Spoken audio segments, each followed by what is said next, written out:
Hello, everybody, and welcome to the world of Elizium. When last we left our watchers, they had just gone to the land of magic with Merlin and Marcus to see Queen Mab to see if they could get answers to their conundrum with dealing with Cobb and Carthax.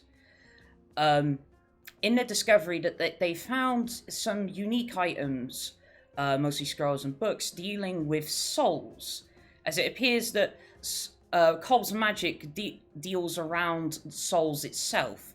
Obviously, the use of souls in raising his power. However, in that time, they were given two things. One, a teleportation rock, or a rock that gave them teleportation, whichever way you want to look at it, and the location of one of Mab's former employees called Frick, who was said to be in Silverleaf. And surprisingly, somebody that Vulen knew, actually one of his lecturers. However, once all of them used teleportation rock, it teleported them straight into the dungeons of Castle Craven, supposedly Cobb's actual whereabouts and lair. Once they realised this, Merlin used the spell Gate to get all of the party members out as quickly as possible, but also found, before they left, Carthax's phylactery and destroyed it. Once they were teleported through the gate, they found themselves on a snowy plain, stuck between the exact centre of Silvercrest and Silverleaf, when they were approached by a woman who said her name was Teru, one of the watchmen, the sorceress to be precise, who led them to Silverleaf in order to find Frick. And during their journey towards Silverleaf, they noticed that clouds towards the south were starting to get heavy, and started to cast lightning and a blue hue, which to them meant the foreboding coming of Carthax, over Dulldawn to be precise. At which point Vulen sent a message to King Bobby to protect the city.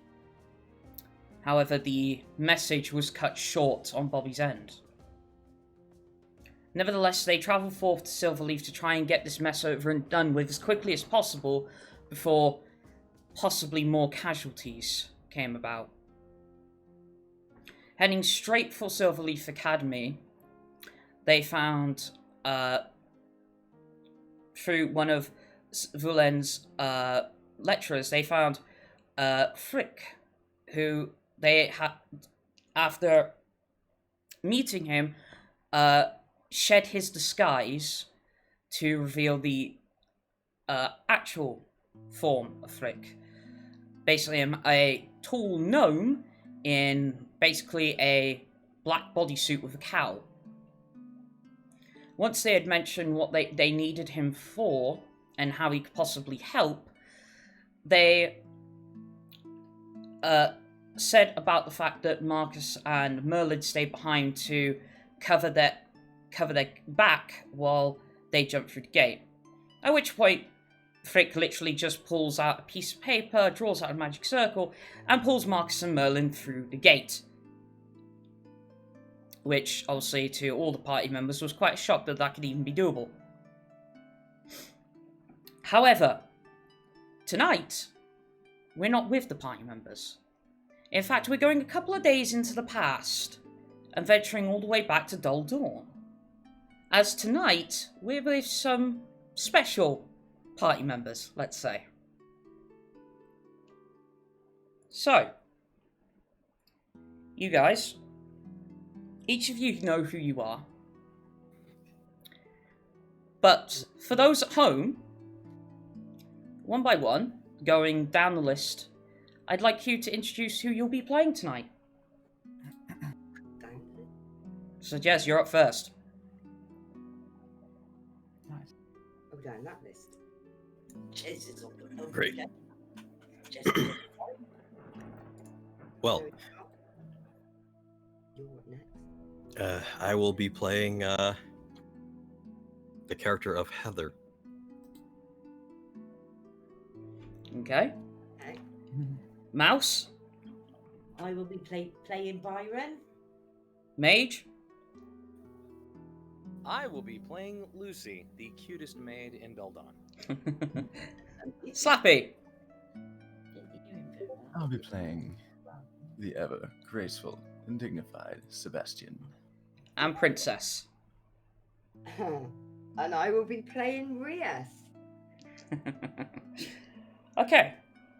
So as I said, it's a couple of days before present day in terms of the main plot.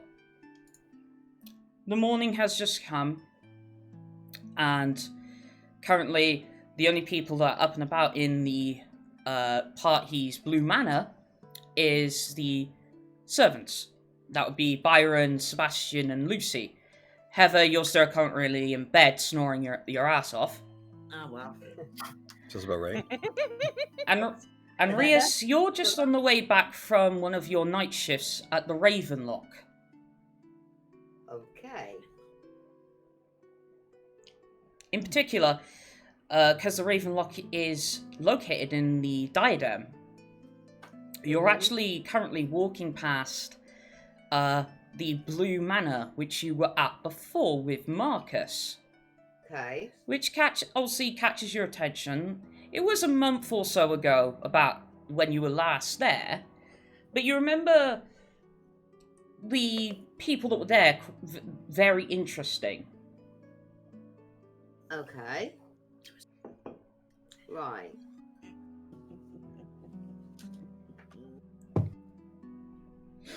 Okay, so it's still with me then, yeah? Over what I'm gonna do? Yep. Do I go in? Or do I go home? What would Rias do? Not go home. Okay. Well, I don't know if you're going to be allowed access straight off the bat. Okay, well, I can try. I can try and charm my way in. Oh, I'll have to wait and see. Okay. So, I presume you're gonna just at least knock on the door first? Say again? I presume you're just gonna knock on the door first, at least? Yep. Okay, so... I should have mentioned just before that. Byron, obviously, you're currently outside in the stable. That you've actually just finished building as of about 2 days ago. Like, it has its stone foundation, it is actually fully built now, and easily able to house both Tanaway and Nessa for when they come back. Okay. So you're outside, and well, what would, in this world, what would Byron's perfect partner be as you see somebody walk past the stable door? Okay. What does this person look like? Well, that's up to Byron. No, means the person who's walked by. Well, that's what I mean. It's up to Byron, because in this case, it's you, Rias. Oh, that's walked by. Yeah. Okay. Okay. Right. Yeah. Oh, so right. Okay. So you're not. I'm confused now. Is he asking about what does it look like he's walked by, or your? Okay. Or they? Because to the unsuspecting, I guess, to the unwary, Rias's immediate appearance appears to be whomever the viewer's ideal figure Is. Oh, of course, because that's how he came across me first. Yes. Right. Yes, okay. Yes. Right. Okay. Okay. Right. So now I know who I look like. Oh, no, you don't. You don't know how they view you. Okay, all right then. Yeah, because Rias doesn't do it on purpose. You know, I could view you as a 5'8", big busted woman with hardly anything on. but you don't. Oh my word. Well, what do you think Byron would see? Oh God, who do I think Byron looks? Rias looks like. Who do I think Byron would say? Byron Blonde? being, of course, a 16-year-old. Yeah, 16, yeah. I'm 16. Yeah. What is the idea? In 16, you'd be thinking Melissa Messenger or Melinda Messenger. Sorry. Really? The thing? Okay. Or Scarlett Johansson. I mean, fits the in joke. If that's what you want to go with.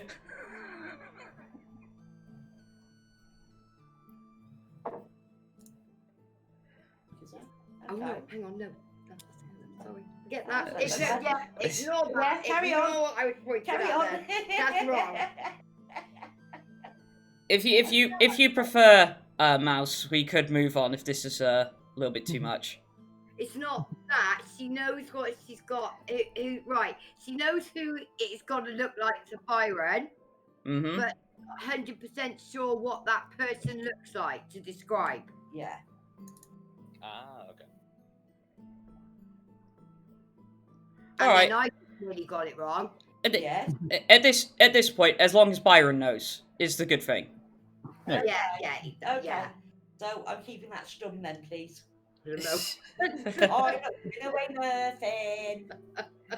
I'm a Just stop- leaving mid hammering on like on a plank of wood and a nail in the stable, just ka-tunk, ka-tunk, ka-tunk, ka-tunk, and just starts walking. Yeah. If down away in that back, yeah. So I gotta feed them. No. Well, they're no. No. Oh, no, they're not. They've No. come with us. Yeah. Yeah. No, they're with the actual party. Yeah, so they're not there. Of course, yeah. Yeah, I'm not leaving Nessa behind. What the hell's the matter with you? Shut up. Wrong character, mate. Wrong character. I know. Cameo. Cameo. Okay. So at this point, Rias, you've obviously walked up to the manor door and you knock.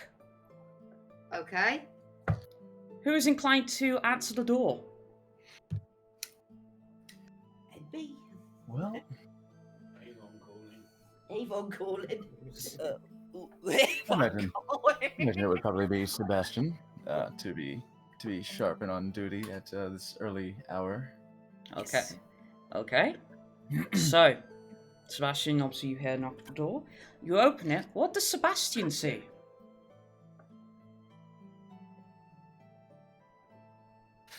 Sebastian sees her for exactly what she is. Nice. Oh, I get you. Nice. Nice. So, obviously what Sebastian sees in front of him is probably a woman of average height, but quite extravagant beauty. With long red hair and blue eyes, and quite pale skin, and assets to boot. Who's currently? Sorry, go on. Her having been here before, Mm-hmm. the one time about a month ago. Madam Rias, what can I do for you this morning? I was in the neighborhood, as you would say, and I thought I would Visit. drop by to see you all. Well, I hate to inform you, hate to disappoint you rather, but the masters are currently out on business, but I'd be more than happy to offer our hospitalities while you are, as you say, in the neighborhood. Oh, you are very obliging. That is so kind of you. I would love to come in. By all means, I'll lead you to the drawing room. Mm-hmm. Okay. Kind of that. I think I kind of look around, see who's about or not, who's not about. You know.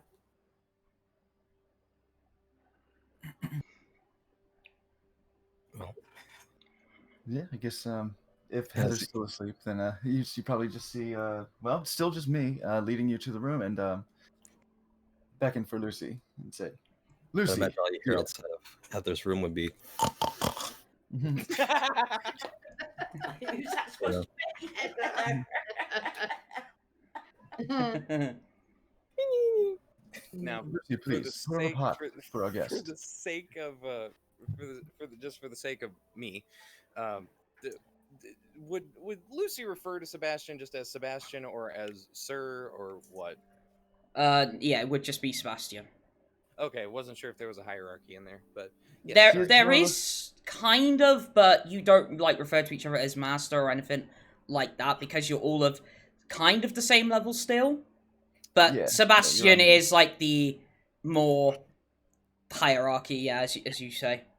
Okay, he's like the supervisor. de facto leader, but we're all on the same platform. Yeah.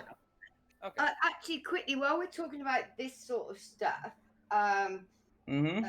only because of seeing the differences between mine and Mouse's stats, kind of. Are we all assuming we're kind of like as if we were like level 1? No, not That's level what- 1. Yeah, that's what I wondered, to be honest, because of the differences. So yeah, I was assuming we were, to be fair. So I okay. think we're all about like level 3. Around there, yeah. Yeah. Okay. That's fine. Oh wow, really? Yeah. So Slappy, I'm sorry, you were in the Yeah, middle of something. I know. I cut you off. That's what I mean. Oh yeah, Sebastian just was calling out for Lucy too. Put on a pot for our guest, please. Oh, all right. Lucy is already in the kitchen. Every time she does something in there, she finds something that Katerina has like tucked away or has taken and not returned, and it's starting to bug her. Month-old breadsticks. You almost predicted my joke. Olive Garden in here. She's in the kitchen. She hears Sebastian. She just kind of nods to herself and starts rooting around, getting things ready. Just, we're out of baguettes, of course. Of course. Plenty of olive oil, but all right. So it was about making coffee. She gets the pot, sets it on a tray, makes her way out into the room. Okay. Now, I'm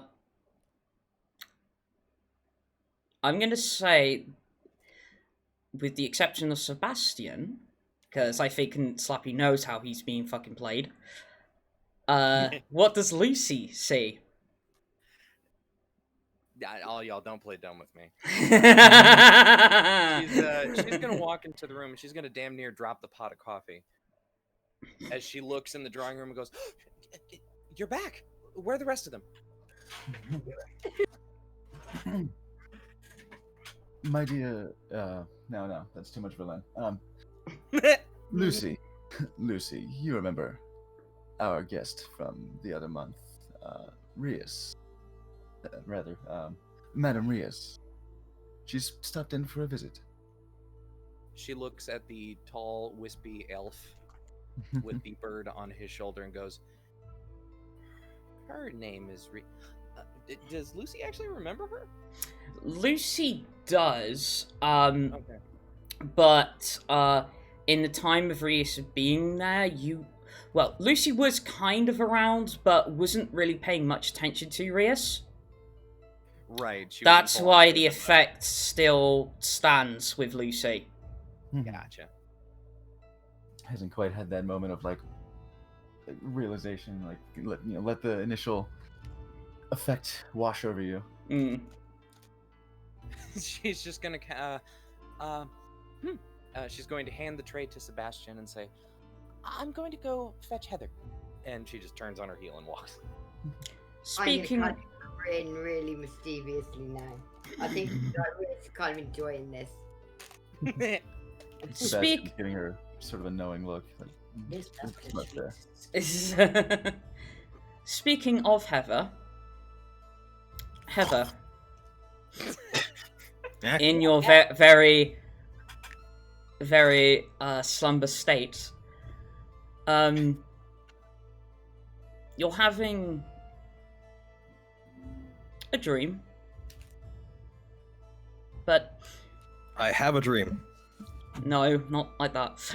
Is it one of those restless dreams where you see that town? Can I monologue, please? I had to get the one referential joke out of the way. Can I monologue, please? Every villain ever. Oh, shots fired. Alright. I digress. I apologize. Okay. So your vision is clouded with red. You see a chair in almost a bare empty room. No. And you see somebody from behind with what looks to be a dagger going all the way through them, passed through the back of the chair. You draw yourself closer towards this chair, and as you're getting round to the front, you're awake. So, I guess a little nose bell pops and just... But you snap upwards in cold sweat. Fuck, reminds me of this morning. All right. Oh. True story. I woke up like terrified that I missed the session. So I wake up, I jolted up, and I look at the time like, oh no, I still got hours. Oh, I can't sleep anymore. Well, fuck it. Anyway, so yeah, I guess I'm very in tune with how she would feel right now, other than I guess it being more serious. Wow. Yeah, I guess that'd be a bit of a shiver. Is this a recurring dream? Yes, it is. Okay. And every time you get just to that point of you're about to see who's on that chair, always that moment you wake up. Yeah, so now Heather kicks her legs up to the side and puts them firmly on the ground. And she tries to think of something else, try to get rid of those goosebumps that are crawling up her arms.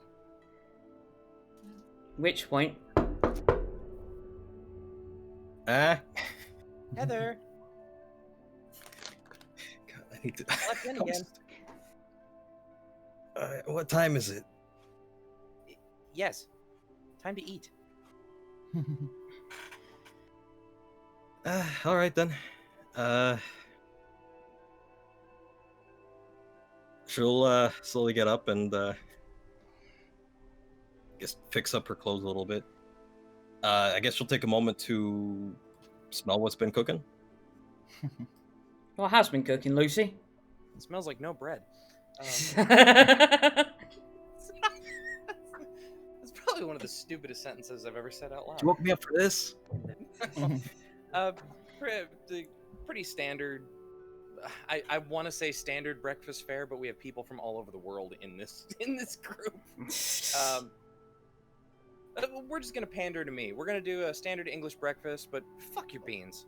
No thanks. And the coffee's already in the drawing room. Yeah. I'm sorry, I don't do beans. Fair enough.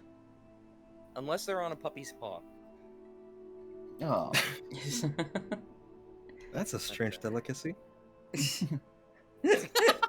Oh, wow! Morbid. Anyway. Yeah, standard breakfast fare. Skip the beans. Coffee's already in the drawing room. But is Heather still in her room, or did she just step out? She's just about to, yeah. She just, I guess enjoying the smell of the coffee and the meal before she opened the door. Very nice. As soon as the door opens, Lucy, pops her head in. Heather! What? The lens back! Who? Wait, Vulin, you said? Yes! The tall tall one with the bird who talks a lot. Yeah, no, I know what you're talking about. I just want to make sure I heard you right. You He's remember back? him? Yeah. Well, no one else is here. I don't know what happened. I'm kind of scared, but yeah, he's in the drawing room with Sebastian. Sebastian. Is anyone else here? Like, Not that I know of. No. okay. Well, I'll be there in a minute. And, she'll set herself a bit better for, a guest. I would say that she would have some respect for Vulin being, a wizard, as he is very studious. So she's like, okay, well, I'll clean myself a bit. Because if I don't, he's going to. Alucia since just turned on her foot and head back into the kitchen to get the rest of the breakfast. Yeah, well, it won't be too long. I guess I slowly, it's almost a bit of a shuffle, because, it's a bit of a jolting wake, but the food's a big enough motivator to get her to move forward. Yeah. Gets me out of there. I guess as she approaches, what would it be, like the equivalent of the living room? The main... Yeah. Where everyone's meeting up. I guess that would mean that Rias is there. Was she always there? Yeah, Rias is there. Yeah, but has she been there the whole time, or she just arrived, right? Yeah, just arrived. You got here a few minutes ago. I'm just putting on some coffee and getting the breakfast. Okay. So, Okay. what would Heather see? Preferably not Before somebody named Vincent. Oh God, no. Oh god, my toast almost came back up. Vince. Oh god. Yeah.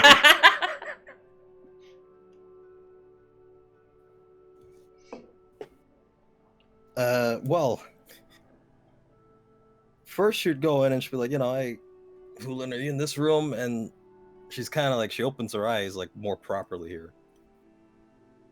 And before I do describe anything, and I'm totally not stalling for time here, but Go on. I'm sorry, I'm being more descriptive, but I'm not used to playing other characters. Anyway, It's all good. so I'm not used to playing anyone except Vendrak, I guess. Yeah, Technically. So that's cool. she goes into the room. She starts eyeing the room, obviously. I guess Vulin would be there, as well as Byron and... You mean Sebastian? Oh, Sebastian, yeah. So Byron's not here. Byron's probably still outside working the stable. Yeah. Good, so I can avoid the smell for a few more minutes.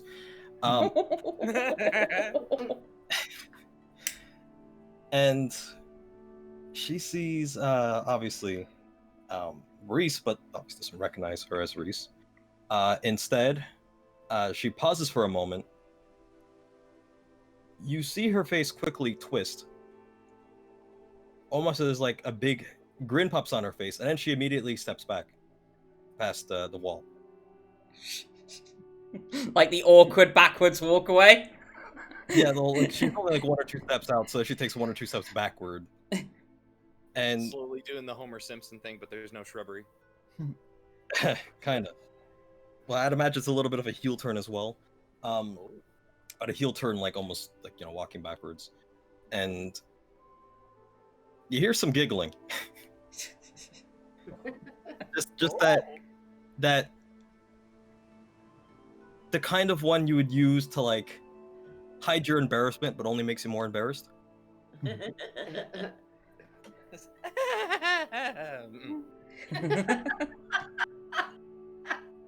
One that sounds like a record being stopped mid-rotation. Kind of. And I guess she'll take a moment to compose herself, and she'll come back. So what does she see then?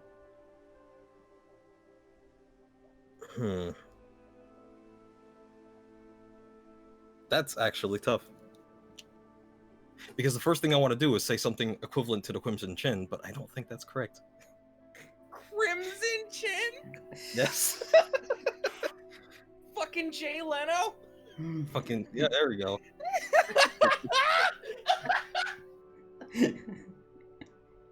Sure. A young, handsome Jay Leno who hasn't got a You know, he could cut meat with his face. I'm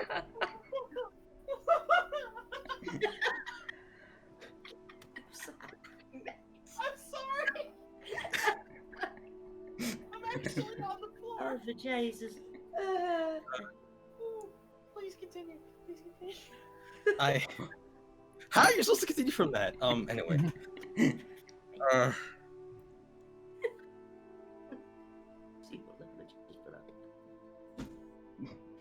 So, she's there. She walks forward again, obviously.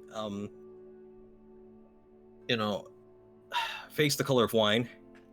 Whether that will be pale or red is up to your decision.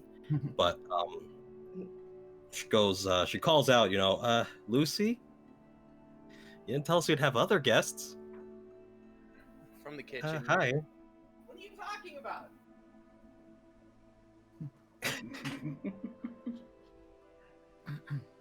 And finally, she just kind of. There's a man here who kind of looks like he'd really love to have a wagon collection. Sorry.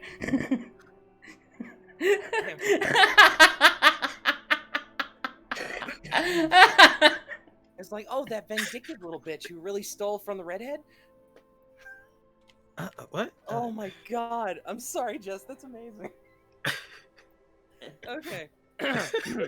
She kind of bops through the door with a tray just covered in food. It's like, what are you talking about? Right there. Obviously, she'll point to the succubus formerly known as Rias, and well, yeah, that's what she says and does. She'll kind of peek around and still Vulan sitting there. Yeah, Sebastian standing there, just sharply beside Rias, poised, silent for the time being. It's like Just letting Looks this play over out. just looks over at Heather. Straightens her back. Damn near knocks over another pot of coffee. And just walks into the drawing room, completely avoiding any and all eye contact. Sets the tray on the table. Places her hands in front of her and takes a few steps back with a gentle bow. Sebastian then snaps into position and reaches down and grabs each of the plates and hands them to Heather and Rias. Says, breakfast is served.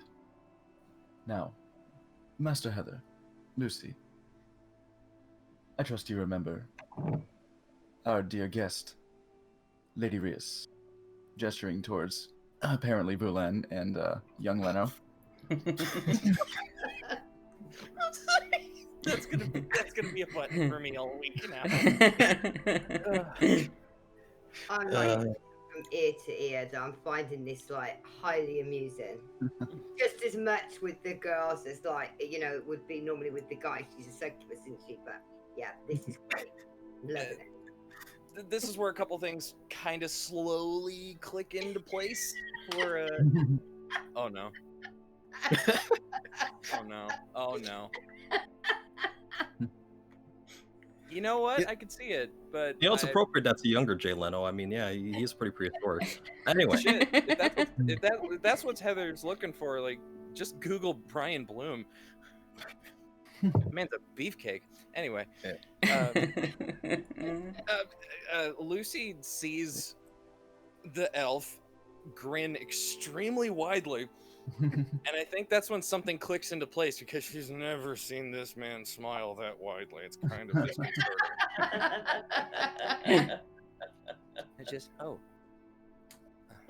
I'm just kind of gonna wink at her now. So do you know what I mean? That's so she's totally gonna know now.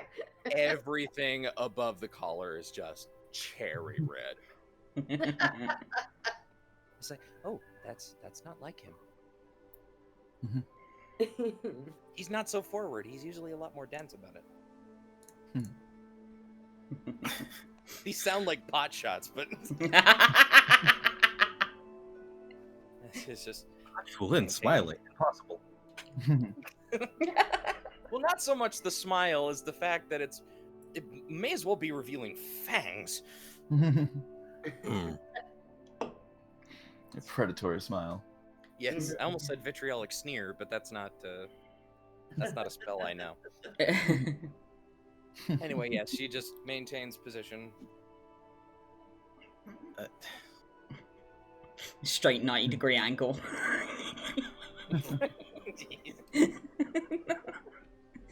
I thought you're supposed to be stiff before you find that out. Oh, God. So it's come to this. Sebastian steps in front of Lucy and just You know, you sleep in a room filled with like dwarf hair, dwarf beard hair for long enough, you start losing your marbles. But yes, Sebastian steps in front of Lucy and fixes the hair that has clearly popped out of place at this. Just smooths down the hair and just fixes your appearance. Turns around sharply and I guess finishes handing the breakfast, gives him the coffee, gives him the plates of ham, eggs, and toast. Mm-hmm. Specify, because absolutely delicious. And I can see it. I can see it illustrated in anime fashion too, with the glitter coming on. Straight up. It's so nice. It's, Straight up Studio Ghibli fashion. Oh man. So now, Lady Rias, I do not wish to be so forward, but is there some particular business that you have with our masters? So, oh my Um, God. Yeah, sorry, the cat just knocked over the ashtray. I was like, I wanted to say real quick. like listening then. Sorry. It's alright. Well, Heather's gonna slump her shoulders real quick and just kind of mutter to herself, "Man, this is the third greatest disappointment of my life."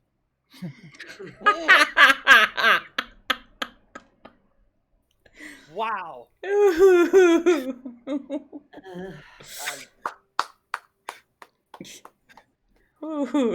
Wow. Somebody spoke to me, didn't they? And I don't know who it was because it's Sebastian asked if you had any particular business with the masters. He is a nuisance. just they're gone actually. So, Would she have known that before going to the manor that they're actually gone? you knew, obviously from your talks with Marcus, especially after the whole incident that happened. Yeah. That obviously going kind of thing. not necessarily that they were going, but you knew they had obviously something urgent to deal with, seeing as though it had to deal with Cobb. Okay. So presuming that you haven't seen any of the actual party members there, you can estimate that they're not there. Okay. But I'm guessing that she wouldn't really care. She would still want to go in because she met them before and yeah. But obviously, I do want to ask. Obviously, you can completely disregard this, if you will. But Rias does have control to a certain degree over how people see her. Yeah. Whether she lets out her true form, which is obviously what Sebastian sees. Okay. And interestingly enough, at the moment, he is the only One. male. No, he's the only male within her sights. Yes. So that's actually quite interesting for her at the moment. Because there was no reaction, not a stone face. I can't find charming, but I can't apart from her general amusement of how she is and her character, I can't see what I can really gain from that. But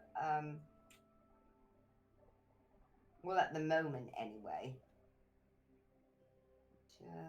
I'm just reading through.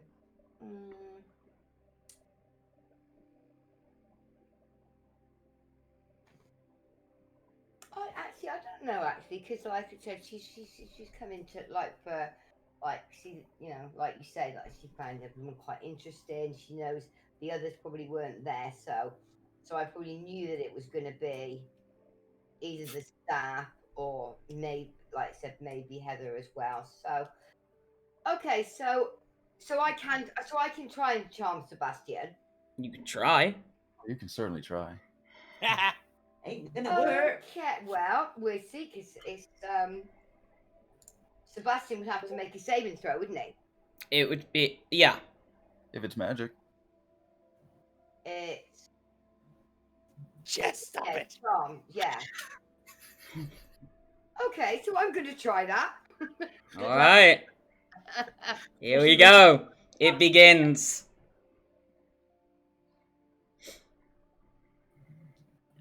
Okay, so I'm going to. I don't know how this works at all. It should say on the character sheet. No, it doesn't. Well, It does. literally bar. Hang on, so he's within 30 feet. Yep. See, within 30 feet of you. Wisdom or charisma saving throw. Saving throw. Or we magically charm for a day. There should be a DC there. Yeah, 15. Right. So what does it say? What kind of saving throw is it? Wisdom. Wisdom. Right.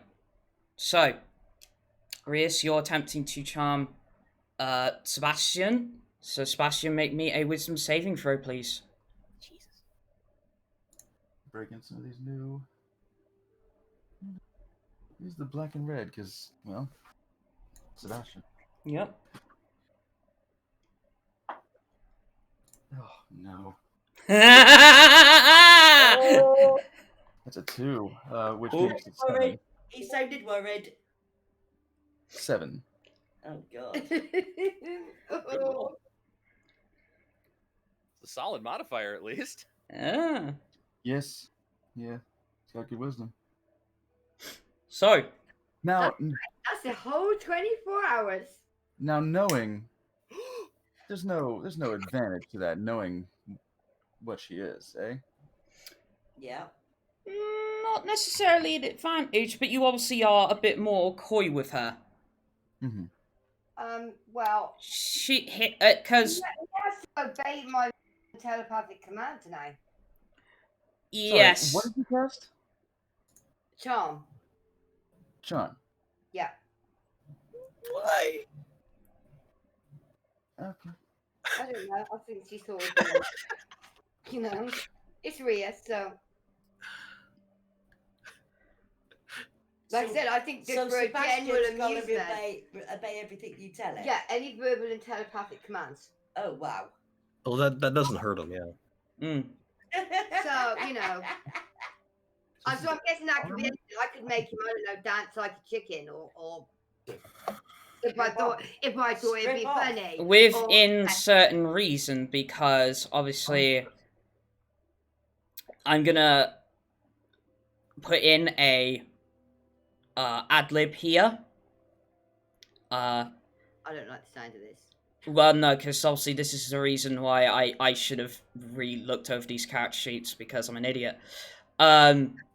So Sebastian, I'll say, and this goes for anybody she attempts to charm, can make a saving throw against it at least every hour.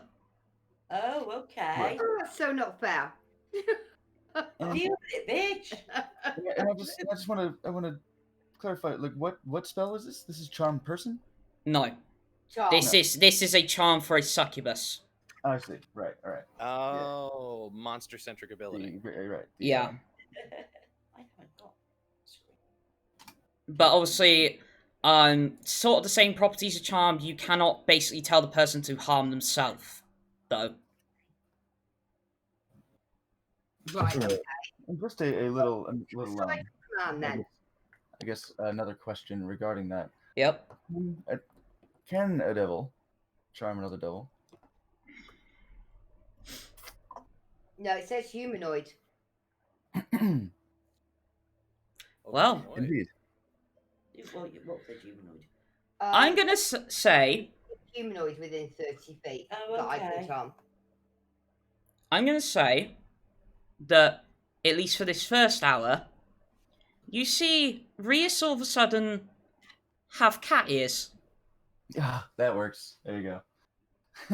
Why have I got cat ears? Oh, you'll find out. Meow.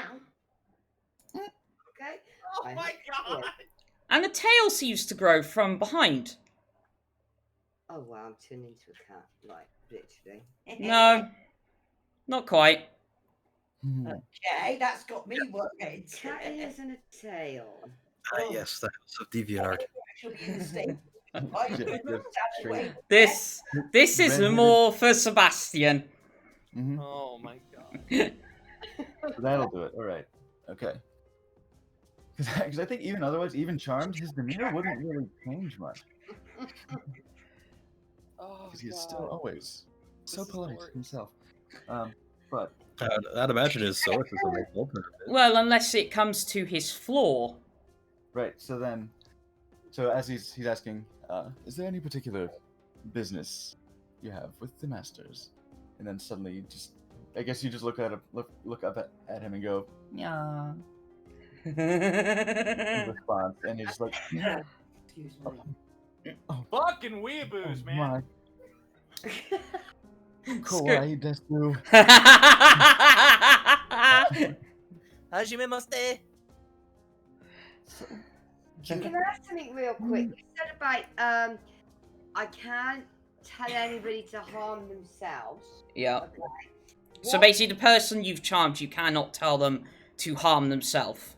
Okay, but it says about if the target suffers any harm or receives a suicidal command. What does that mean? Basically, what that means is if they take any sort of damage, Yeah. to have any sort of harm dealt to them, or you give them a suicidal thought or command, That's what breaks I it. thought. It breaks it. Oh. Okay. It breaks the charm. Yep. Okay. Yeah, Yeah. for like a day. That it ends. I get that. So afterwards, it's the fact of how does that work? If you're saying I can't That's the How- reason. harm to themselves, but what Basically, suicidal thoughts. what I'm trying to tell you is if you do give them a suicidal thought, it will break the charm. So if you don't want it to be broken, I'm telling them to yes. do that would harm themselves Yeah. in that way. Yeah, right, got you. Okay. I told you I was tired. I'm like, yeah, my brain. It's alright. But yes, you do see 2 red cat ears and a red tail now come from Rias. Red cat ears and a red tail. So then he just goes. You see his posture just go like slack. He's no longer sitting up all poised. Just so cute. And just with kind of shaking hand, like do I stop myself? Do it? No. And he tries to scratch you behind the ears that aren't there. Behind the ears on top of your head. At this- Sebastian, Look at that. I just might. Sebastian, you feel a tiny, tiny hand slap you on the arm. Sebastian, what are you doing? So cute. Now, this is the question whether we consider this harm. How hard is that slap? How much does he like it?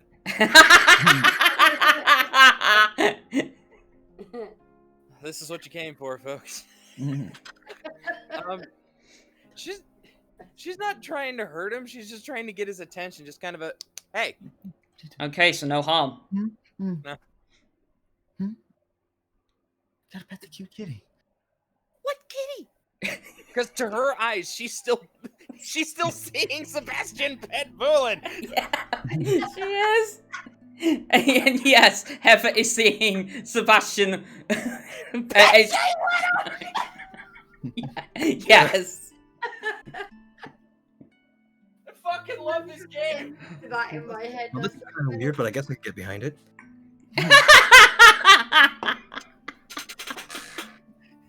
Hey, thanks for petting me on the ears there. Right, Rias is I was drinking, you asshole! chaos amongst everybody because everybody's like, what is going on?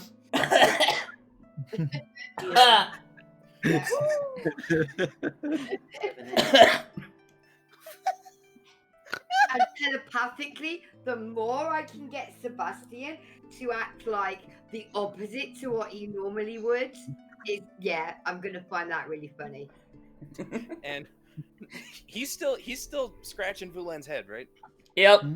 He's gonna slap him again. It's like, Sebastian.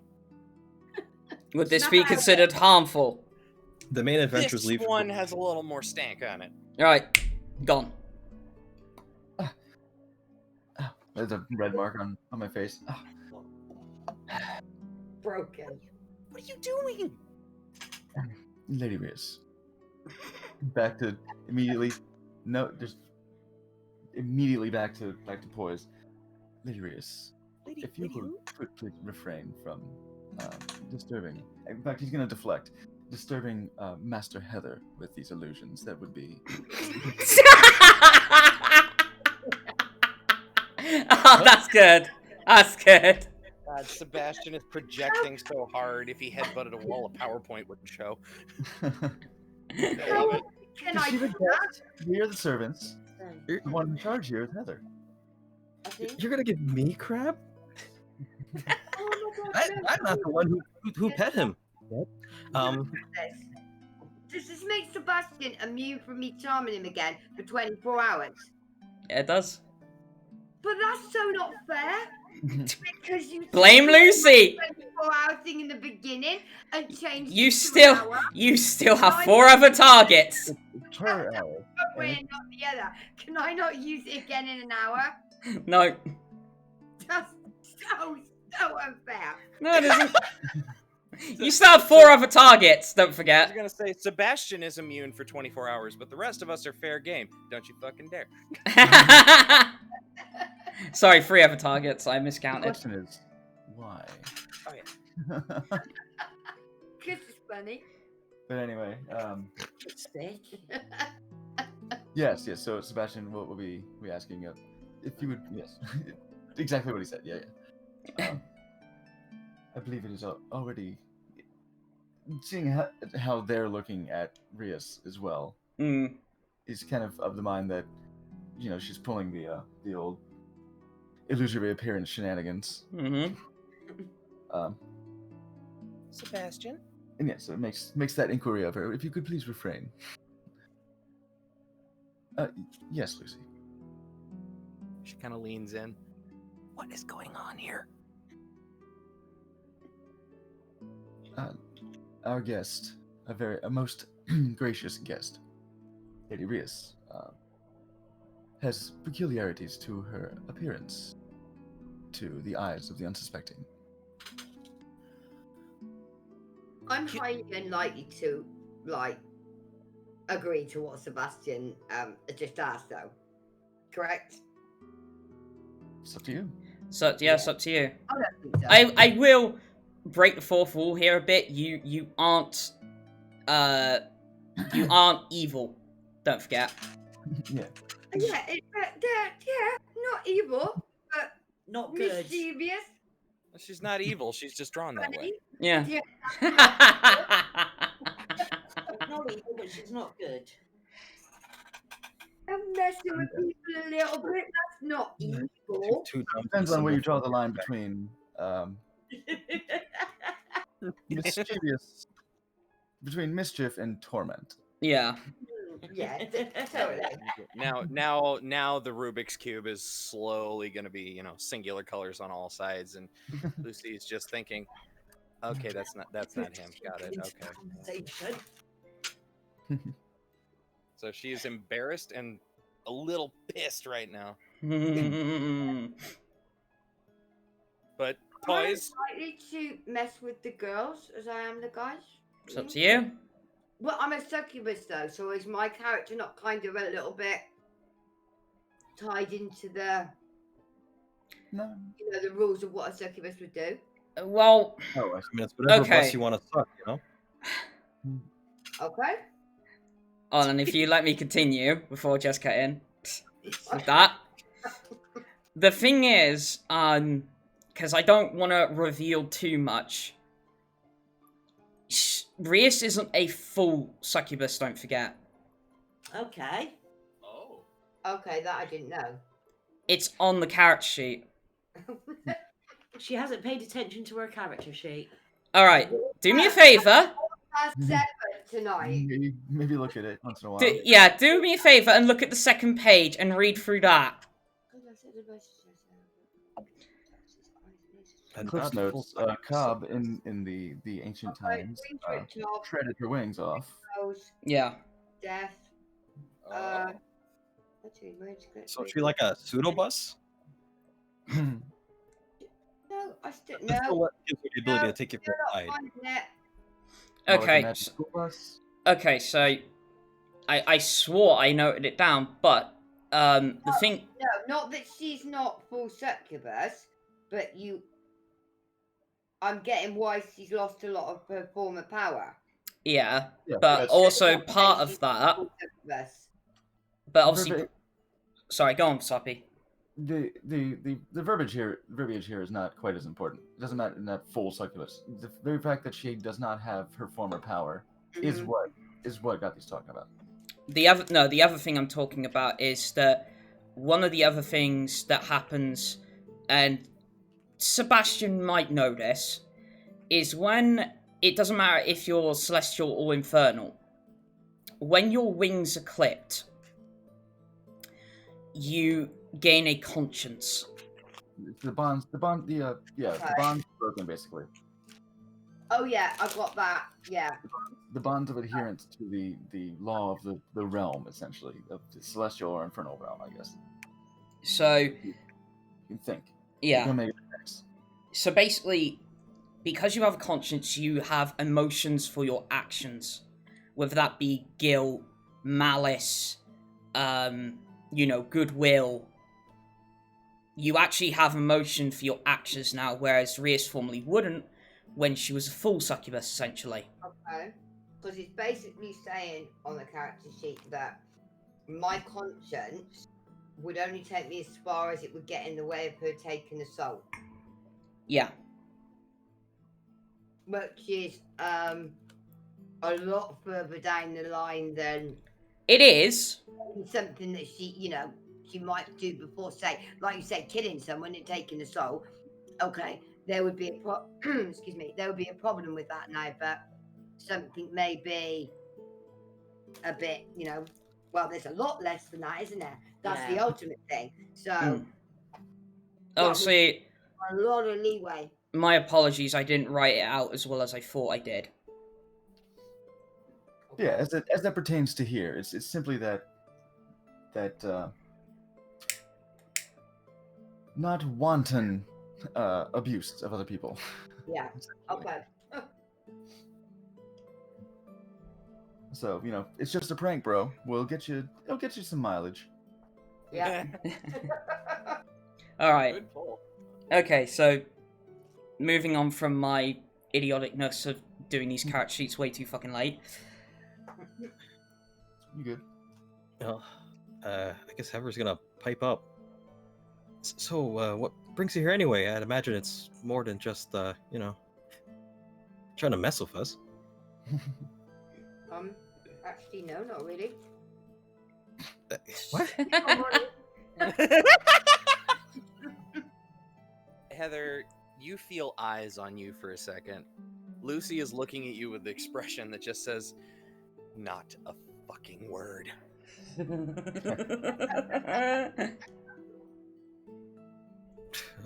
Not as in shut up during this conversation, as in not about anything we've talked about in the last half hour.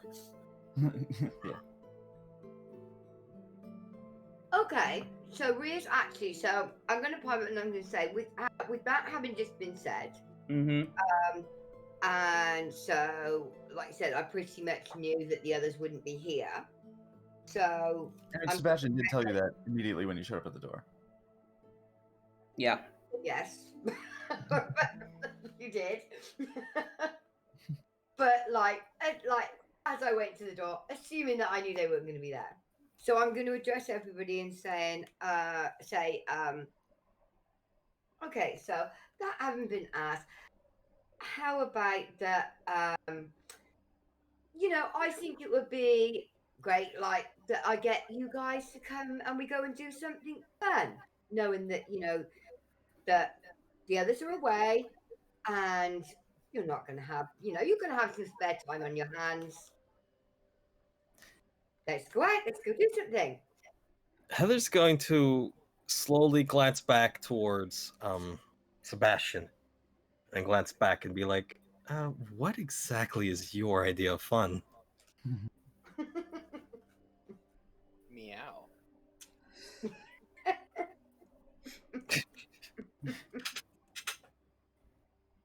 Well, that wasn't in my head before, but now it is. Thank you.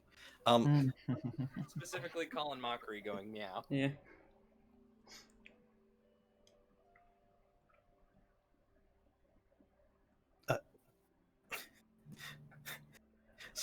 So what is your idea of fun? My idea of fun? Yeah. I'm messing with everybody. Okay, so Yes, apart from messing with everybody, what's your idea of fun? well, let's go out. Let's go do something. Let's actually leave the manor for a bit. When everyone else is back, you're here all the time, waiting on everybody. Let's go and cut loose for a bit and like go mad. Well, Don't need to our wait. duties remain here for the time being, while most of the masters are on their journey. However, if Master Heather were to grant us leave, then we would be at her beck and call. Well, if it's so much granting you leave as it is giving you a second job as a bodyguard, but sure. That Okay. that is well within my purview, absolutely. Okay, this is great. I envisioned it being a lot harder than that. Will we be? Well, you're still getting perpetual squinty eyes. I suppose at this point it's the point of when does the veil drop as such? It's more like if what have we seen since she's arrived here? Right? Like, what gives us reason to go with her? Like, Sebastian is at Heather's pleasure, really. Well, I mean, even Heather knows what's going on. I mean, at this point. Yeah. So like Sebastian's like, all right, this has been rude, but there's no reason to eject Rias from the premises as of yet. Until He is full on lawful neutral right now. until the master, the young master left in the residence, has to say so, or until he feels that there is a threat to one of the residences of this place.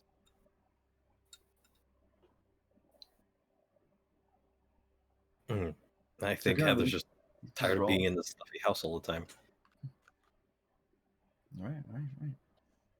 Again, the beard hair is everywhere.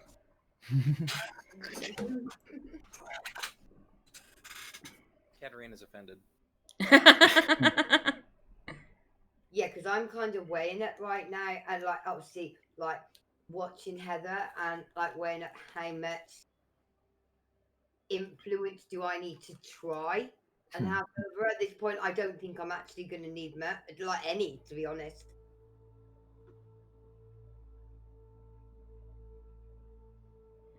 Okay. At this point, you hear another knock at the door.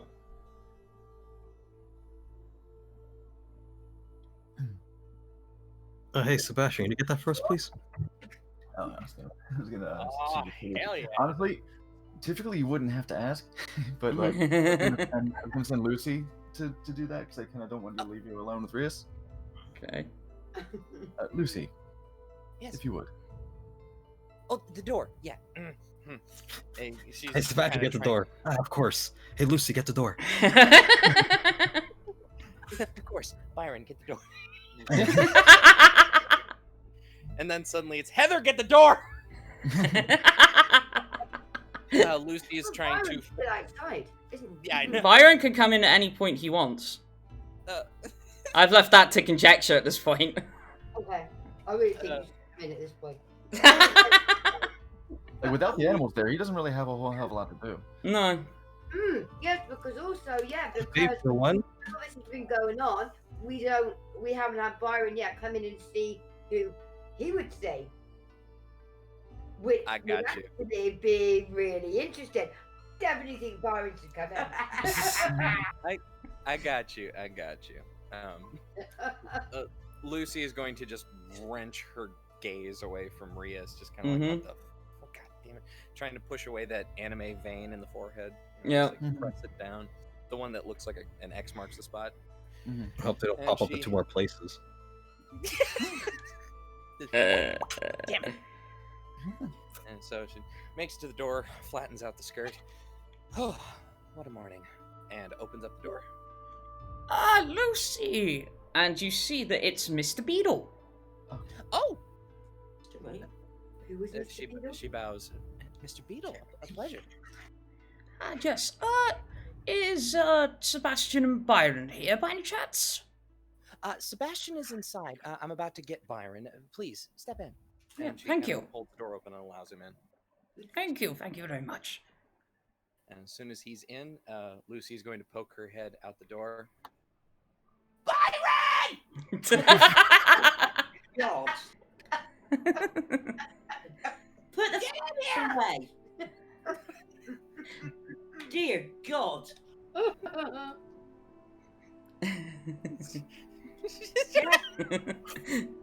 That's not the way I imagined Byron speaking, but okay.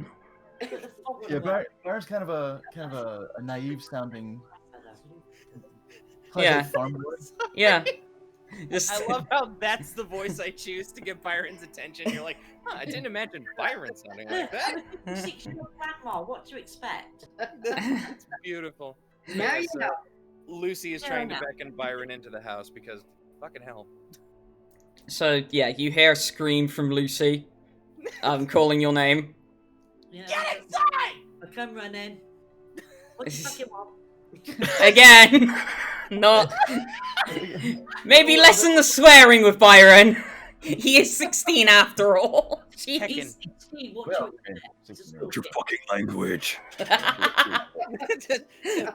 That's Byron what in Lucy's particular. gonna say. That's what Lucy's gonna say. Byron, watch your goddamn language. You get in the house. I never heard that. He's been hanging around the Drop to watch your language and get in the house. hanging around the tavern too much. He's picking up bad habits. Yeah, watch the language. You're picking up some shitty habits lately.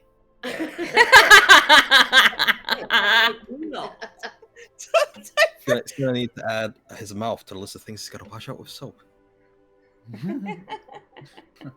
But yes, she lets Byron in, closes the door. And... Welcome So- to the fray, Byron. Yeah. So obviously, Byron, you enter the foyer, and also you see Mr. Beetle. Who Oh, is Mr. Beetle? Mr. Beetle is the man who runs the butlers and maids service, Oh, hiring okay. service. Yeah, See, yeah, Byron, Sebastian, everybody was employed from. yeah. Oh, from the set, yeah. I can't not think about the Zelda beetle. Oh! Yeah. Oh, Sorry. all we can think of is Jeremy Beetle. Well, unfortunately, both of you are wrong on that front. Funny Does he how- live in a yellow submarine? I don't know. Anyway, so yeah, Byron, you see Mr. Beetle there, obviously, who helped train you as a stable boy. From when you came into the, butlers and maids school. Sure, he's grateful for that one. And oh, hello there, Byron. Lucy, finally, where is Sebastian? It is of well, not grave importance, but it is definitely of some importance.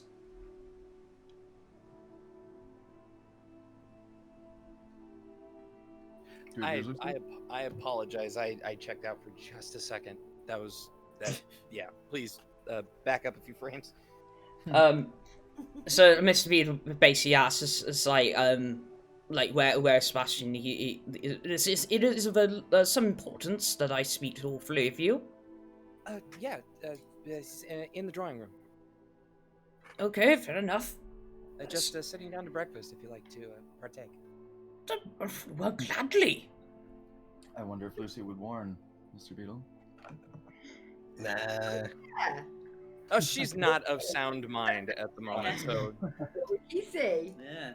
she's so busy trying to show propriety in front of her damn boss. She's like, oh, fuck, succubus, damn it, forgot about that. My bad. But no, that's not going to cross her mind while trying to look good in front of the boss. So, obviously, I'd imagine you lead Mr. Beetle in along with Byron. Yes. Yeah. And as Mr. Beetle enters the room, it's like, ooh, who am I? I thought you were dead! Oh, Mr. Beetle, sir. Why is my former wife sitting there? That would be quite the circumstance. But You're screwed. okay. Let's see. The actual person who supersedes authority here? I think the current contract is the highest authority Mm-hmm. for Sebastian. Yeah. And then secondary would be Mr. Beetle at all times. Yeah. So, yeah. But the person who signed the contract is not here. Heather is... In fact, Heather was never really named as like a person of power in this this arrangement, but No. as a resident of the manor, Mm-hmm. still holds that position. Yeah. Yeah. So I think I would drop pretense of being well, not really pretense of being polite, but I will drop pretense of not quote unquote offending the guest Mm-hmm.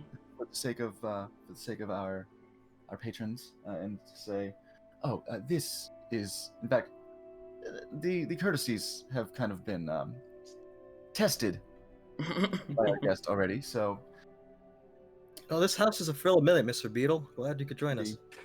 I'm gonna be just kind of skipping over that sort of courtesy and say, oh, this, I understand the misunderstanding that could take place there. This is guest Lady Rias.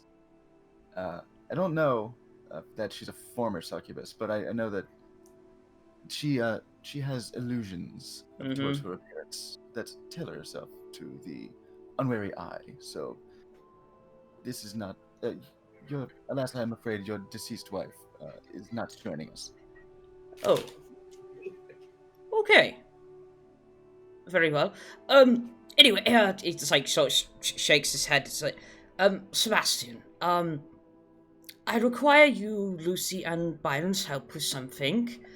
I'm having, well, it's a favor to an old friend. I'm assuming you've heard of Gladius. I'm The familiar. Archmage, yes. Well, he's having some pets, if you will, delivered.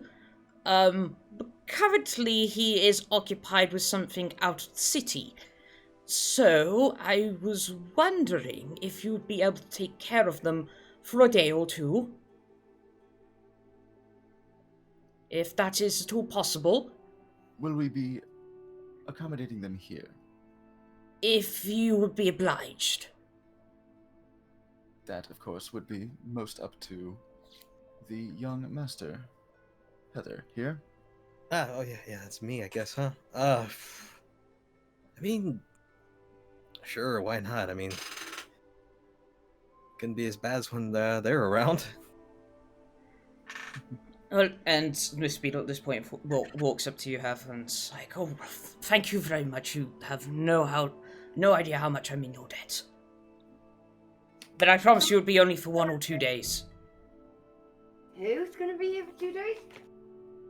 He said a couple of pets of Gladius's. Oh, okay. Now, so that we may make proper accommodations, what is the nature of these pets? Well, obviously, Archmage keeps some very bizarre pets, but docile, I do promise you that. In fact, it is a giant toad, and I believe they're called a flump. God fuck damn.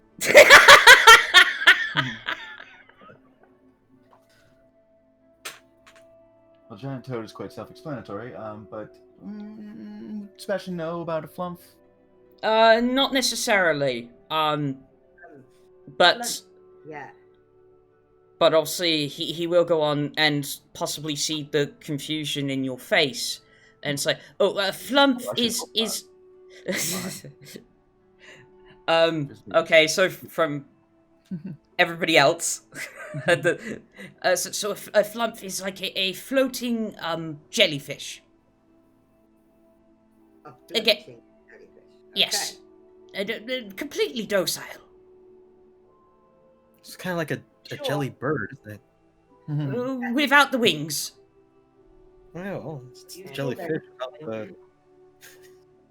More like the jellyfish without the water. Yeah. Mm. Yeah. Being pets, so. But obviously they will be transported here via a cart. I would hope that yes, you could accommodate them, but I promise you it's only for a day or two. They are very docile, do not need that much upkeep. Okay. But obviously I'll be greatly in all of your debts if you could do this for me. So one of them's a toad, right? A I guess giant there's a lot of toad. Giant. How giant is giant? Please explain. About 3 feet tall. Okay, that's giant for a toad. Okay. Question. for Heather the is DM. currently buffering. Heather's currently buffering. Would they need water, don't they? Would the fountain do? Probably, yes. Okay. And the flump, from what I've been told, just sort of glides around. Not doing much at all, really. Now watch, we get like the one bad seed flump who like he's floating around. He's got stubble. He's got a bandana. He's like flipping around. Having a knife.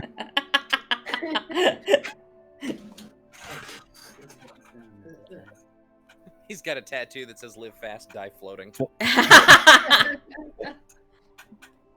flump. There we go. Live fast, die flump. Question for the Flump DM comes real in. quick.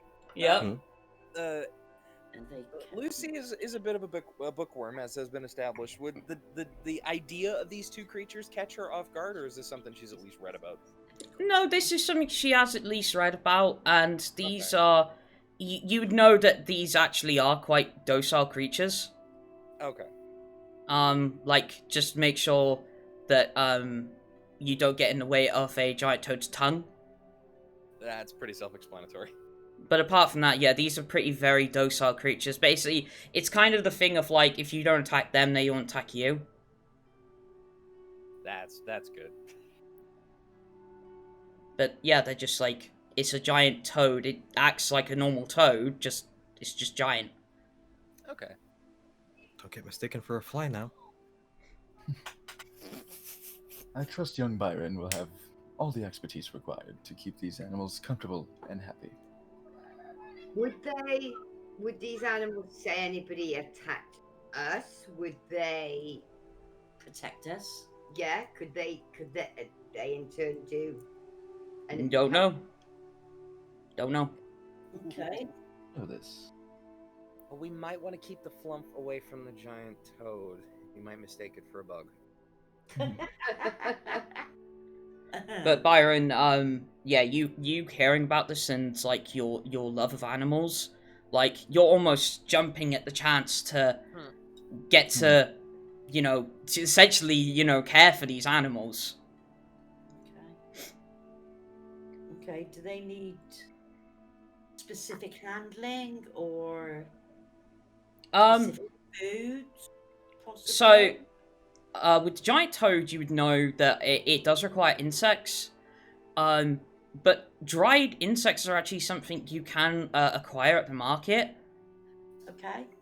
the Flump, from what you do know of them, again, don't require much. They just sort of are the way they are described. They just glide around and be themselves, not bothering anybody. Type thing. Would it kind of... Okay, it could float around, but would it kind of need to go back and forth to the fountain, maybe? Maybe. Every now and then? Okay. Okay.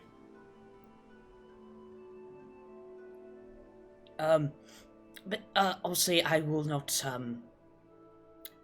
impede your little party, as it were. I'll be off, and the cart should be around in about an hour. Again, thank you so very much. You're very welcome. Yeah, no problem. Don't worry about it. And And- Lucy will help see him out. Yeah.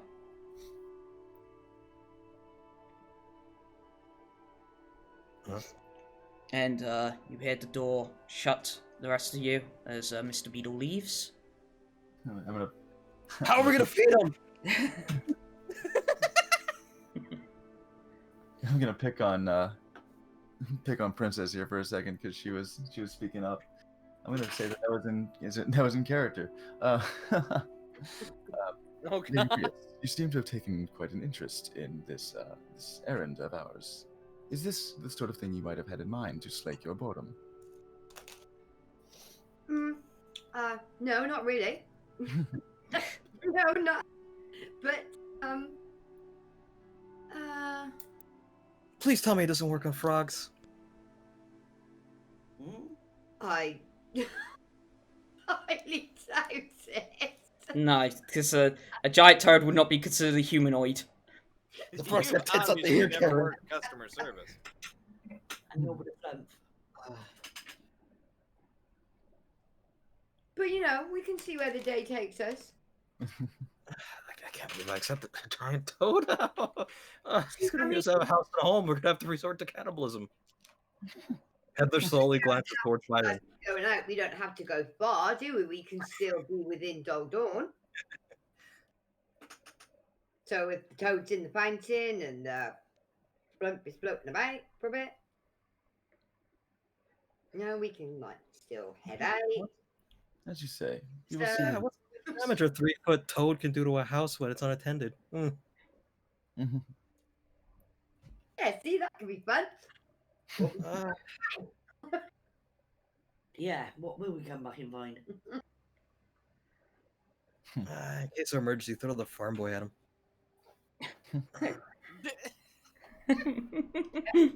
Living it up in the pool or the hot tub, and the Flump is just floating around the whole manor, seeing what it can find. It's a fucking CIA secret agent Flump. Secret agent Fluff. Low hanging fruit. Yeah. No, not leaving the animals. Well, hanging, but just as delicious. These delightful creatures are going to be arriving in about an hour, correct? Yeah. Yeah, so much for getting out. Goody. I guess we should probably prepare for their arrival. Yeah, just one question. How? That is a good question. Would Lucy have any information on that? Lucy has a tiny bit of information more on Flumps than giant toads specifically. Because Flumps are a tad bit more magical than giant toads. Magical. Well, it's not every day you see a floating jellyfish about. True. I mean, like I said, a giant toad is just a giant version of a toad. It's just giant. But however, as I said, Byron would have the knowledge to care for these animals. Good then. Byron can handle the big thing that could potentially eat him in one gulp. I will take care of the tiny little jellyfish.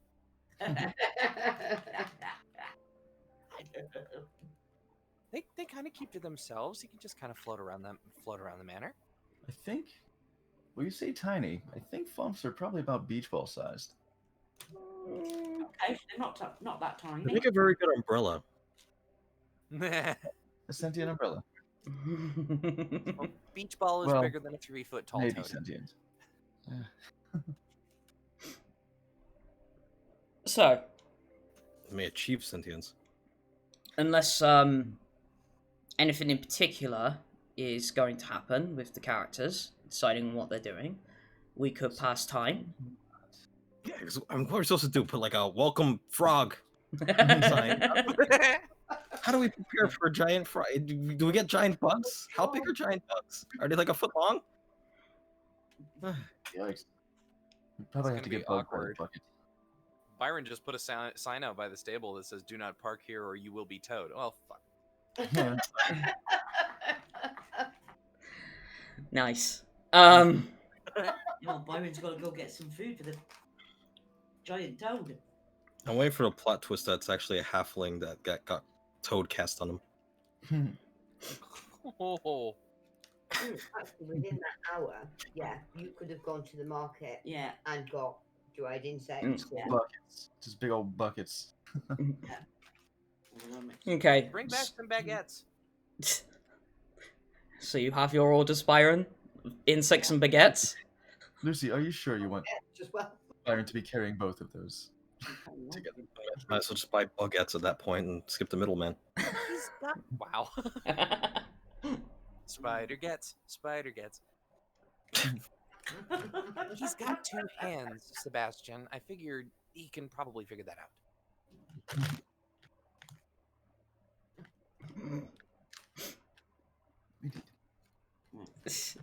Alright. She's still very embarrassed. Okay. So, during the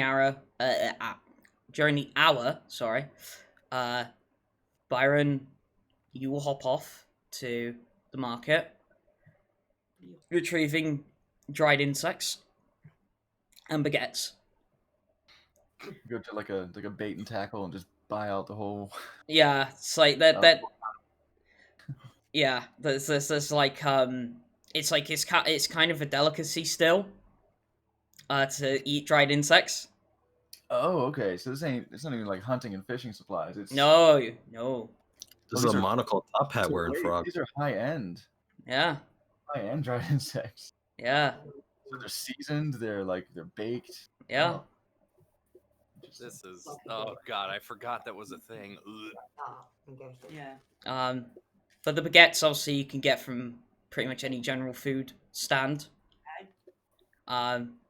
So maybe about half an hour later, you return with those, and it's like it's actually like prepared boxes, like thin wooden boxes, sort of like balsa wood boxes of like literally these laid out insects, and like there's a various amount of different kinds. Like you got dragonflies, bees, wasps, spiders. I know they're technically not insects, so before anybody gets me on that. Markets. Yep. Yeah. The list goes on and on. Hmm. But Oh. they're like almost like laid out actually very elegantly in these boxes. They're like laid out on like silk in these boxes. Okay. We probably really should have just gone with a bait and tackle. But there's like you see Byron walk back in with the baguettes on his shoulder, in a like just brown paper bag, and 5 boxes of like it's like stacked up in front of him so you can't even see his face. With 5 boxes of these insects. Ah, great, That's that a last an beautiful hour. image. I will assist the young lad in bringing in the load. Mm. You say, Byron, these are rather pricey for a giant toad. Are you sure this will go particularly far? Well, so. I was waiting for you to say, like, they're not going to go far. They're dead. They're dried, aren't they? They Yeah. are dried. So. Yeah. But I think They are, aren't if they are a delicacy, yeah, they are going to be It would Yeah. seem to be, expensive Yeah. food. it's almost a waste to simply feed Yeah, these to the Dried toad can't be mentioned these every 5 minutes. No. But they for wouldn't. bulk sustenance. Else that one Well, aside. if you want to eat one, be my guest. Oh, Okay. in fact, Feed that on. he takes the box and he opens it up and says, "Well, young Master Heather," and slides the box open. I believe the master has first pick. If nothing else, I would not dream of partaking without offering one to you. Yeah.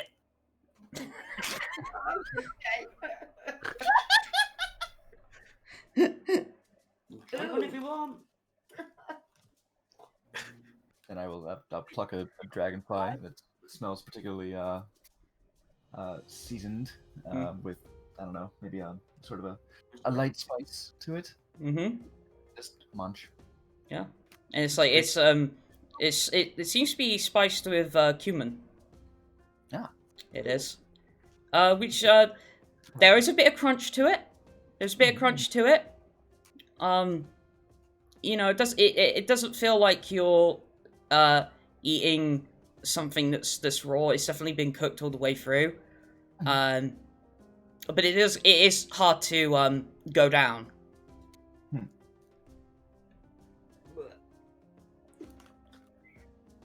But surprisingly, generally nice. Yeah, so depending on one's taste, Yeah. one's refined palate, whether or not one is bothered by insects. So, do Lucy not is imagine going to Sebastian is. see. Lucy is going to see this happen, just nod very vacantly, and then grab the baguettes and dip back to the kitchen. Okay, bye.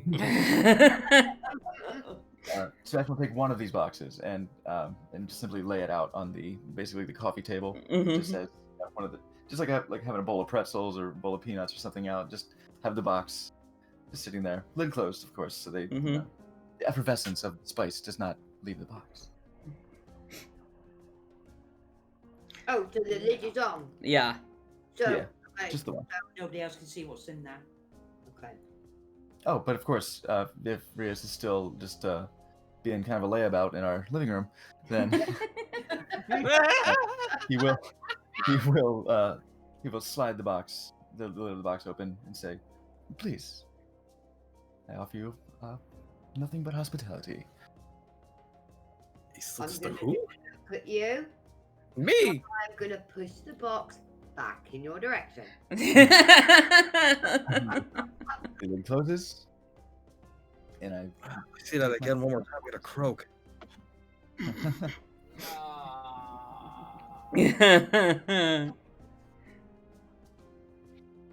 So hopefully the box will still be there when the rest of the masters return. They will have a delicious treat. No one might try it. So, the hour finally comes, and a wagon pulls up outside, and it's sort of backed up towards the front door. Yeah. And on the back of the wagon is like this sort of like iron like barring. It's not normal. It's like not like a normal wagon. It's like the box of the like it's like sort of a wagon that has a roof. It's like a paddy wagon. Yeah. And but the back of it has like iron bars, and you can see just inside it, sort of cloaked in darkness, a floating creature that maybe is about, give or take, around 5'6" to about 6 foot, floating in the air, And that's the flump. and a creature on four limbs, just sort of sat there, about 3 foot tall, and the wagon driver's like, so you're the ones taking care of these animals for the time being? Yes. Okay. I Okay, go on. I was gonna say, I appreciate your ability to act like this is so nonchalant with a 3-foot toad. Yeah, just sitting there, no big deal. And Yeah, fucking Giga Kermit over here. So, the wagon driver introduced himself. It's like, I'm Gladius's assistant. Normally these would be left at his tower or delivered to his tower, but he is out of the city currently, so I can't get in to leave them there. So yeah, that's why I went to Mr. Beadle for advice, and yeah, that's why they're going to be in your care for a day or two. Oh, sorry. My name is Melfric. How do you do? My name is Sebastian. Pleased to meet you. We will indeed be taken care of. They will be in the utmost of care. Thank you very much. Obviously, I will be coming back for them when, obviously, the Archmage has returned. Do you know how long he's going to be away? Well, if I'm honest, when it comes to Master Gladius, he can be vague on time, but he is normally quick with his work. So, 2 days at max. I can guarantee that. Out of character. Mm. I'm impressed. Get anything done. Well, he is able to do some things. Maybe not in the right way, but some things. Oh, they get done. Yeah. So he unlocks the metal barred door, and the first thing that happens is the flump drifts out, and it's like this like very pale, almost cream, like mushroom top to it, but dangling down are these tentacles of almost like translucent blue that drift along as it glides. And it's sort of pushed slightly from behind by Melfric into the doorway, sort of like a gentle push. So it knows where it's going. And like tie a string to it or something. Probably not a good idea unless you want to get electrocuted. Probably not a good idea. Tentacles. Yeah. Cool. Oh, so similar to jellyfish Yeah. thing. Yeah, okay. Now, while these creatures may be unusual on their own right, are these your, shall we say, garden variety giant toad and flump? Or have they been altered in some magical way? Okay, at that point you'd have to make me an H check. What looks like good nature? I got pretty new dice. Very nice colors. Okay, that's not bad. It's not bad. It scared me for a second. I saw a 1 roll by, and I was like, okay. Don't be like this. Sebastian's supposed to be good at shit. Oh, no. The modifier. 16. 16. Good enough. So, it's more noticeable when the toad hops out. The toad's generally green, or they're very dark green in nature. But this one has a blue and red spots all over it. Oh. And, yeah. This one has blue and red spots over it, and at this point, the wagon driver gets out some gloves. Mm-hmm. Yeah, it's either poisonous or one of those hallucinogenic. Right. Yeah, that's what I'm thinking. Right. Sebastian already had Yes, gloves. your regular average everyday completely deadly frog. Yes. Yeah. And the wagon driver says, okay, so this one, do not touch him with your bare hands or any part of your skin. Otherwise, to put it lightly, you may go senile for about an hour. Oh dear God. Oh, man. Byron, are you paying attention? Yeah. Byron's just sat there amazed at this point. His hand was already on it. I'm sorry, Yeah. but the pause for me was great because the internet was like, Byron, are you paying attention? Tick, tick, tick, tick. Yeah. That's what we all heard. It's perfect. And so I'm mad, he bro. picks it up and lifts it. It's like you tell there's some, like he's straining to lift this thing up. It weighs a ton. Oh, he's just lifting it. He's not even guiding it. All right. No, he's lifting it, and he's like He's lazy. motioning with the frog as the giant toad as such to move out of the way. Goes into the foyer, sees the fountain, and just plop drops him in the fountain. It's like, yeah. So just don't touch that one, and obviously don't touch the Flump's tentacles. Believe me, it will be quite a shock. Oh. Understood. Given the fact, obviously, you can see that the blue translucent effect on it, basically, doesn't matter who you are going to get lit up like a lightning rod. The Dungeons and Dragons spin-off, Shock and Senility.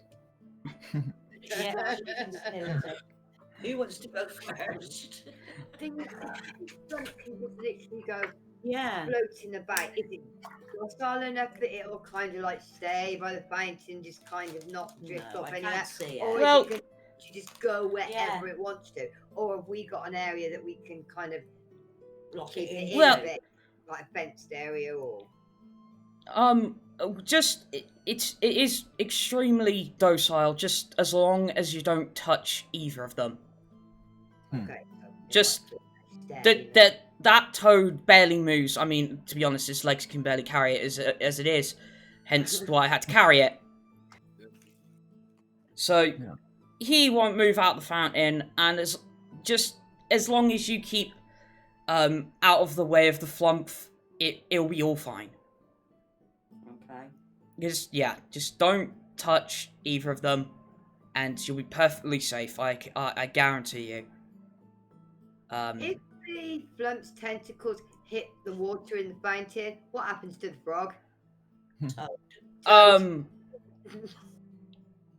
Well, one or two things might happen.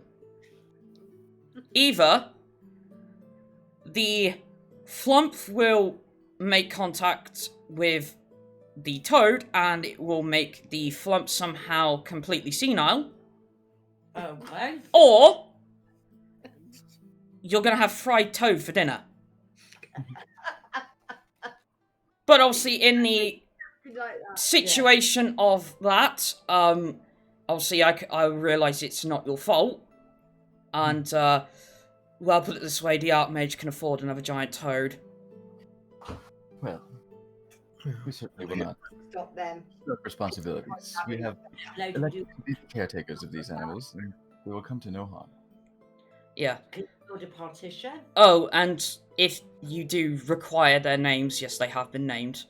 Mhm. It's don't ask me why. It's Bill and Ben. Which Which- is which? Oh, Bill is the toad and Ben is the flump. Okay. Really, Bill and Ben. The young mage is very fuzzy and warm in the heart area right now. Choo choo, motherfuckers.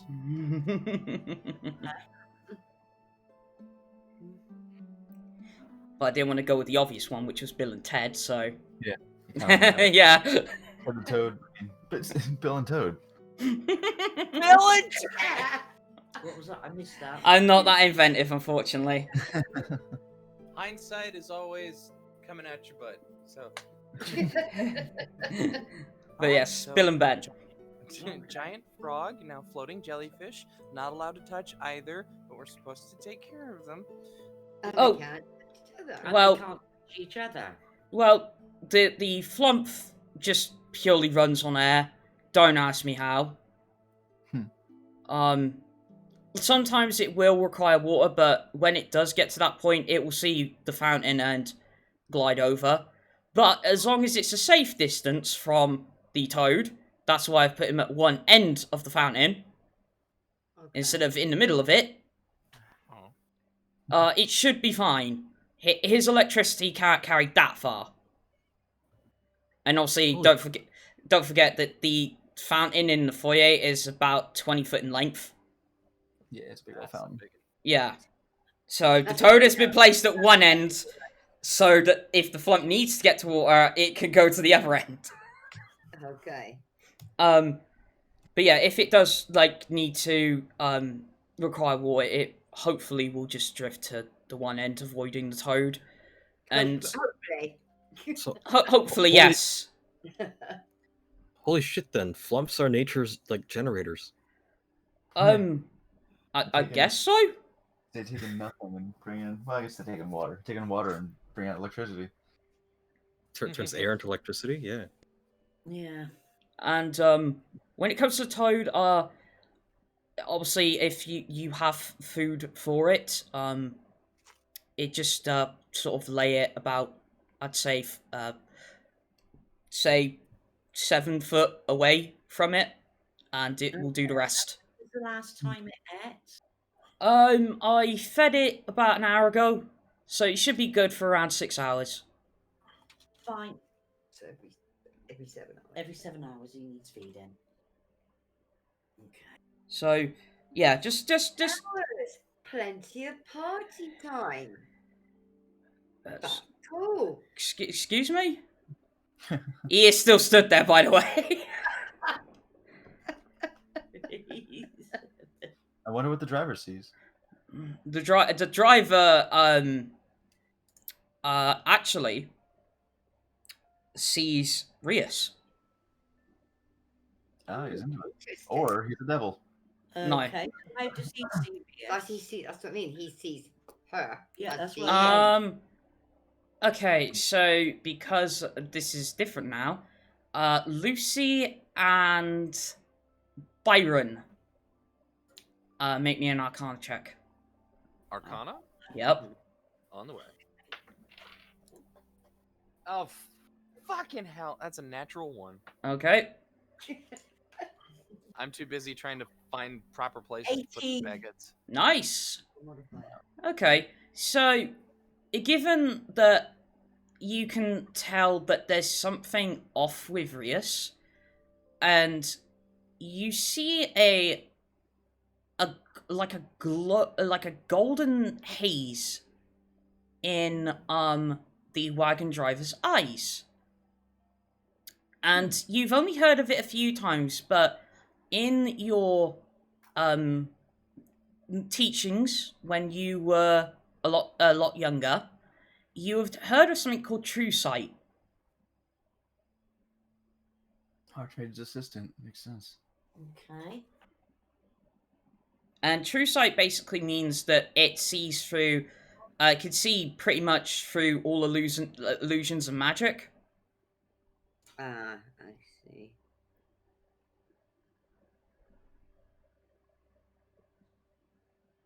As in the last episode, Vulen learned that his book is blinded by true sight. Mm-hmm. Okay. That's right. Oh my god. I'm literally going to look over at him and say, well, you're no fun. Excuse me, miss? Look,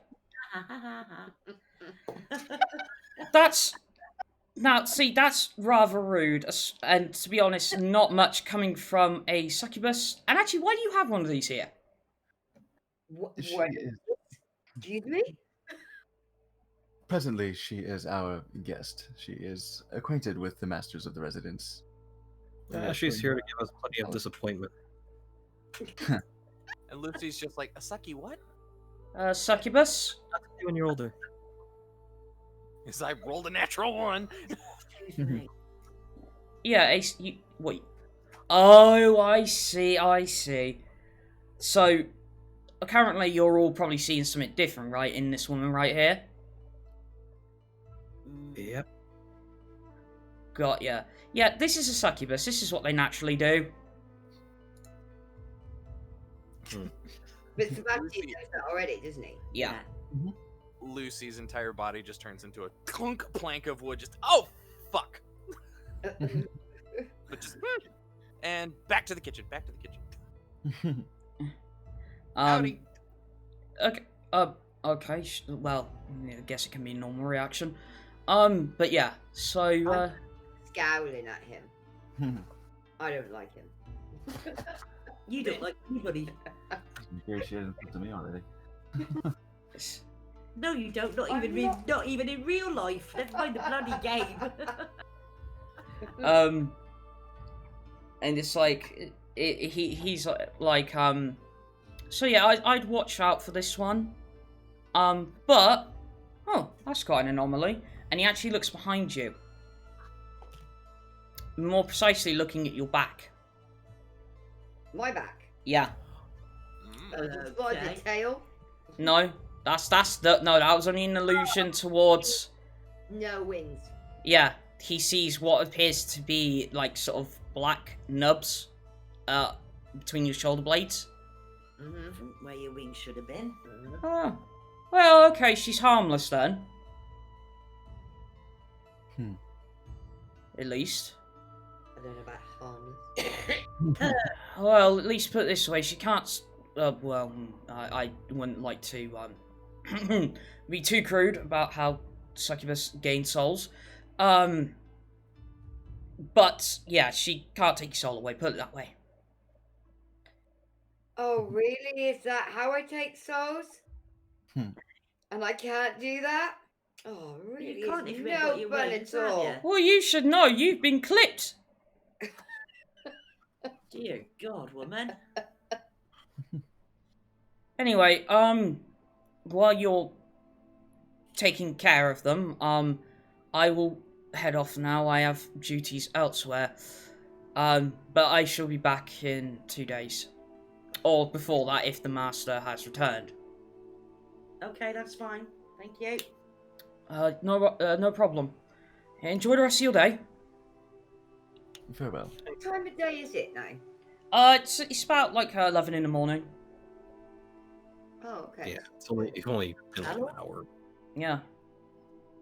Okay. And so he makes the wagon. Melfric makes his leave. See him go off back onto the wagon, and go back up the street. And so, in the fountain, you have a giant toad, who seems to be just minding his own business. It's quite extraordinary how big toads get, especially given this size. Like, it's like the big bulge that hangs underneath the mouth is like the size of a pregnant woman.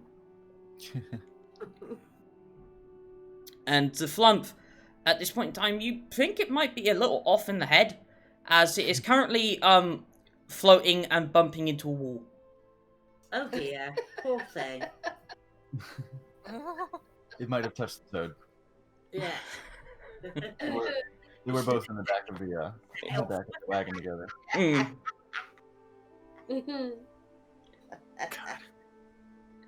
I think actually, regardless of the time, I would still be kind of like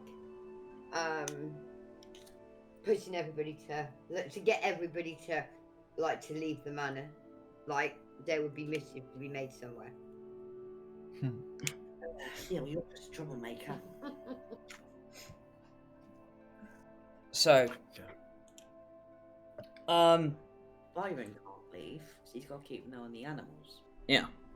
We'll see. We'll see. Byron can't leave, he's got to keep an eye on the animals. Unless Byron Byron's a good boy. then Byron will have to do as he's told. I'm sensing malice here at this point. At this point, Yeah. Like I said, what made you think it was a good idea to give us 56-year-old grandma a boy of 16? oh, I think that's exactly the point. Yes, but he didn't know I was going to. He didn't know I was going to be a grandma when he did it. I am now actually a grandma. Oh, Well- actually, you know what? I don't think I actually told Gothy. Don't worry, that's for outside the game. Yeah. Okay, sorry. It's alright. But yeah. Oh. So obviously, yeah, Toad and Nat is just sitting there. Lucy's dashed off to the kitchen.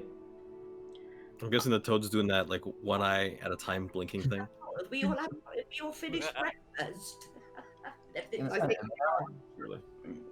Yeah, I'd think- imagine breakfast has been eaten. I mean, I'd imagine, anyway. Put us off any food. might put you lot up. Probably ate Oh, before let's do it. shopping was done because the food was already ready. Mm. Who was a training insect? Hmm. I bet you Byron would be down. Byron would be super into it, I imagine. Yeah, I'd imagine as well.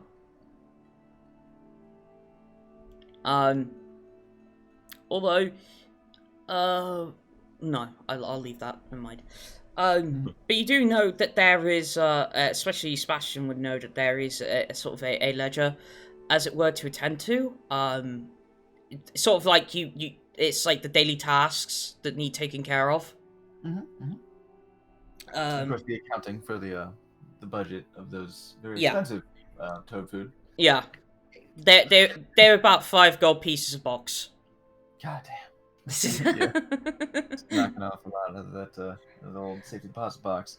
And 5 baguettes were just like 5 silver. Oh, those are big old baguettes. Yeah, oh yeah. How much were the insects? In total for all 5 boxes, 25 gold pieces. Yeah. Okay. Delicacy. Bait and tackle shop would have been a better idea for this dumb old frog, but Um, good stuff. What are the rest of them gonna think when I give them a bill for bugs? um, In fact, I think perhaps the more expensive of the will be perhaps set aside as treats for the toad rather than a full meal. If we need to encourage some sort of desirable behavior in the frog. You want to make it do a backflip? Presently, I believe stay is Make it too practically back. effective. Come on. It might be able to do a roly poly. So he gets to eat the bugs most of the time. Depends on how much it's meant to eat. Lucy comes back from the kitchen, sees the boxes of bugs, and just, how long are those going to keep? Couple of days. No, they're dried, aren't they? So They're it's dried. gonna It should longer than that, keep wouldn't it? almost indefinitely as long as they're properly stored. Yeah. Good. I get the feeling as long as they're properly stored, they're going to last a long time in this house. Yeah, long enough. We're not gonna keep them for that long. Oh wait, so are we feeding them to the toad, or? We in have about time. in about 6 hours. Oh.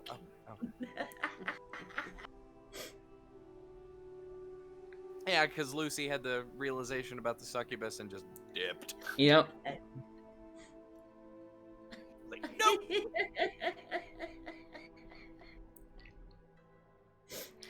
Indeed. So I produced the ledger Mhm. from within my coat. Yep. Clearly is where it's kept. And start sort of delegating tasks. Yep. Adding, of course, to the importance of the animals, adding that to Byron's list. Yep. Rule number 1: don't fucking touch. Stop swearing. Rule number 2: stop fucking Oh, swearing. Guess we're gonna need to change the water once this is all done, huh?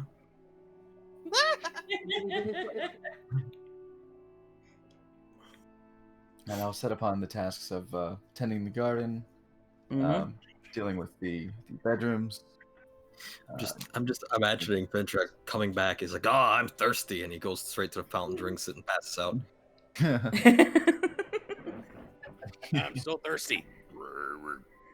He wakes up like 2 streets down, just like in nothing but his underwear, picking a fight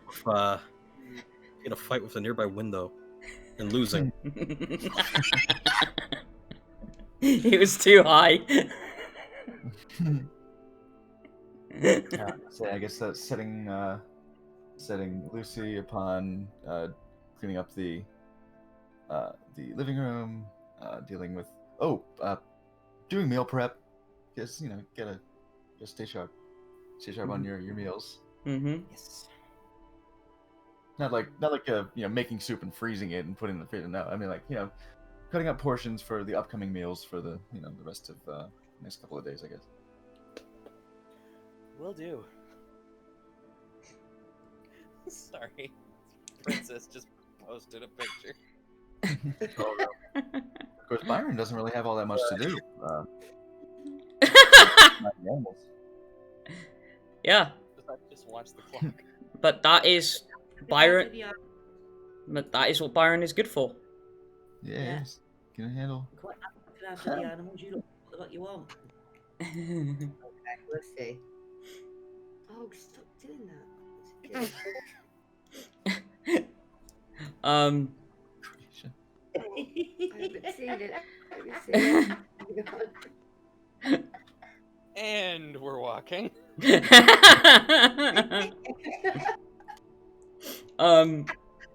So obviously, the daily tasks get handed out by Sebastian. Obviously, the notable question is what to do with your guest. This is probably how the actual toad is like. What the fuck has been posted now? There you go. Belba. I'll post it in chat. Why not? Oop, No. there you go. Oh, come on. I want to just type in chat. Oh, god damn it! Damn it! Fucking squid girl! I wrong with you people. Are you a kid or are you a squid? Oh, god. I was hoping it didn't venture down that route, but here we go. Here we are. Yes, I believe what to be done with Rias is at Heather's discretion. Mm-hmm. There we go. So. That's gonna be the name of my troll account in the future, just twerking Bulbasaur. I guess. Anyway, Heather. Yeah? What do you desire to be done with Rias? To be done with Rias? Well, technically, you're in charge. Yeah, you say it's time for you to go, or do you say let's go party because we're minding the animals and minding the estate. The day is yours.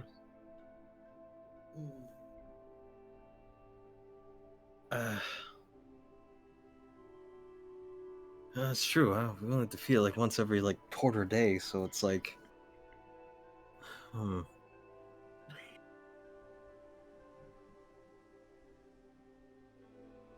But then again, Rias, you were saying before that you wanted to go out and do something. What? I'm gonna regret this. What did you want to do? You wanted to go out and just. Yeah, leave the manor. Let's head into town. Well, city centre. Okay, it is 11 in the morning, but I'm sure there's taverns open. Yes, MixTapeMage. Trouble to be called. I'll be right back.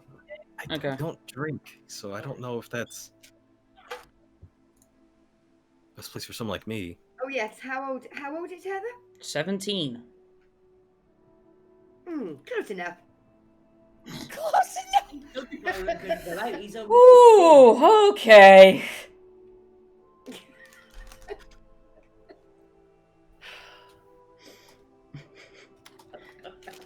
Straying into that territory, are we? No, I actually meant drinking. I don't know where your mind's going. Yeah, that's still underage drinking in most places. Oh, it's only just underage. Live a little. I don't know. I don't know. What about the like 1700s? Huh? Probably different rules throughout the years. Probably, but well, it's up to you. Surely Heather would be a little bit like, okay, no, I know what I'm going to say. Right.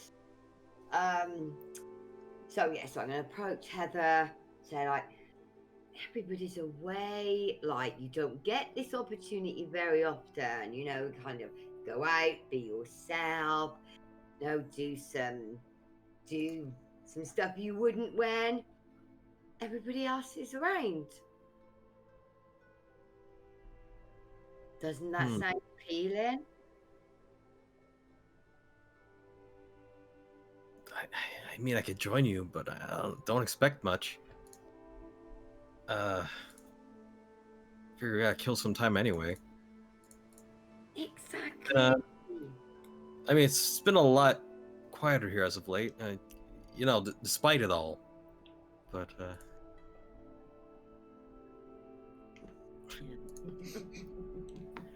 Lucy is going to wedge herself in between Rias and Heather.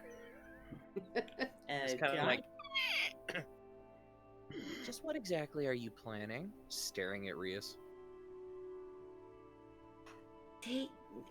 This could be like, oh no, well, a kind of girls' time out. We will bring the guys as well, but you know, think some like girls' time, go and do some stuff. I'm like kind of really pushing them to push their boundaries. I really do want them to kind of get into trouble. Oh, the door actually scared me. Just right there between the two of you. You started our day making Sebastian scratch your head.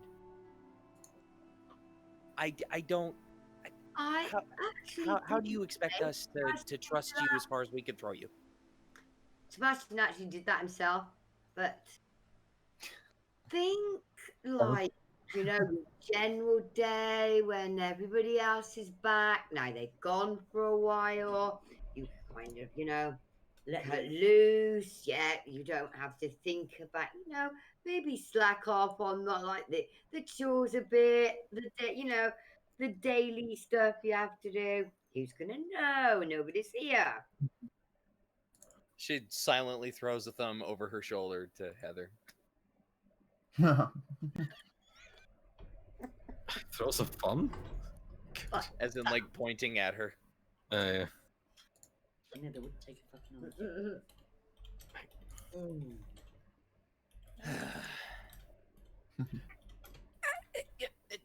Lucy really badly wants to insight check the shit out of this woman. Go ahead. Oh, total 17.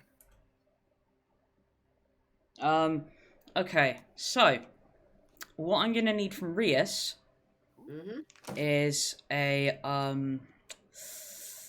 deception. Deception. Yep.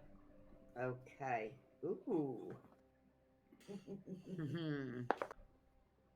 Oh, 26.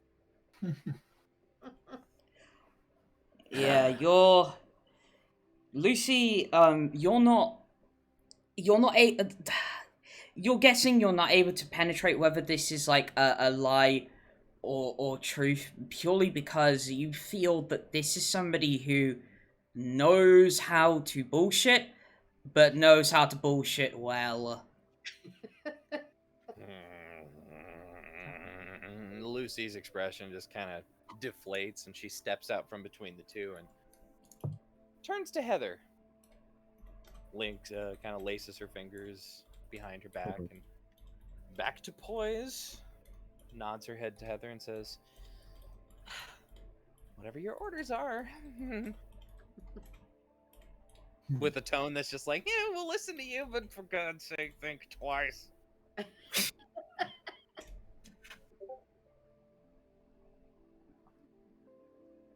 Like I said, it's not like I'm gonna be drinking out there. I guess I could use a little bit of socializing, maybe. I don't know.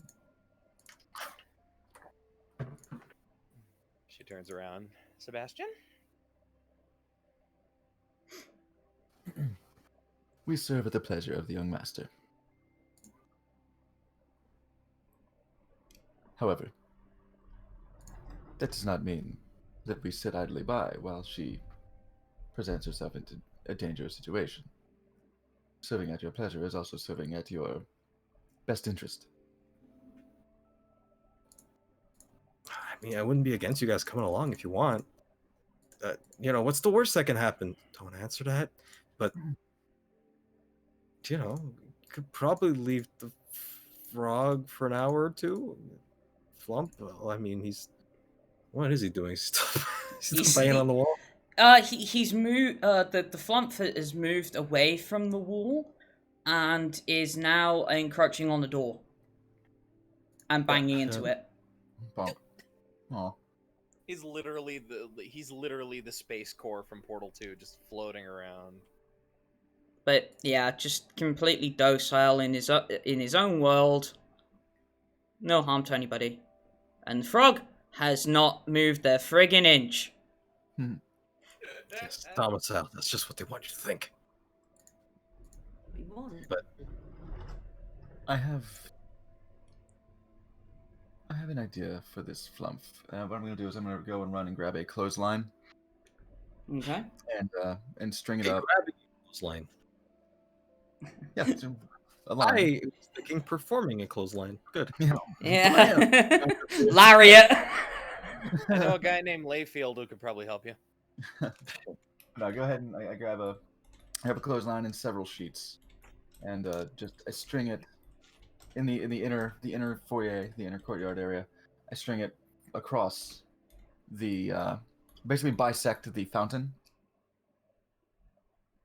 with the line, and I just drape the sheets over it so that if the flump wants to go and drift in the direction of the toad, then it'll just get gently deflected by just some sheets. And this is why we defer to Sebastian. This way, if we are to leave for a protracted period of time, the flump will not be unattended and risk frying the toad. Okay. I suspect it may have already touched the toad. There's a possibility. But once it comes back to its rightful state of mind, then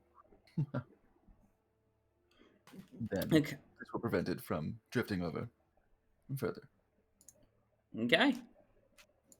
Now, I would like to make an insight check on Rias to see if she means harm in some way, because she's already been mischievous. Okay. Sebastian gets the idea that she's doing the succubus thing. I mean, Sebastian gets That's pretty advantage as well. Oh, sweet. This one? With the cat. This one? Oh, better. Hopefully it's not meaning harm. Hopefully she's just getting into succubus branded mischief. Mm-hmm. Modified 20. Okay. Obviously again, Rias, deception. Okay. Oh, that's not so good. 13. Okay, so you are definitely getting that there's not any malice behind this. It is just sort of like, put it this way, from succubuses you've met in the past, because she's clipped it's almost like even if she wanted to, she can't actually. Well, she can have malice, but it's going to be a lot harder. There's going to be more of an emotional connection towards a malice than. Yeah, like any individual would Yeah. have. You know, they would have cause to be malicious. Yeah. And you're getting she has no cause, she's just messing about. And I get the impression she's lonely and bored. Yeah. Like Definitely. it's hard to have friends when you're a succubus. It's it's hard to have friends when you're a devil. Can be, yes. That's what it's getting. So, indeed, if Heather is inclined, then yes, young master, we may accompany you to ensure that nothing goes the way you do not wish it to today. If we are having a free day about the city, we shall do all we can to make it as enjoyable as possible. Yeah, sounds great. Yeah. Sure, I'll go get ready. Yeah, she'll go into her room and get dressed in probably a slightly more formal attire. Yeah. Emphasis on the word slight, but still. Okay. Well, Rias, is there anywhere in particular you wanted to take these people?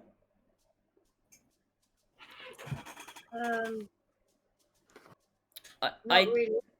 well, giving you a little bit of a help. You do work at the Swine and the Ravenlock, Okay. so you are known in those places. Because obviously, you know, you work in these taverns as a favor to Marcus. Okay. Since obviously, you know, he basically saved you donkeys years ago. So, The Ravenlock is in like quite close proximity to the manor. mhm. Where is the swine in? The Swine is in the domicile, the Right, south of okay. it. The domicile is where the main party, let's say, originally met you. Got the Dulldawn up. Okay, so I Ravenlock. think no, because I think that would be too easy. It's going to be That's gonna- way it's gonna be more too close, fun. isn't it? Way more fun because we'd have to head across the Toledo into the domicile from the manor. So, yeah, I think we go to the Swine. Okay. So, as long as everybody else is on board with this, especially Heather in this case, To do what now? Sorry. to go to the Swine. Yeah, well. Oh, isn't that the typical bar they tend to go to? Oh, no, that's no good, though, is it? Don't forget, Byron's only 16. Again. No. Two eeny weeny years. Yes, 2 eeny weeny weeny years. Yeah, They exactly. make a big difference. So, It's gonna be fine for a couple of hours. No. He's got 6 hours before he No. needs speeding again. Okay, Byron's being rather stubborn. Yep. Gonna have to... Nope. Yeah.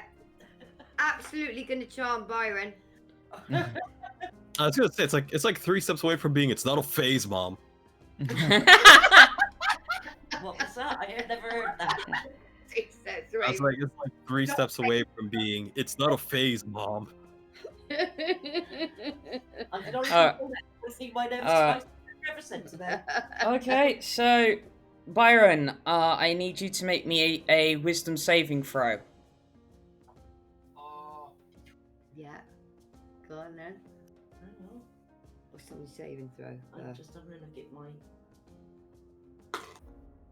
24. Oh my god. Passes! Nat 20 plus 4. There we go. Charmed, I'm sure.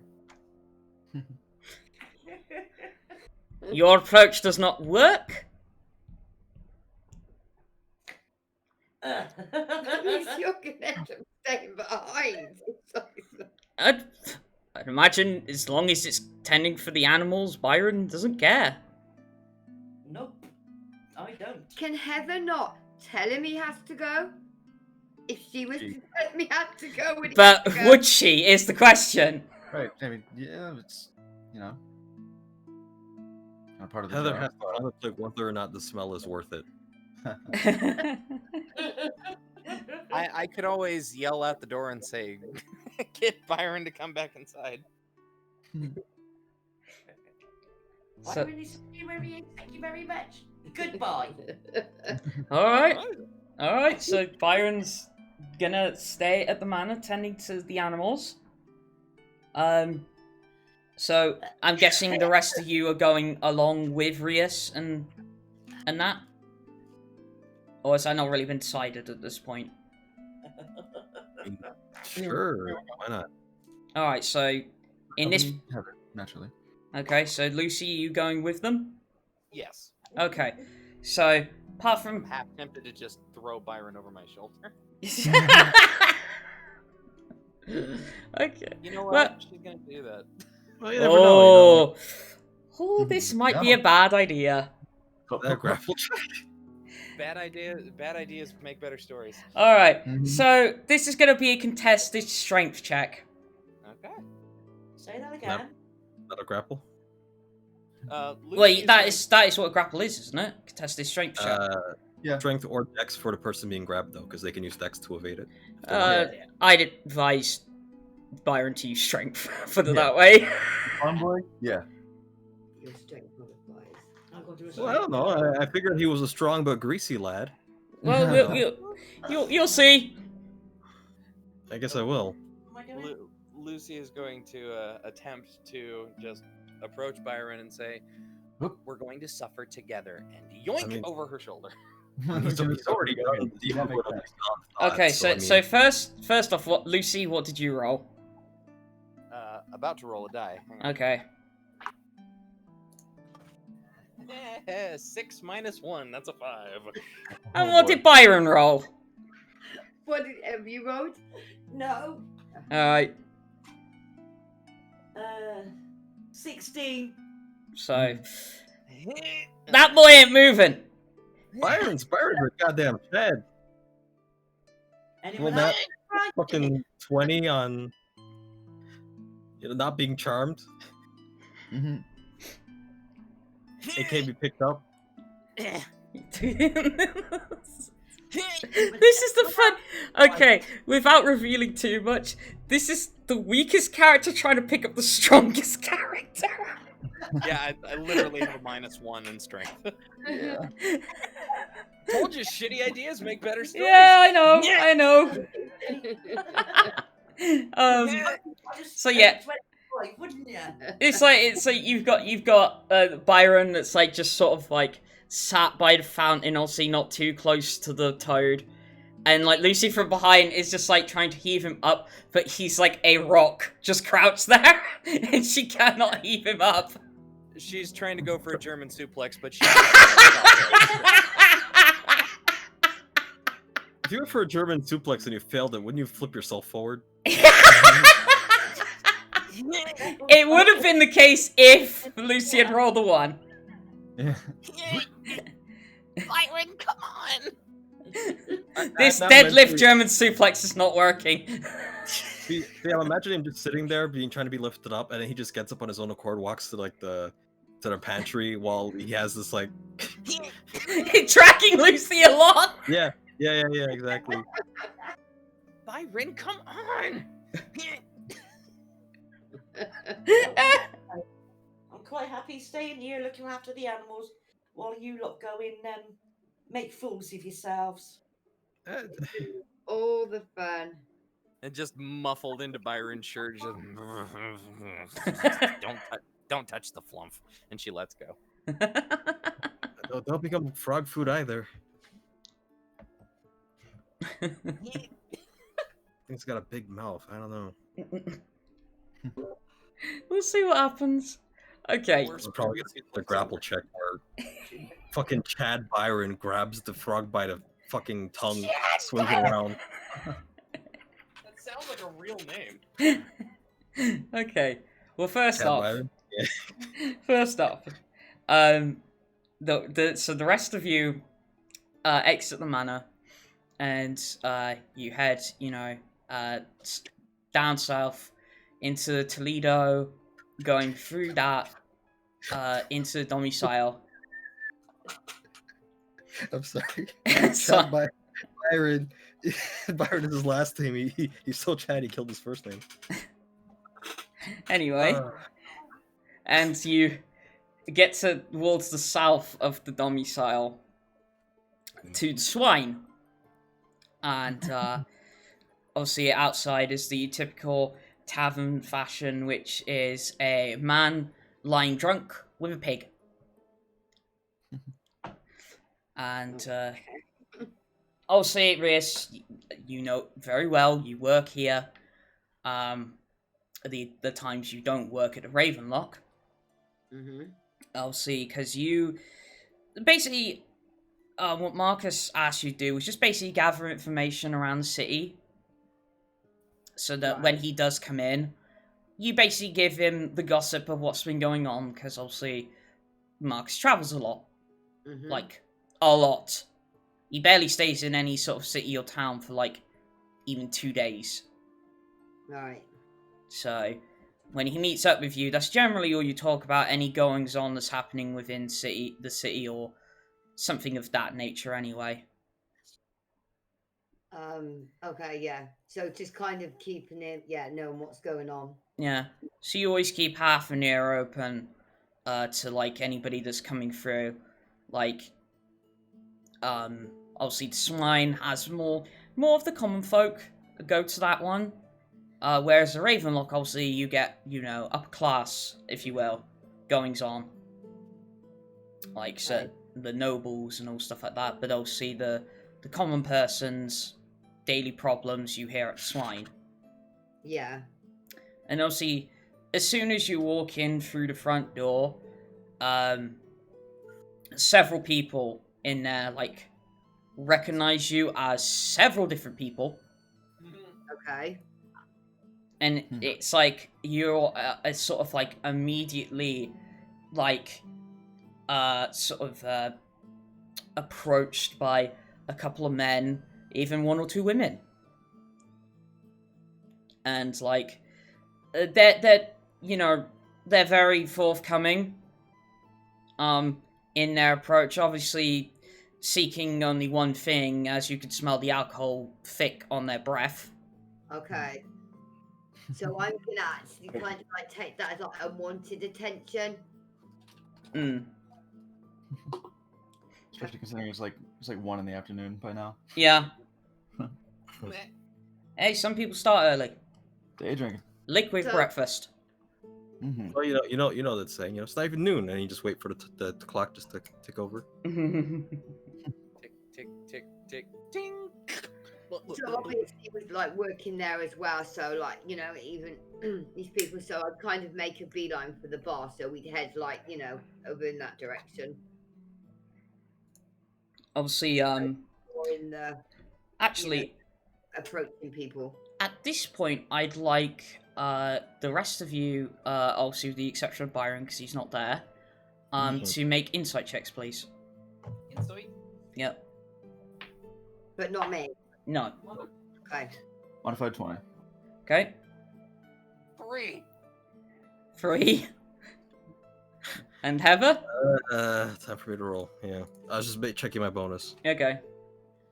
which Hey, is we roll 0. privately. 11. 11. Okay, so Sebastian, again, easy for you to read, seeing as though you've again met these kinds of devils / demons in the past. But in this scenario, Rias doesn't look comfortable, which is kind of odd and yet not at the same time. Given that you probably know she has a conscience, you can sense that's the reason she's uncomfortable with these approaching men and women all of a sudden in her face sort of thing. Which is intriguing, giving her output. Right. Yeah, she wants to. It seems to me maybe she wants to pick on others, unsuspectingly, in a sort of way to take the control of the situation back. Possibly. So, I suppose they're coming on a bit strong. I mean, it's no insight checks required for any of you to, like, obviously, it's typical, it is a bar, but it's like you can smell the potency of the alcohol coming off some of the patrons in this tavern. And they're very, they're very, like, I won't say aggressive necessarily, but, well, kind of do. They're very blunt in what they want. Like, hey, baby. Saturday night. Just sort of catcalling in general. Basically, yeah. Like, so, hey, I got a room upstairs. You're not on the clock. You want to just kick off for a little while. Like that kind of thing. Yeah, basically. Okay. Right. It's not one. So Sebastian says, "Oh, one moment," to Heather and Lucy, and sidles up to Rias. Says to the patrons, "Many apologies, but our friend here is off the clock currently, and I believe has some business with the manager of the bar. If you would please step aside, that would be much appreciated." What the fuck would you know? It's not your wife, is she? Oh boy. She certainly needs to be no one's wife, to have a schedule of her own. So she is going to be proceeding now, and I trust you will be accommodating. You can, frig yourself. This is a bastard. And he takes a very drunken swing at you. Oh god. Just kind of. It's like almost in slow-mo to you. I step in such a way as to wait very long. Well, I would like to step in such a way as to try to not make too much of a show of it, but push past his arm and push him out of the way. Yeah. And in doing so, lead into a slight courteous bow and say, "Thank you very much for accommodating." It's like, it's as this happens, the rest of you see this drunken man goes for a swing.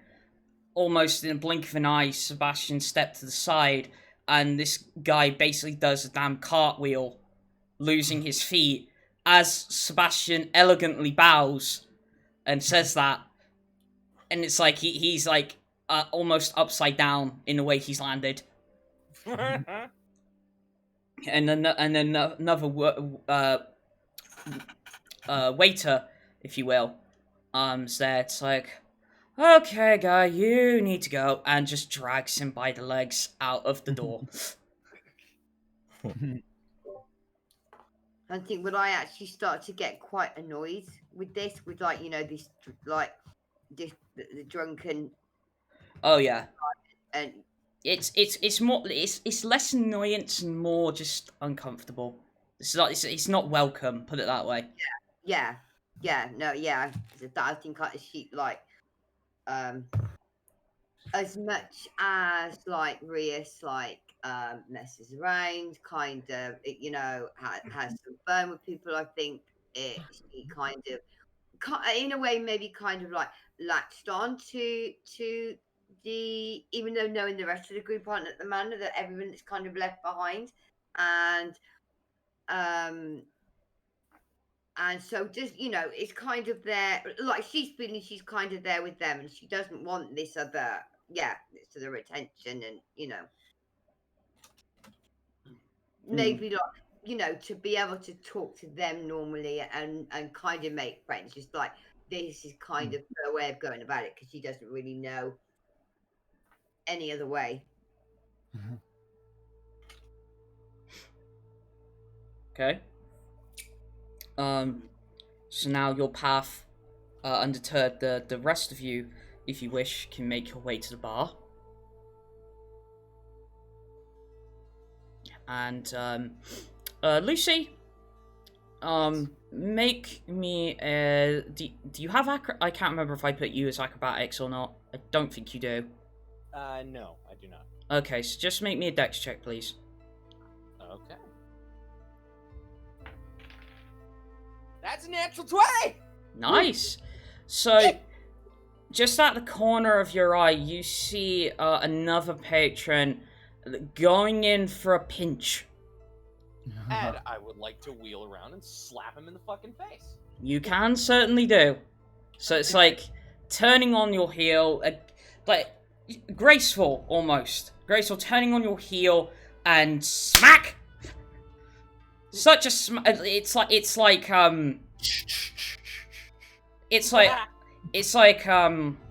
Eddie Edwards style chop to the face. Oh, I'm tingly. Your hand's certainly tingling after that one. Yes. And it's just like smack, and he just drops to the floor. There's a possibility you might have knocked him out. She is standing next to him and just pointing down at him. That does not belong to you. Do not ever do that to anyone ever. Flattens her skirt and rejoins the rest of you. But she's full on like soccer mom mouth right now. Just completely pursed lips. Just. She's almost got mom face right now. If that makes any sense to anyone. Just like, we'll talk about it later. You feel that grip on your wrists, like everything's fine.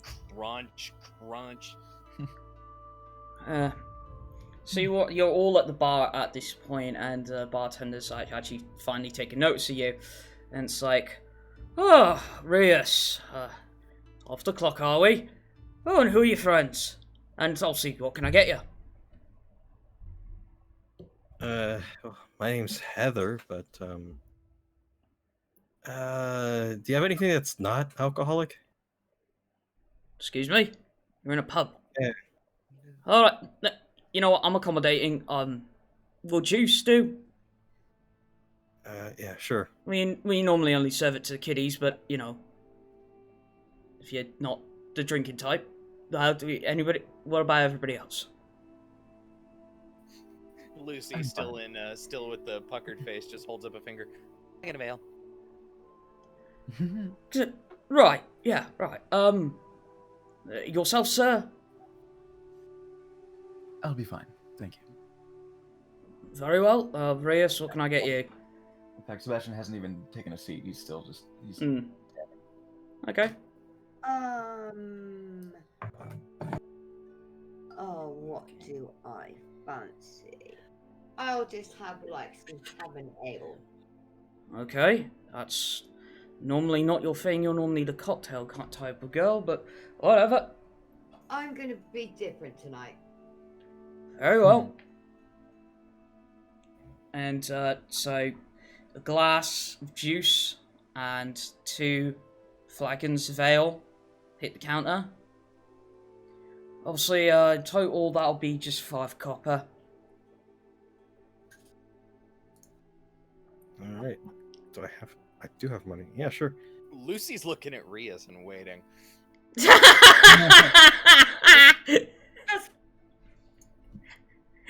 Okay. Out of character. So I don't want to be a stick in the mud the whole entire episode. It would probably take some cajoling from either Heather or Lucy to get Sebastian to drink. Not Slappy though. Oh no.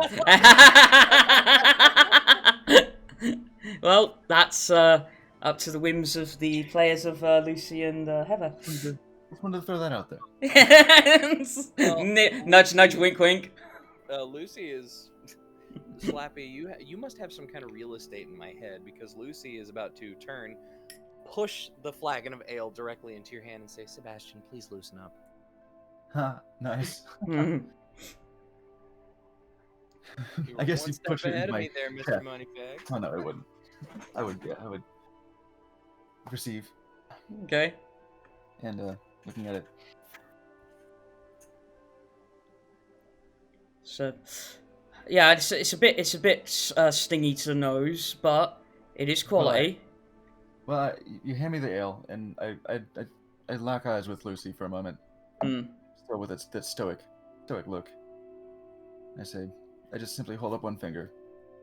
I hand her back the flagon, and I say, "Excuse me, sir. Yes. Rather, could I have a rocks glass of the Brunyard family whiskey? Neat." Certainly. Hold on, let me go to the back. Like he has like obviously because behind the counter is like just the cask. Because obviously, probably the most common drink is either an ale, a beer, a lager, whatever. And obviously, you could gather that if they aren't under the counter, the spirits are like out the back. Mm-hmm. And he does come back. The rock glass, the smashed up ice block, goes into the glass, and then obviously the Neat. and yes, and obviously. Neat meaning no ice. Oh right, sorry.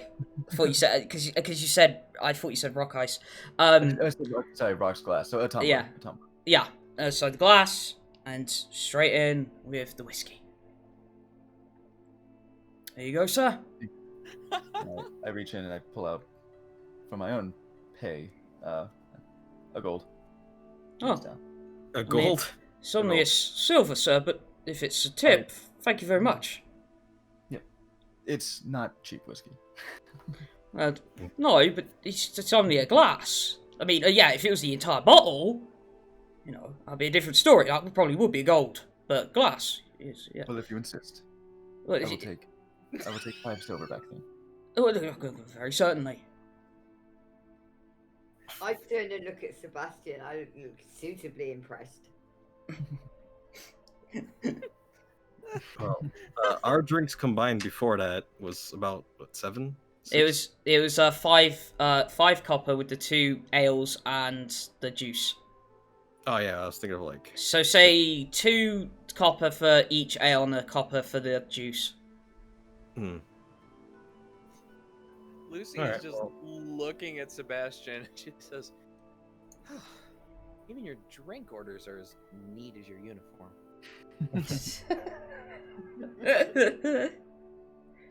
So yeah, for the drink, I'll pay 2 copper as a little tip.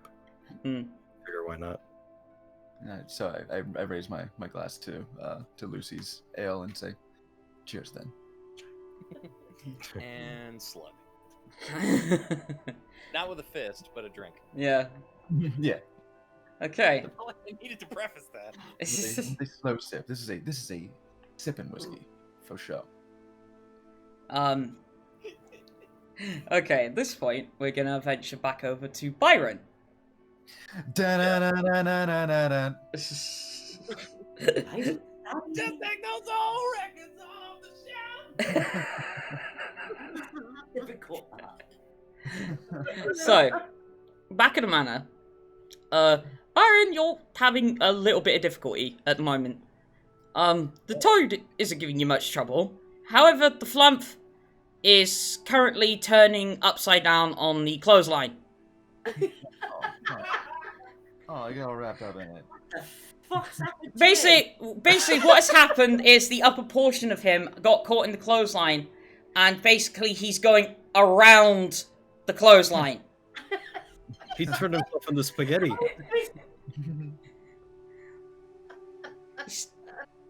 And it's a bit of difficulty getting him down. He's currently upside down, stuck on the clothesline. I can't touch him, so how the hell am I supposed to get him You down? can't touch his tentacles. Yeah, you can touch Are his. his tentacles suitably tangled up? No, basically what's happened is basically the top of the flump's head, essentially the jelly part, let's say, Yeah. has got, basically, imagine if it hooked on the clothesline, and it is just basically slowly turned itself upside down. So its tentacles are still up in the air. But its head is caught on the clothesline. Okay, so its head's there, and its tentacles Yeah, are... but hang on. If his head's down, his legs are up, his tentacles are going to fall down anyway, aren't they? No, they're actually still up in the air. He has stiff tentacles. Stiff something. It was waving around. Stiff something. It's, Pathetic. Jesus Christ. There you go. We can talk about stiff tentacles. This is the website for that. anyway. It's a Monday thing, isn't it? I'm not even going to go there. His head would Son off, I'm a grandma. turn him back round or something. I know that shit. So, yeah, the head you can easily grab with no, like, qualms of being electrocuted. Okay. But it's like, it's gonna be hard because obviously he's currently upside down and you don't want to bring him down straight on his cranium, essentially. No. Squishy little. So Like how- turn it, kind of No. turn it back, I I suppose. imagine Byron is quite experienced with grabbing things by the head. You'd imagine if you were able to get, like, say, a stick to turn him the other way up and then maybe lift the clothesline. Yeah. So you could easily take, like, the broom handle out of the brush part and use that to sort of, like, basically guide him back upright, like, sort of, like, turning him upright and then sort of unhooking the clothesline from his head. Okay. So I'm just gonna make you just do a dexterity check for that. Next. Ugh. This is going to be a shit one. 19. Good enough. It's gonna be a shit one, 19. Yeah. I thought it was. So yeah, you are able to guide it using the broomstick back upright, quickly unhooking the clothesline, obviously keeping out of distance from the tentacles, and it's then just starts gliding about the foyer, and obviously keeping out of distance of it, and Oh, so it's inside? yes, inside, The manor, okay. Still inside the manor. yeah, and the giant toad has just been sat there. It's actually moved about possibly 2 centimeters, Okay. and it is just like led there like a big fat toad. Yeah, so he ain't moving very far. Really fast. But for some reason, it seems like he's using his tongue to guide himself. Because what's happened is he's wrapped his tongue around the edge of the foyer, the fountain, sorry. And it's like sort of like maybe guiding himself with his tongue to go up the fountain.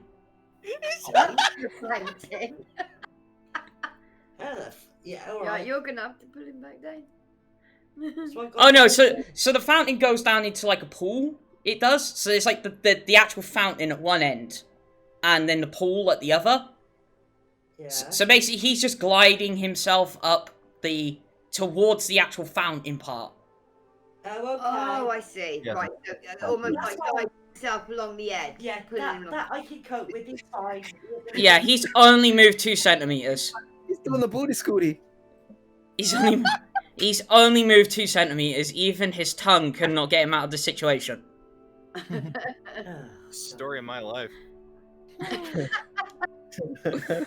Whew. Okay. So, Hey. and somebody's being called. But you get while all this chaos is going on, you get a knock at the manor door. Okay. Okay, Uh, so I'm going to the door.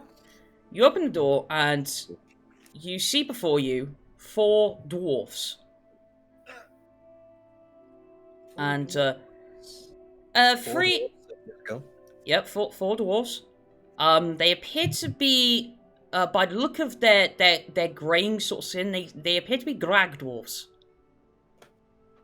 For you to be what, dwarves? Grag dwarves. Grab, dwarves, Grab. yeah. Yeah, See. Grag dwarves. You're gonna hate me for this. Whatever happened to Stonefire? Stonefire's still about. She's just doing her job as a sergeant. She's Didn't about. she clean up our house? Wasn't that one of the things? No, she was watching over the house when the assassination attempt happened. Hmm. But obviously that's long since passed, so she's gone back to her normal watchman duties at this point. All right. No, And one appears to be a tiny bit taller than the rest, and he takes his woolen hat off, sort of like a beanie, completely bald underneath. But says, sir, we're here on for a friend of ours, Vendrak Stormblood. We come with greetings from these cinder cliffs. Okay. Oh. Would he be about? Not at present. Oh. How long do you think he'll be? Is it? Don't. I'm not sure at the moment. I'm waiting to hear from him. Well, in that case then, if you don't mind, we need a rest. And the dwarf just sort of barges past you, followed by the other three. If he's not gonna be that long, we'll just sit by and we'll just sit by and wait for him. I'm not letting anyone in. All right. You're already in. Strength check. Strength check. Yeah, to sort of like stop them from barging past you. Come on, pretend I'm trying to suplex you. 27. It's okay. So it's like there's like you've got like an arm on the door, and it's almost like you just sort of lower it a bit to basically meet the dwarf's chest, and it's like he's trying to. Why are you impeding my pass? We're here, purely here to see a friend of ours. We've travelled from Cindercliff. Do you know what that is? It's a very long way away. I think you would have heard of this as well, because Yeah. that's come up with Vendrak, hasn't it? We've come a long way. We want to rest our little legs.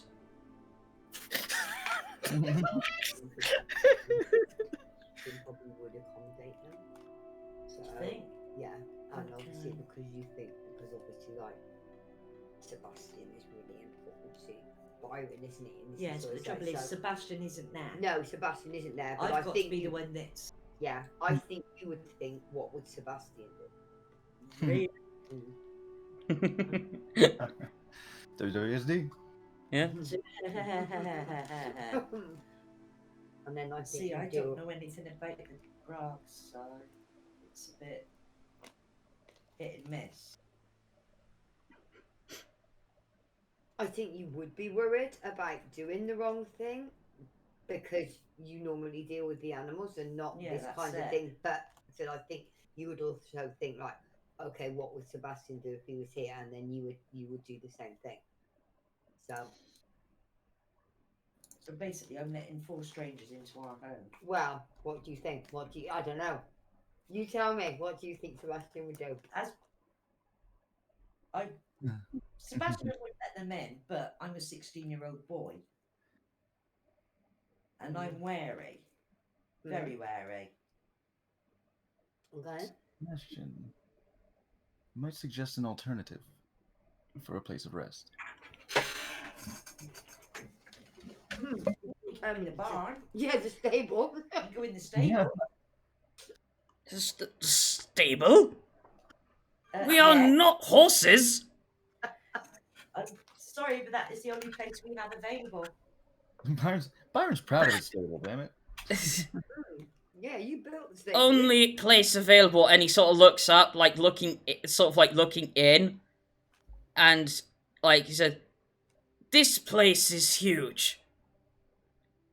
Fine, come on in. We've got a fucking huge frog toad and a Floats in the bike now. Yeah, not seen that enough for We've it. got an amazing pet toad. Feel free to pet him.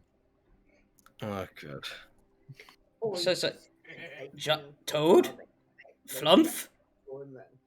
Thinking that the rest of us aren't going to Yeah, be that Flumph. long away. And a big giant toad. Oh, If you would like to make their acquaintance.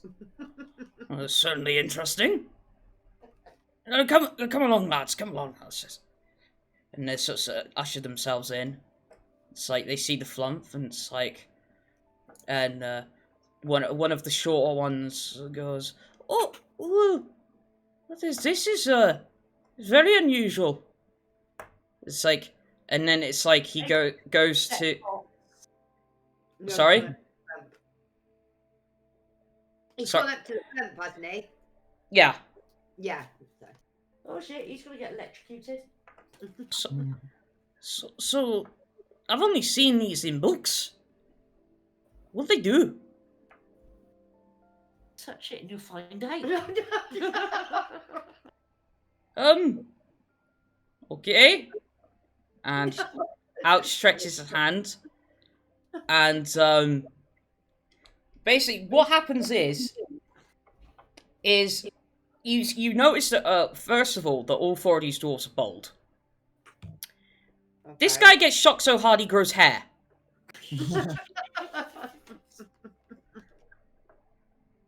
Is this the one that, hang on, the front is the one that makes you go temporarily mad? No, that's the front toad. That's the toad. Oh, okay. The flump just gives you an electric shock. Oh, Yeah. Sit Okay. okay. And it's just like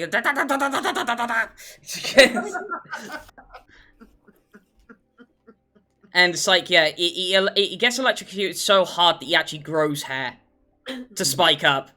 He might actually be grateful. What the bloody hell was that? It's a magic hair That spell. is a flump. Oh, so that's what you do with them. So he's a security guard.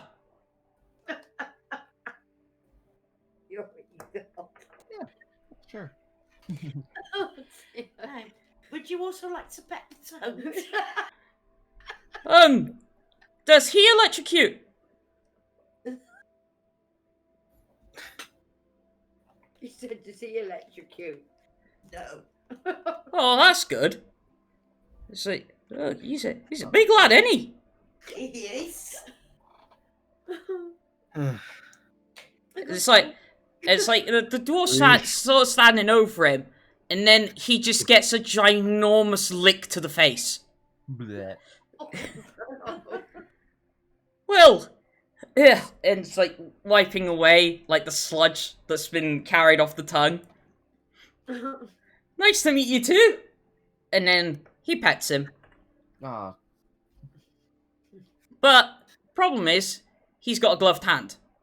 okay, good. Oh, okay. I was just gonna say he is a dwarf. Yeah.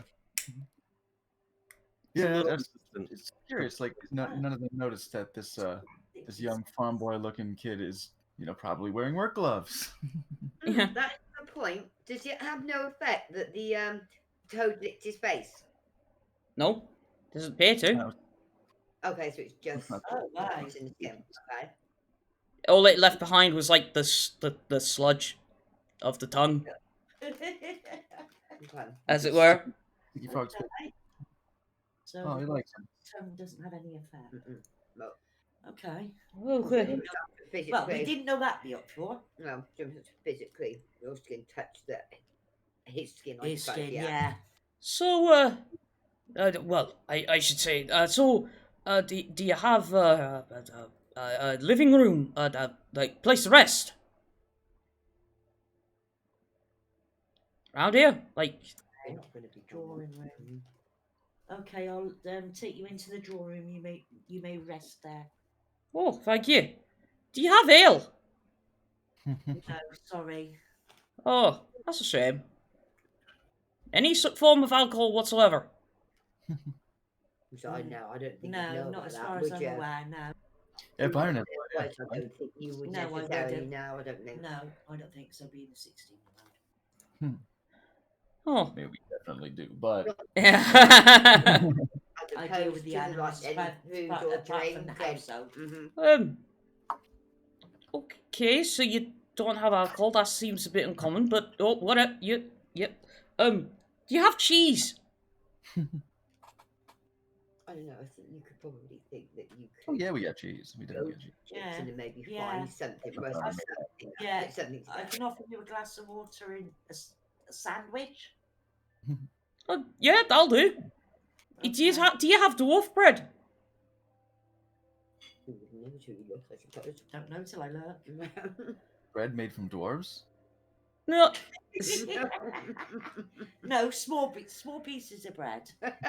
Oh no. Oh, dwarf bread. Dwarves of dwarves. Well, the funny thing is, I'm saying it as a joke because dwarf bread is actually used as a weapon. You can't eat it. If you do, you die. Never even bloody heard of it. Put it this way: the dwarf bread's so dense that basically it makes your stomach drop through your ass. Yeah. No, like I said, I can do with Or superhero, the Inside Out Man. It says, and then they look on essentially the coffee table. It's like, oh, what's this? Oh, bugs. So you eat bugs? Bugs. possibly. You eat bugs? No, No, you get bugs, but I Well, don't know. I've heard they're a delicacy. Let's give it a try. And he like grabs 3 of them. He's like, Going right in. oh, I think like maybe well, that's a bit salty. She said, that's the toad's food. Yeah. You might have to take that box away before the Well, Yeah. that one was laid out. In fact, I Sorry, believe it's everyone. human- Well, Rias, I don't know. It was Byron. offered around a lot. So, not for human consumption, it's for the animals. oh, my That one is apologies. As like a bit of wing is on the outcrop of his beard. but yeah, that's how they get leftovers. And, you know, Okay, well, we'll just park ourselves here until Vendrak gets back. We have some business with him. Aye, we do. I don't know when Vendrak's coming back, but I think you be knowing that we'll all be back quite soon, yeah. and then it will become probably Sebastian's problem, not your problem. Yeah, Then so. As I don't know when Vendrak and the others are returning, you can wait until our until Sebastian is back, and you can have a word with him. Sebastian, who? Who's he? Sebastian is the second in charge. No, he's the first. He is. He's first in charge, Yeah. isn't he? Of the In staff. terms of the courts, at least. Yeah, but he just needs to know he's in charge of the staff. He's the butthead. I mean the butler. In charge at the Well, moment. Yeah. Right, I see. Well, okay. We'll wait till you get back. It is a pressing matter. Well, I wouldn't have thought he'd be too much longer. Okay. At which point, gonna just take a small 5-minute intermission, All right. and then we will be back to continue this one shot. All right, guys. See you in a bit. Okay.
4 dwarves. Yeah. And okay, we're back, folks. So, obviously, if you weren't part of the first part, basically where we just left off, that 4 dwarves, particularly Cindercliffs, had just, you could say, invaded the party's manor house and have made themselves welcome. While Byron was having difficulty trying to basically untangle a flump from a clothesline. While the frog slowly moves, the big giant toad slowly moves itself via its tongue up the fountain. Oh, and one of the dwarves got electrocuted so hard that he grew hair. Sure. At least he can say he got hair. Yeah. So, at this point, we are going to turn back to... actually, no. We're going to stick with Byron for a second. Because I believe there's something you want to do, Byron. Yes, I would like to do Animal Messenger, please. Okay, so where are you going to find an animal to do that? Maybe out in the garden or in the barn. Okay, so you could go, yeah, because you could go up the stairs to the garden that's on the roof. Okay. Or, yeah, alright. So, up here, there's a few pigeons, like a few insects, because of the garden pollen and all that. Yeah, they are. Yeah. But yeah, there's a few pigeons that you could use. Yeah, I'll use a pigeon then, please. All right. Just let me know how Animal Messenger works again. Choose a beast I can see within my range. Yep. Which is 30 foot. Yep. Easy. And I tell them the message I want to send and to who to send it to. But I also needed to describe the person I'm sending it to. Specify the location. Specify the location. All right. At that point, as we slightly discussed during the break, I need you to make an intelligence check on that one. Okay. 21. All right. So Okay, so you remember the mention from Rias of the sign, and in your early days of being in Dulldawn, you do remember coming across, not going into, but just like in the street, remembering a sign, hanging above a tavern that was called the Swine, with a drunk man hugging a pig. Okay. And so, I'm guessing you describe Sebastian or Lucy. Yeah. No, I'll send the message just to Sebastian, please. Okay, and what is the message in question? Just to up say to 25 there are, words, isn't it? So just to say that there are 4 Grags, dwarves at the manor, and I need him to come back. All right, as that's soon as possible. okay. That's within 25 words. The bird flies off in the direction of the domicile. All right. At that point, I'm gonna switch back to the rest of the group. So, you're currently sat there at the bar. Sebastian sipping on his whiskey. 2 of you have ales, and 1 of you has juice. What kind of juice? Orange. Matter? I would have assumed cranberry, but all right, get some nice vitamin C. I was also leaning towards mango for some reason, but I don't know why. Oh, nice. mango. Oh, I love mango Oh juice. dear, no. Mango and passion fruits are quite nice together. I'm taking a nice slow pull of this very rich whiskey, and sort of appreciating Lucy's indulgence. The out of character, the mage really wants a glass of that whiskey. That sounds really good. Now the character can ask if so intrigued. Oh, Lucy not so much. Mage wants whiskey, but that's I not say here nor there. smoky. It's smoky. Ooh. Okay, making notes for the future. Okay. Smoky and dry. None of that peach shit. I'm not trying to drink medicine.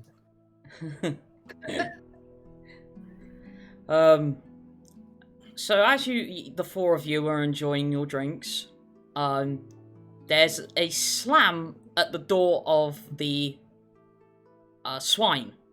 Dunk. And then it happens again. Dunk. And again. On the door, not even the window. Dumb bird. And eventually, like, the bartender's like, what the hell's going on? And goes from behind the bar, opens the door, as a wild pigeon flies through it, and aims directly for Sebastian. Catch it. And Sebastian ducks as it shits.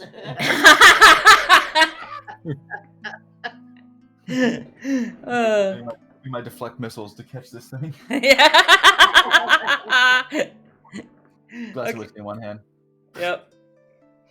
And I'm guessing the message is telepathic. Or does it open its little beak like Esther and just Yeah. it says the message? Yeah. So also you received the message that from Byron that there are 4 Grag dwarves at the manor, and he requires your assistance as soon as possible. Of course. Oh. I let the bird go and it probably fucks off. Okay. Shoo. And the bird flies off.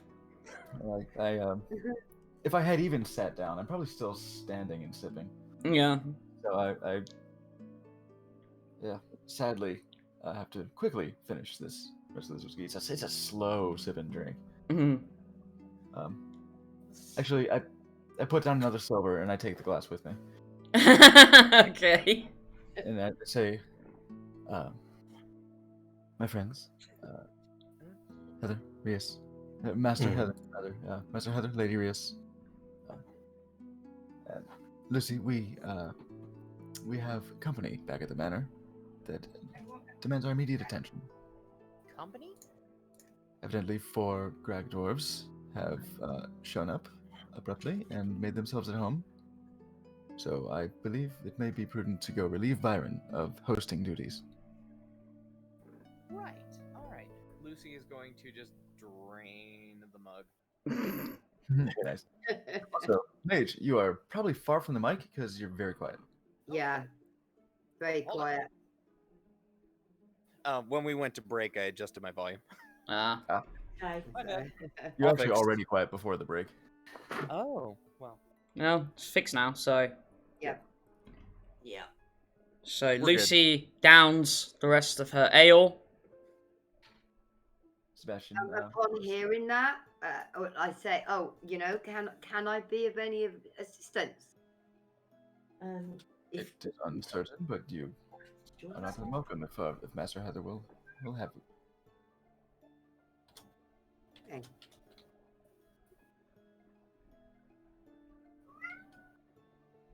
And Sebastian. Sorry. Oh yeah. Oh yeah. Yeah, I guess she's gonna shotgun her orange juice because just the mental it's great.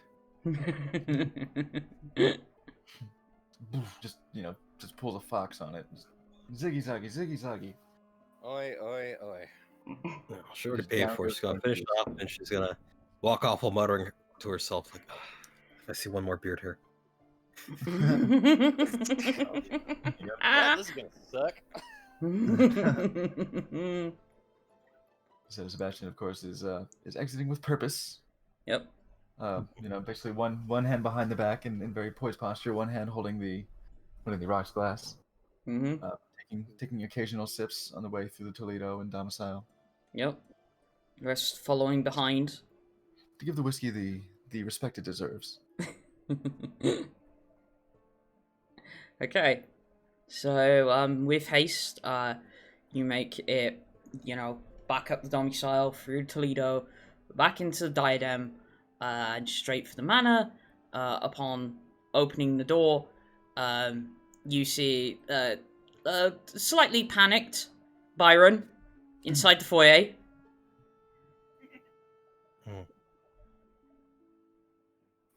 These guests of ours, are they in the living room, I presume? They are. The drawing room? Yeah. Right? And That's right. I place the now empty rocks, the final little drops. I swig, I place it down on the fountain edge next to the next to the toad.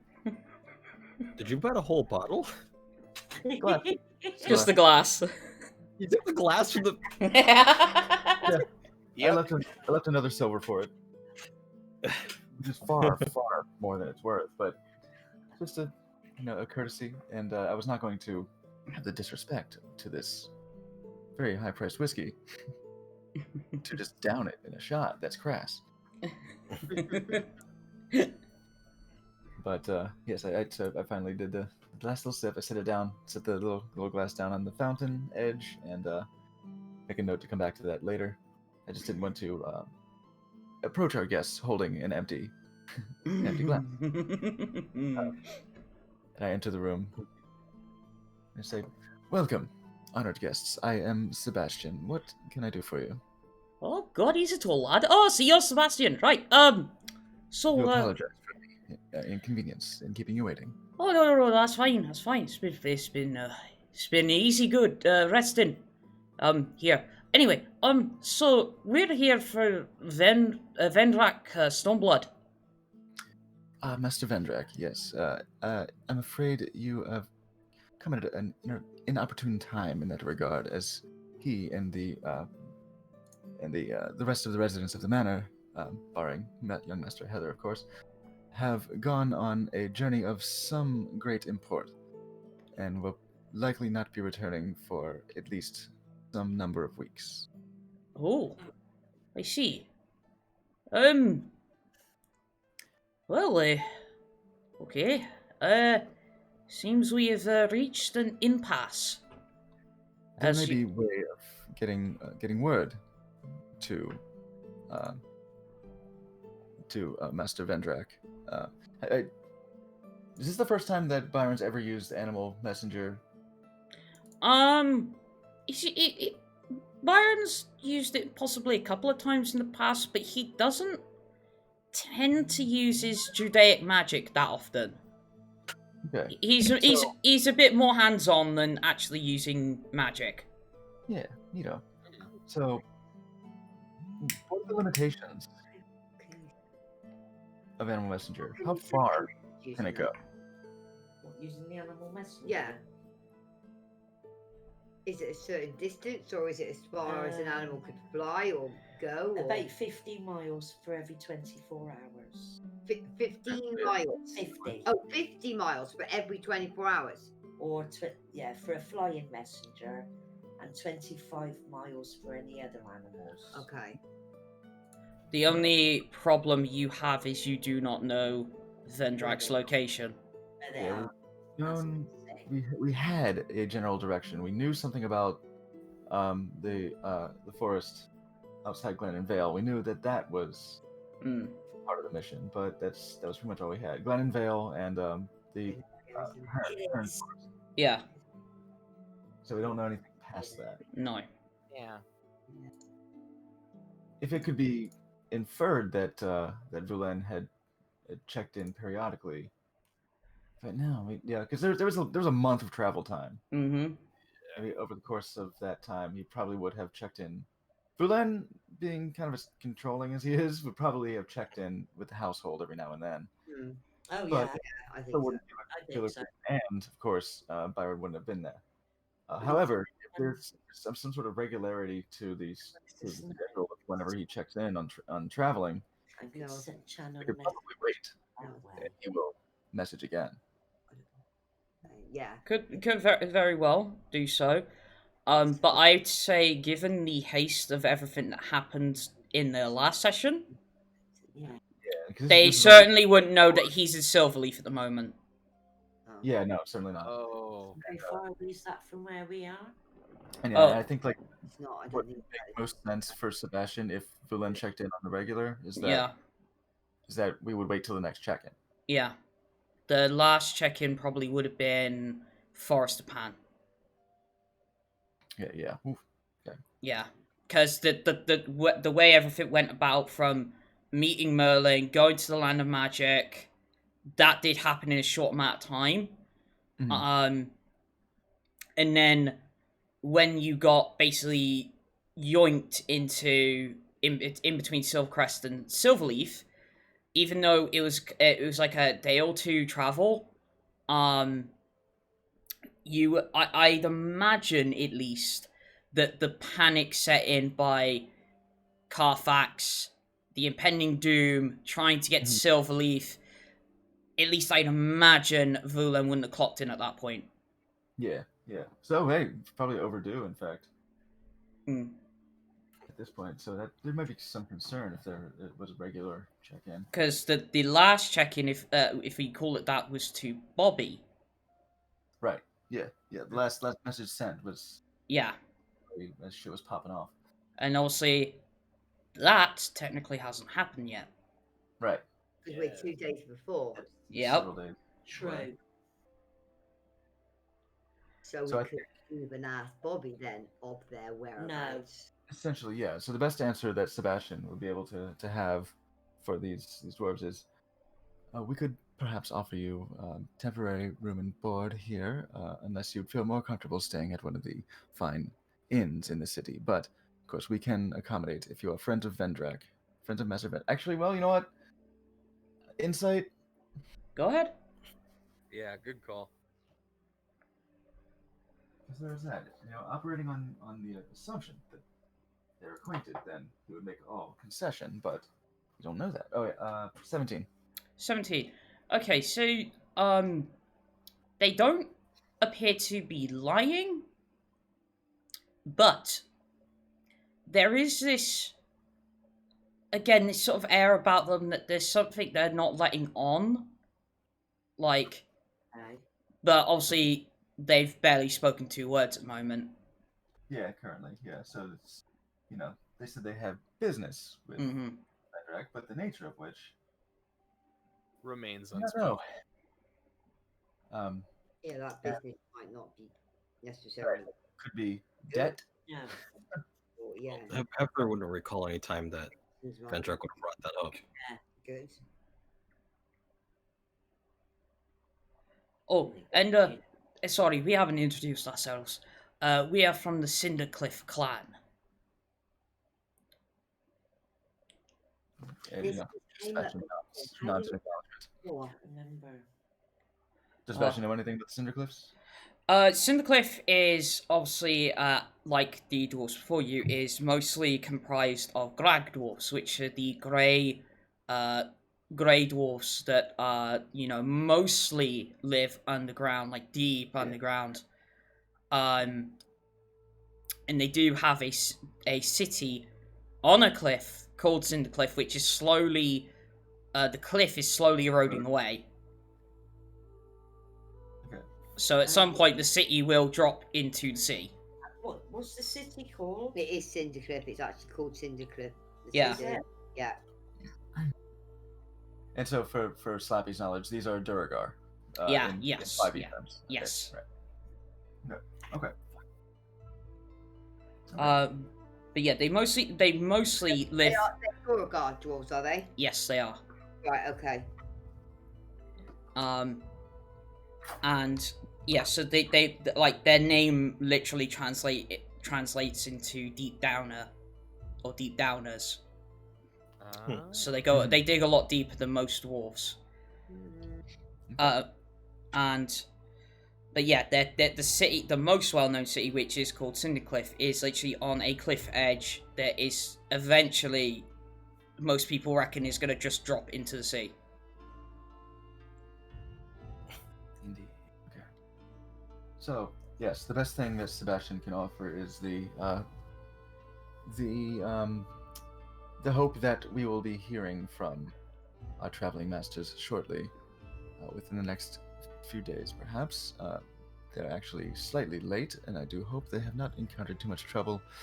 But what I can offer you for now is our hospitality, and if you prefer a tavern, an inn, then certainly we can see you there. Well, I mean, this place is quite roomy. But yeah, your hospitality will be taken in kind, obviously. Dwarf hospitality is always good. I look and I see that they are without refreshments. Yeah, you notice the lid of the box to the bugs has been opened, though. Yeah. Oh, I see. You have sampled our fine delicacies. Oh yeah. No, they're really good. A little bit salty. I'll be honest. Crunch is good though. Crunch is good. They have quite the palate. May I offer you any beverages, any refreshments? Do you have ale? We do have ale. Oh god, that we would like some ale. Particularly if you have pig spit. A brand I trust. Yes, yeah. Okay. Not actual spit. Yeah, but I mean, it's either calling it swill, or a brewery called Pig Spit.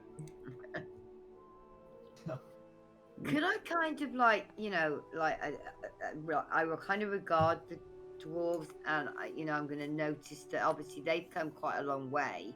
They don't seem to have anything with them for traveling. Apparently, and I think as part of Rias's nature, I think she can be, quite suspicious. And so, I'm gonna be quite forthright and nosy, and say what is your business with Vendrak, if you don't mind me asking? And it's like the one that does this. You've approached one of the shorter dwarves. Right. Actually, the one that has a bit of stubble now on top of his head. And he looks at you, and it's like his eyes grow wide, and it's like, fine young maiden, please take my hand in marriage. And he's like down on one knee, holding your hand. They're all flaming deluded. Oh, funny you should mention that. We do not have pig spit, unfortunately, but we do have brown dog and my hand in marriage. Well, certainly hers, please. In my hand in marriage, I like that. But Well, then, that will do.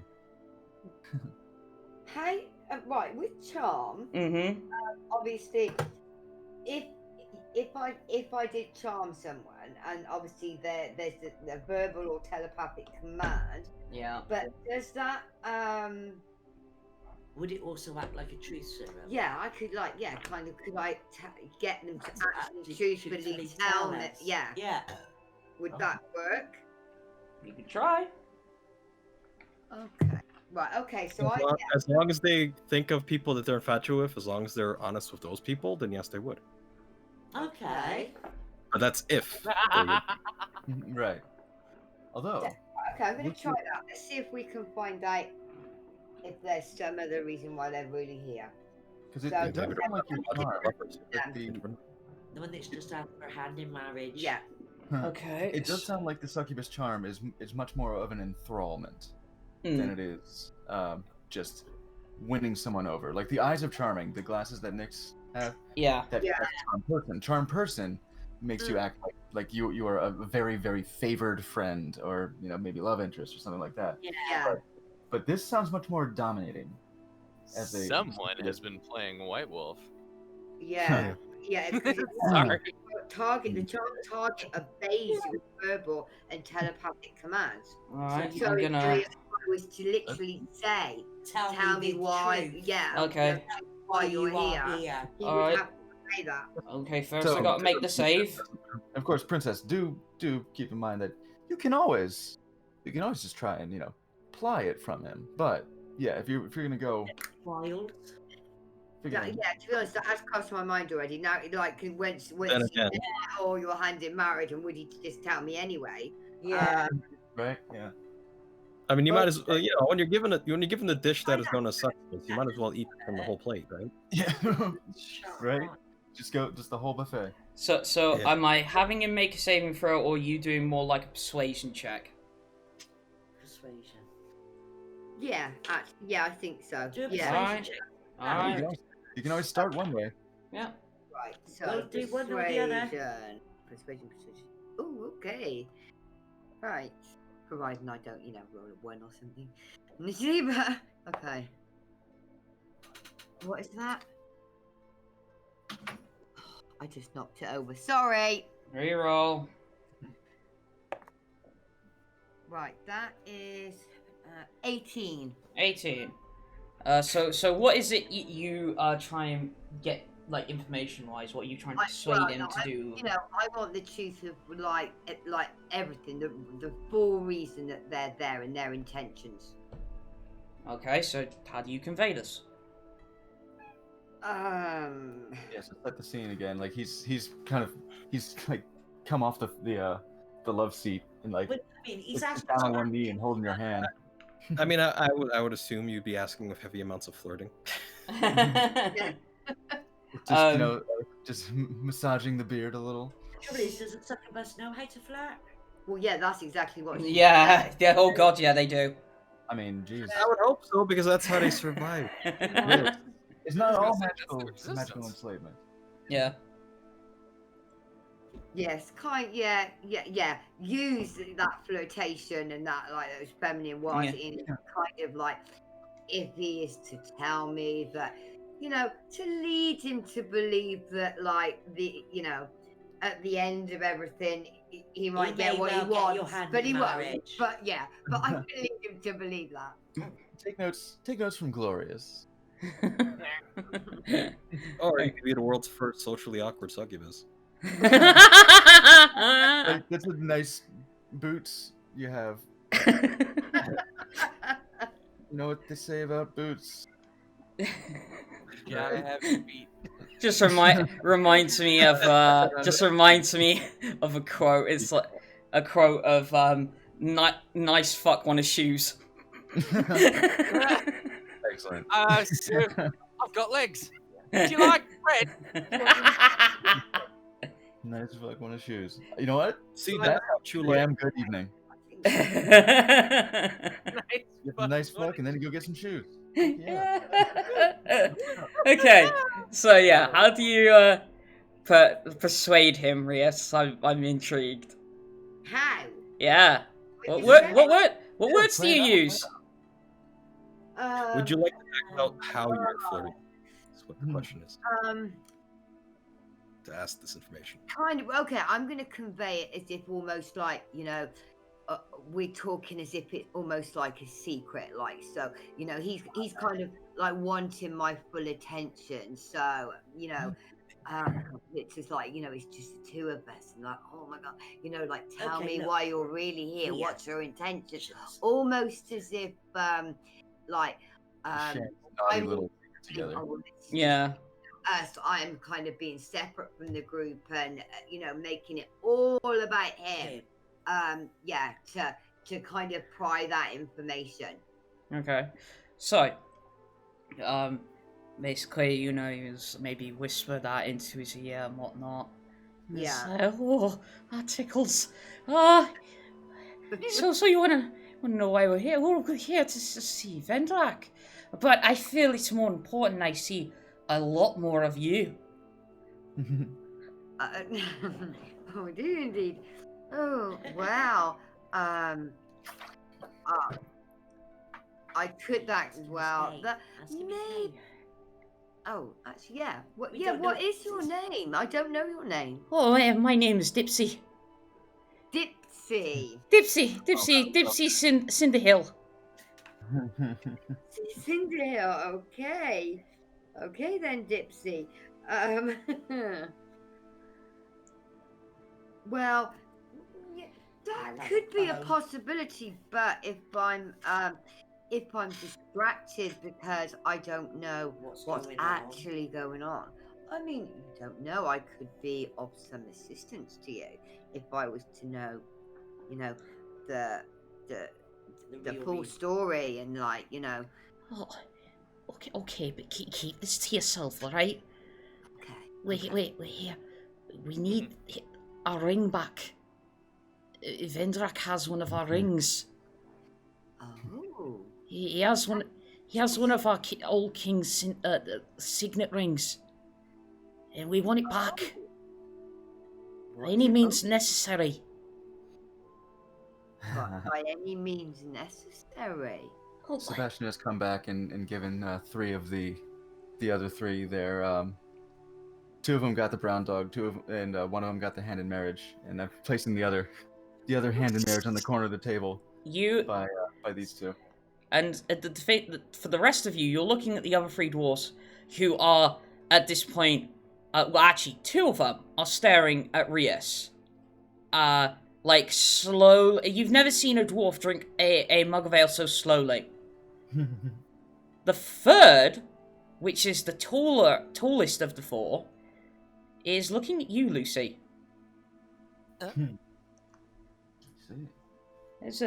So, do you girls get out much?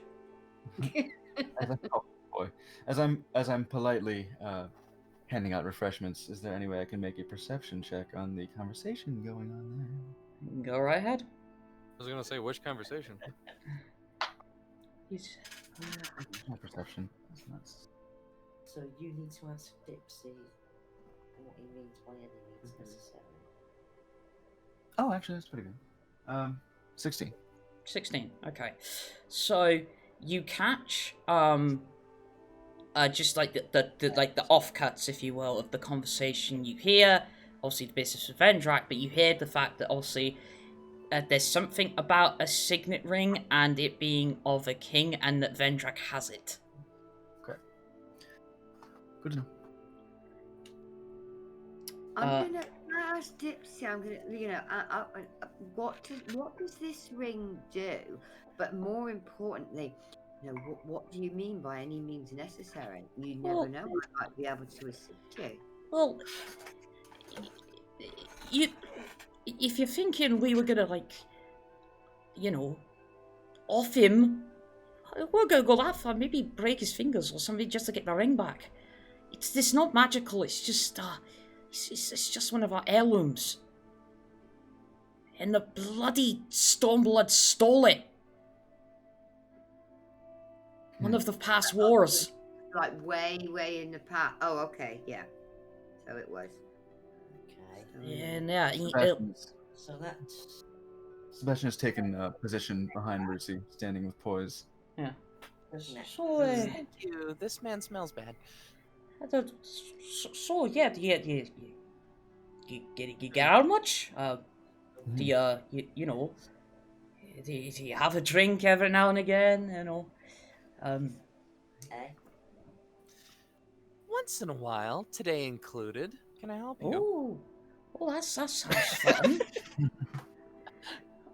I mean, you could, probably help me. I gotta. Do you need a top off of your ale, sir? I'm good. I'm good, thank you. And apologies, I have not gotten the rest of your names. Oh, yes. I'm sure this will be valuable information to Master Vendrak. Oh, yes, of course. All friends of his. See, over there is Dipsy. I'm Lala. Of this Paul. No. Oh my god. And also, and the last one there is Tinky. Which one has hair now? The one that has hair is Dipsy. Okay.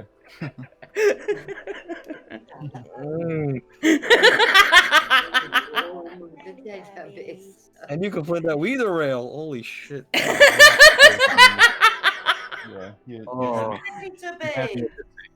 You had me at Dipsy, and the fact that there were 4 of them. Yeah. Like I said, this is gonna be a comedic stream. It's fantastic. So the tall one is Lala. The leader is Lala. No, the tall one. Shit. No, the tall one is Lala. Okay. Dipsy is the one with hair, and the other 2 are obviously Poe and Tinky. It crossed my mind for just half a second. Do I need to That make a might be perception what you're going for. Do I need to make a perception check on the sun now? Oh Christ, no, please. No, I'm not going that far. No. There's a cross between Teletubbies and Majora's Mask. No, I ain't going that far. But yeah, the one currently speaking to Lucy, Heather, and Sebastian, that is Lala. Alright, Yeah, Lala Cinderhill. very well. We are all part of the Cinderhill family. Very well. Do let me know if there's anything else I can help you with. You want to see how? Of course, of course. A delightful bunch, I'm sure. I'm starting to wonder if these dwarves are making a mountain out of a cinder hill. Well, Even as I say this, I've gone beyond a bow, actually, okay. and I've leaned in. Perhaps not too close. I'm not in his bubble, but Yeah. I'm face to face with him. Okay. I'm Okay. glad And you finished that saying, sentence with because it the just ended courteous- with "I'm not in his bubble butt."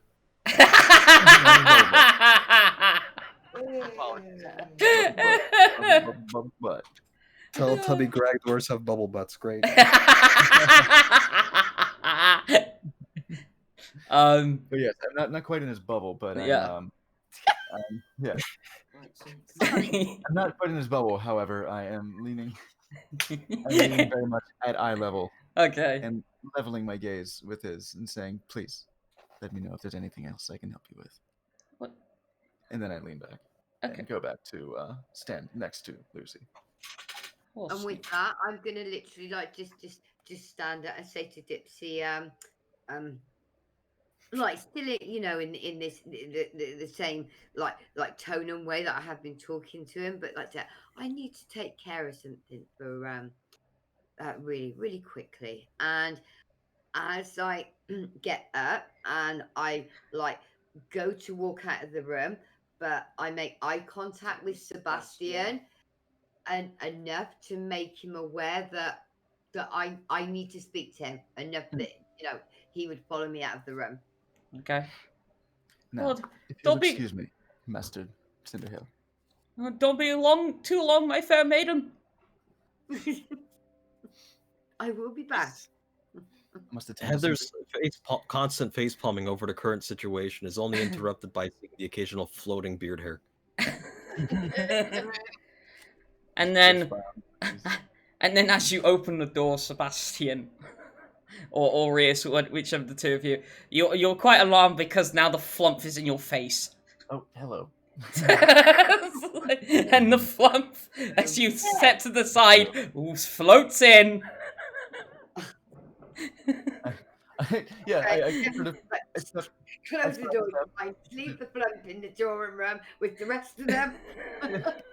I sidestep politely and allow the flump to just drift by. Yeah. I just wordlessly just allow it. In fact, I sort of I gesture with my hand as if to say, "Right this way, sir." And,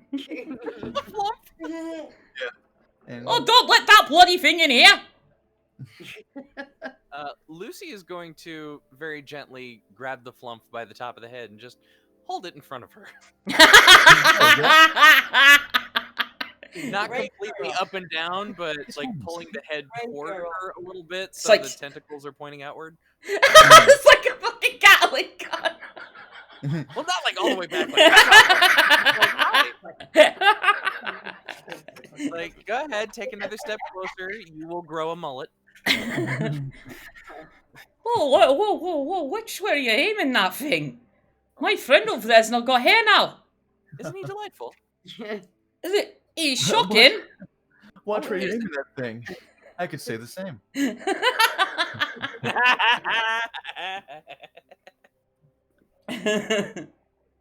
This is Ben. Well, nice to meet you, Ben, but you could have... So... I'll just be drinking the rest of this. And Please do. buries his face in the ale.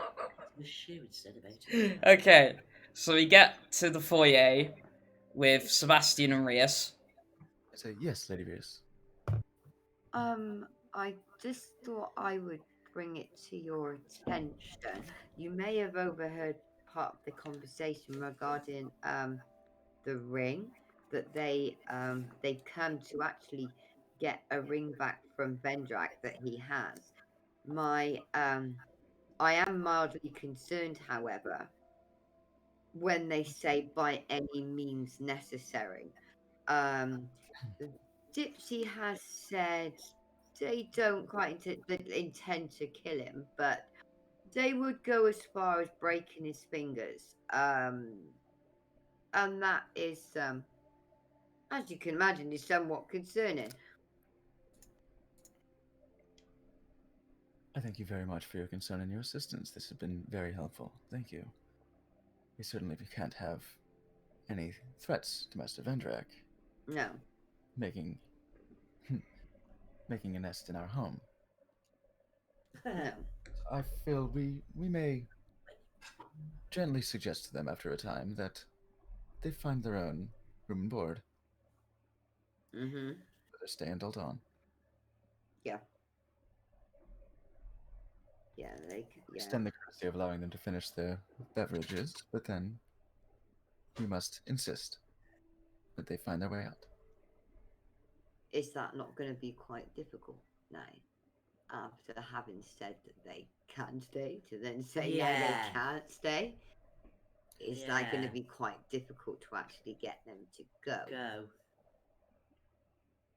All manner of etiquette can be extended in retracting an invitation of lounging. Mm-hmm. I mean, I think we know, obviously, that Right. Vendrak isn't going to be back in any, any time soon, as Certainly. such. But I don't think they're going to be easily persuaded to go. Not just because we've said they can stay, but because they kind of from what Dipsy is saying, I think they're going to be kind of quite hell-bent on not leaving without that ring, regardless of what we say to them, that they're gone for a while. They're not going to, Vendrak is not going to be back for some time. I don't think they're just going to take that as But well. they already know that. Sebastian's already said. Yeah, I know. Yeah, no, I know he has, but that's the point I'm making. I don't think that's even going to be enough. That they're just going to be that he's taking the scale. That they come to get this ring by any means necessary. They're not going to be easily persuaded to go just by saying, well, Vendrak's not going to be back for some time. Yeah. He doesn't. They would even believe us. Easily is not at issue here. I'm afraid we will have to politely insist. Okay. Heather. Insist or roguishly persuade. Heather. Mm-hmm. Make me a perception check, please. I was actually going to ask to do that at some point because I wanted the size of what they look like. But, They look like dwarves. That was more, yes. Well, Start. are you sure they look, well, they're different looking dwarves. One's purple, one's green. Yellow and red. Red. And the square on the front of their armor keeps Perception, blinking huh? to life without. Oh, not bad. Got an 18. 18. Okay. So, first of all, rewind back a bit. You also hear part of the conversation that Dipsy had with Rias. But also, you also overhear the two dwarves that haven't really spoken up, which would be Poe and Tinky, speaking about a ring. A signet ring. And you're thinking, uh-oh. Because, unbeknownst to Vendrak, you swiped it. Oh dear. Yeah. You So the little ring shit. is in Hey. the manor house. Yeah. Shit. Okay. So it's here. Yep. So In head your ahead. room. Okay. I believe Sebastian will be re-entering the living room, Okay. and standing by Lucy again. Lucy and Ben. She's Haha, currently look, hugging him like a plushie. It's a funny one-shot session. Haha, look, it's the Teletubbies. Oh yeah, by the way, you're gonna have to make a choice that's gonna be dramatically affecting the rest of the story. Okay. Hey, I said it did tie into the main plot. Hey, it's gonna work in. So Tie in. It's essentially fucking wearing bondage shackles at this point. mhm. Hey, I don't think Oh. I'm that mean. Come on. That's tomorrow. Lord's sakes. Uh-huh. Um, Okay. Is there more conversation going on? Do I have time to think, or do I have to be like? 'Cause goddamn. No, because Sebastian's just walked back in to the drawing room. Mhm. so So- they're in so- observed where they are in their drinks right now. Yeah, the one dwarf, Lala, has nearly downed it after being somewhat embarrassed and intimidated. Dipsy is way too focused on Rias to have even touched his. Oh right. This And is back before he left the room, right? yeah, Hmm. and Poe and Tinky seem to be halfway through. Okay, well, I'll wait for them to wait a moment to see if they make more progress onto their refreshments before speaking up. Okay.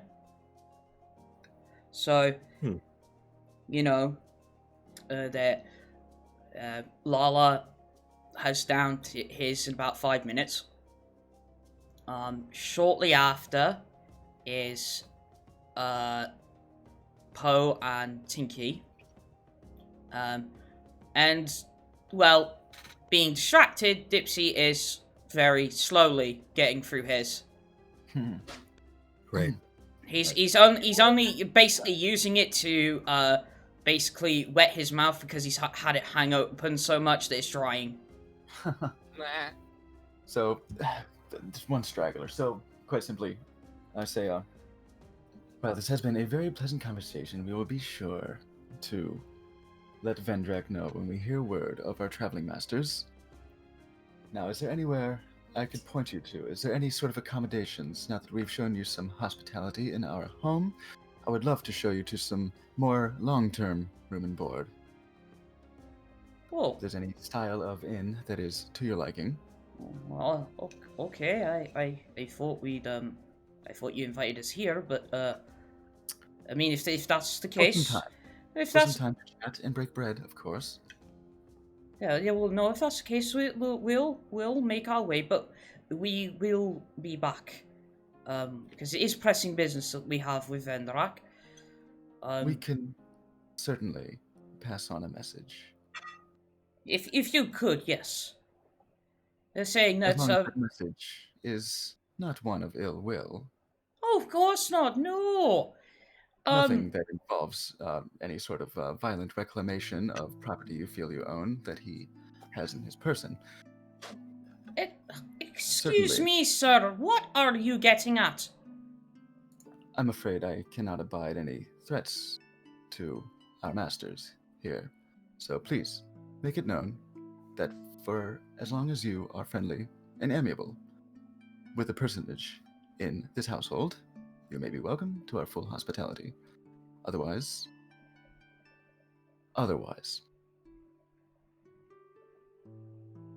That was the end of the sentence. Okay. Dipsy, you gobmouth shite! Couldn't keep your trap shut for 5 minutes, could ya? No, I had to be drooling over that wench over there. Right, okay, so you've made us get to the point. Right, yeah. Vendrak has a family heirloom of the Cinder Cliffs. And we want it back. We lost it in a war with Stormbloods. That's all we want. Does Sebastian know anything about this war? Yeah, it's definitely like world known that Cinder Cliffs have been have several wars with the Stone clans. So not just the Stonebloods, but Stonefires, Stone Axes, all that sort of malarkey. Basically, Stone clans versus the Cinder Cliffs, put it that way.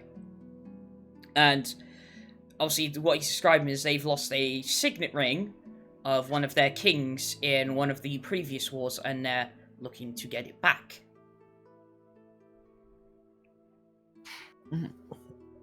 Song of Stone and Cinders.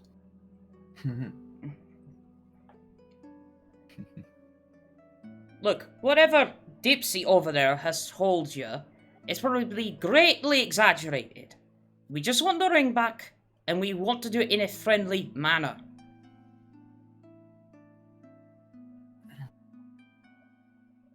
Well then, that sounds perfectly acceptable to me. When Vendrak returns, you will have the opportunity to discuss the matter further. Very well.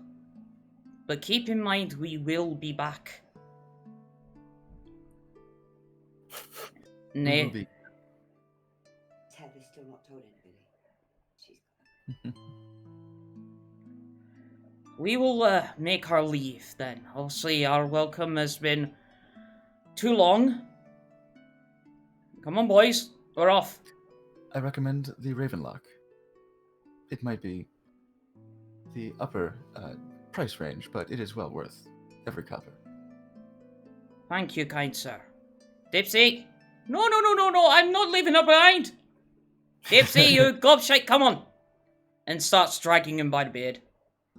Oh my god. No! I love you! Marry me! I open the door for them, and... Thank you very much. Right, come on, Dipsy, and literally throws him by the beard outside. Oh my word. It's like you even when you've closed the door behind him, you still hear out the road, Dipsy, you godshite, you fucking ruined it!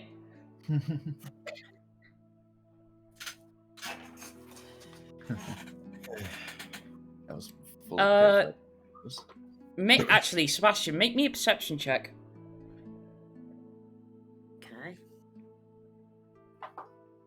Okay. Perception is 16.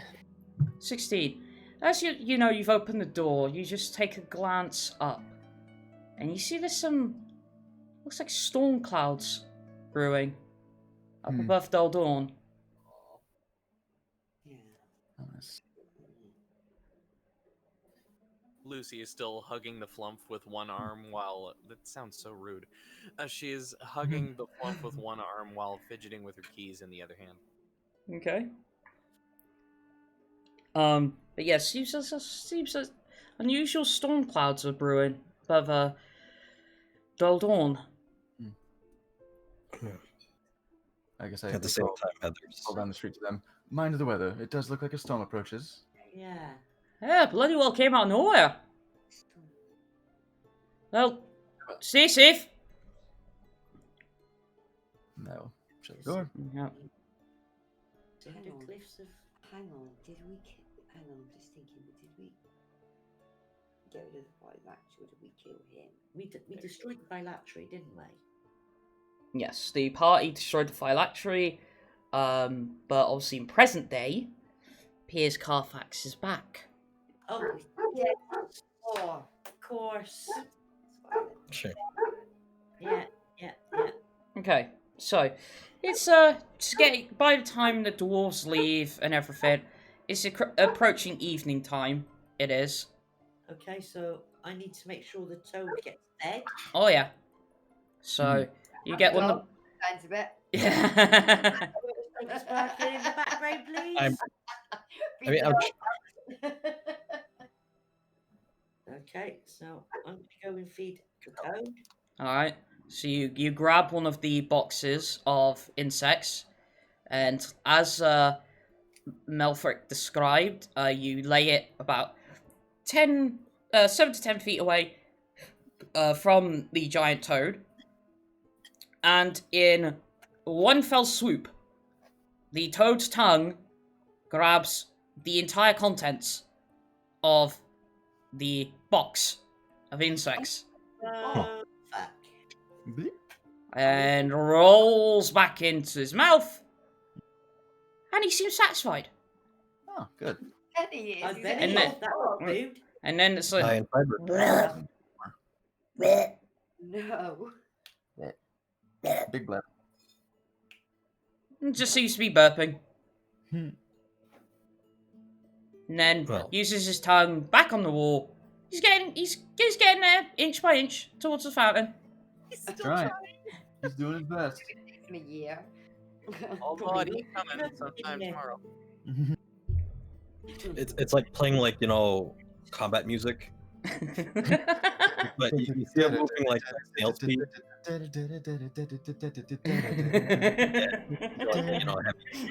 I'm hearing the music from Requiem for a Dream while he's slow.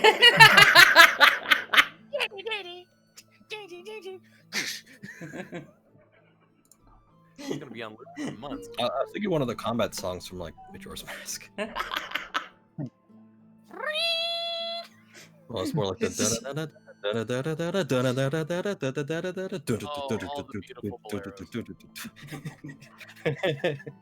That one. No, just have some like fucking Galnerius playing or something. Oh, it's Galnerius in ages. Oh, it's fucking good. Oh my god.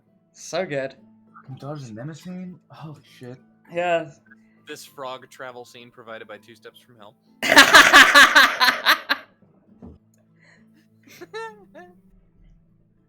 So fucking playing Raise My Sword in the background as he's getting up the. No, Yeah. That's Rias' theme song, right? You'll have to say that again because she isn't in the room at the moment. Anyway, so yeah, the giant toad has been fed. The flump is being used as a plushie by Lucy. Oh. I mean, it's not disgusting. It's a little slick, top of the head, but it is comfy. It's jelly. True. It's jelly-like. He's just keeping mind of keeping your legs away from the tentacles. Yeah, I'm feeling a little safer now, so I'm gonna let him be. And you see him go back to an upright position Room. Okay. and float off towards some of the bedrooms. Oh lord. So he's just floating about then. Yeah. Okay. I see why they have that name. That's the sound they make when you grab them. So yeah, it's approaching evening at this point. Probably about 6:30 p.m. Okay. I go and reclaim that glass that I left on the Are fountain. we assuming that the storm clouds over Dulldawn or Carthax come back? The thing is, though, You, I don't know anything about that. yeah, you don't have a damn clue. Okay. Unless the thing roared. Well, True. wrong. Wrong. Wait, did I? Who's Wrong. encountered him then? You. Byron. No, Rias. Oh, Rias. Right, Former right. former lieutenant. Yeah. And Carthax was Cobb's pet. Yeah. Okay. So, But I would recognise what these storm clouds are then. but at this point in time, Yeah. Sebastian is the only one that's seen storm clouds. Hmm. Okay. Oh. Actually, yeah, I guess I will come in. I'll take the glass to the kitchen for it to be washed at some point. Mm-hmm. And I will, I'll say to Byron, actually, Byron, you may wish to secure any loose doors or planks or anything, any of the feedbacks that may still be in the stables, it appears that a storm is rapidly approaching. I will go tend to the garden and cover up the more sensitive crops. Okay, I will go and do that now. Alright. Byron heads off to the stable. Where was that said? Was that in the kitchen? Or Foyer, maybe. Wherever people exist. would I be within earshot of that? Yeah, probably. Yeah. Okay.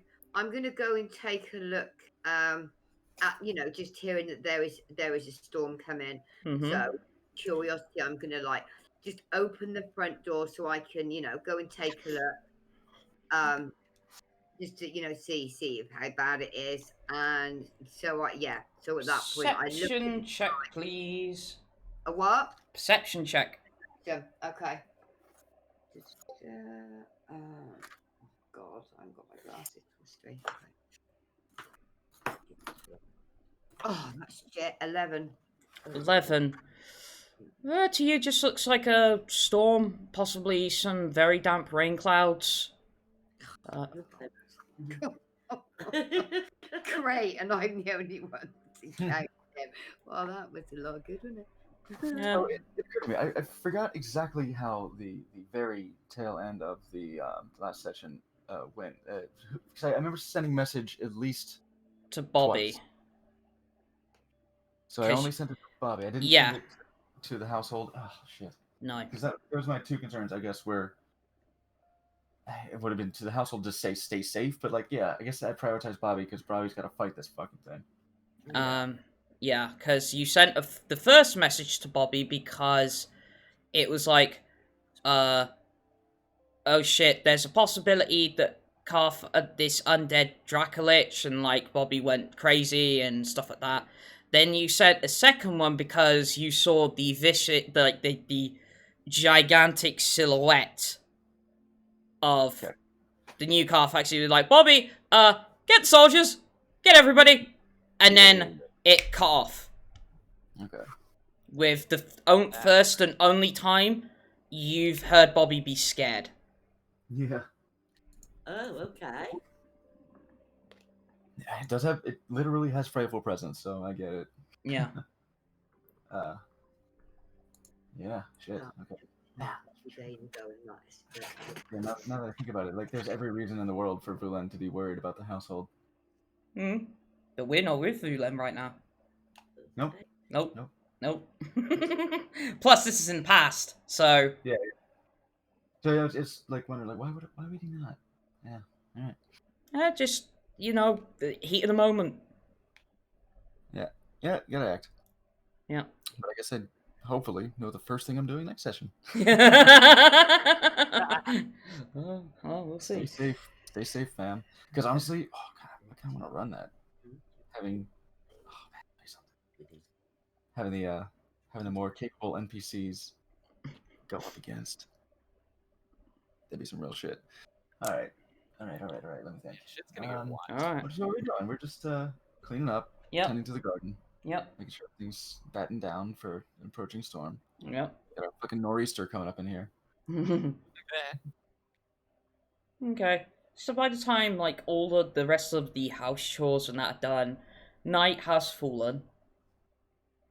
Moon has risen, and especially the servants, feel tired. Heather just generally feels tired. Just all the time. But also you still technically have a guest amongst you, in Rias.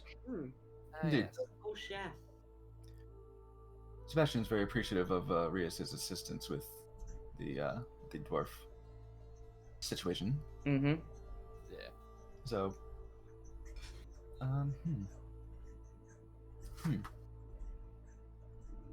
But speak. Well, Don't have time for a noodle set. Could I impose upon you to stay the night? Which I say to Sebastian. It would, after all the assistance you gave with the unwelcome, the possibility of unwelcome guests, it would be no opposition at all. Oh, thank you. That would be As long as that is all right with young Master Heather. to Well, I suppose that if I was leaving, I would have to go back to the Ravenloft, wouldn't I, to stay? So Yeah. You do actually have a place in a domicile. Just a small little apartment. Okay, but so. But obviously they don't know that. It's very late now, and I would have to travel back across Toledo back to the domicile on that. So yeah. Yeah.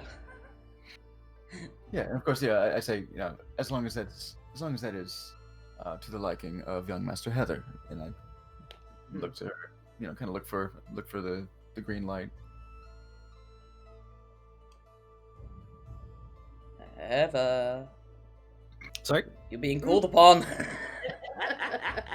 Someone's falling asleep. Yeah, I've passed 2 days. Maybe I got 7-8 hours of sleep total between the 2 days. I feel that this past week has been fucking rough. I finally got some melatonin. I got some little over-the-counter sleep med, so it's been a lot easier since then. Just I don't know what it is. It's just It's the really heat. weird. It's the heat for me. Weird. Yeah, it's a combination of a lot of things, but No, I get feel that. So yeah, would Heather be amenable to the idea of Rias staying the night? And then guest. I mean, sure, she's not gonna shed, is she? So. She's not gonna shed. I trust she's heartbroken, at least. Well, the only thing you can shed is your illusory veil, if you wish. Oh, okay. Oh, see if you The wish. rest of them don't understand. They don't spend that much time with the guy. Because Sometimes you're sleeping, you wake up, and you just have a bunch of hair in your mouth. You think it's your hair, but then you look at it and it's bright red, and you're like, what?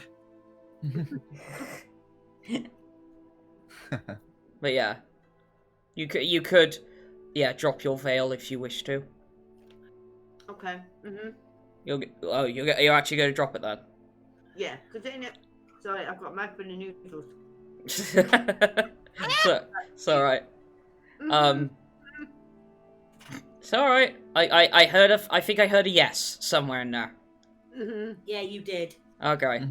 So at this point, Byron, Lucy, and Heather see what Sebastian's seen this entire time, which is a woman around 5'6", 5'8", with long red hair, blue eyes, quite a pale complexion, obviously naturally beautiful, but given her nature, that's not exactly surprising.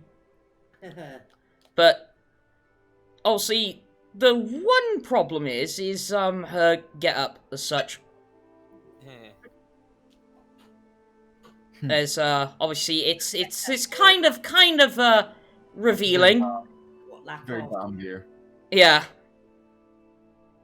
And so the assets are on display as such. At least you got some. Yep. A sort of jealousy then hangs over Lucy.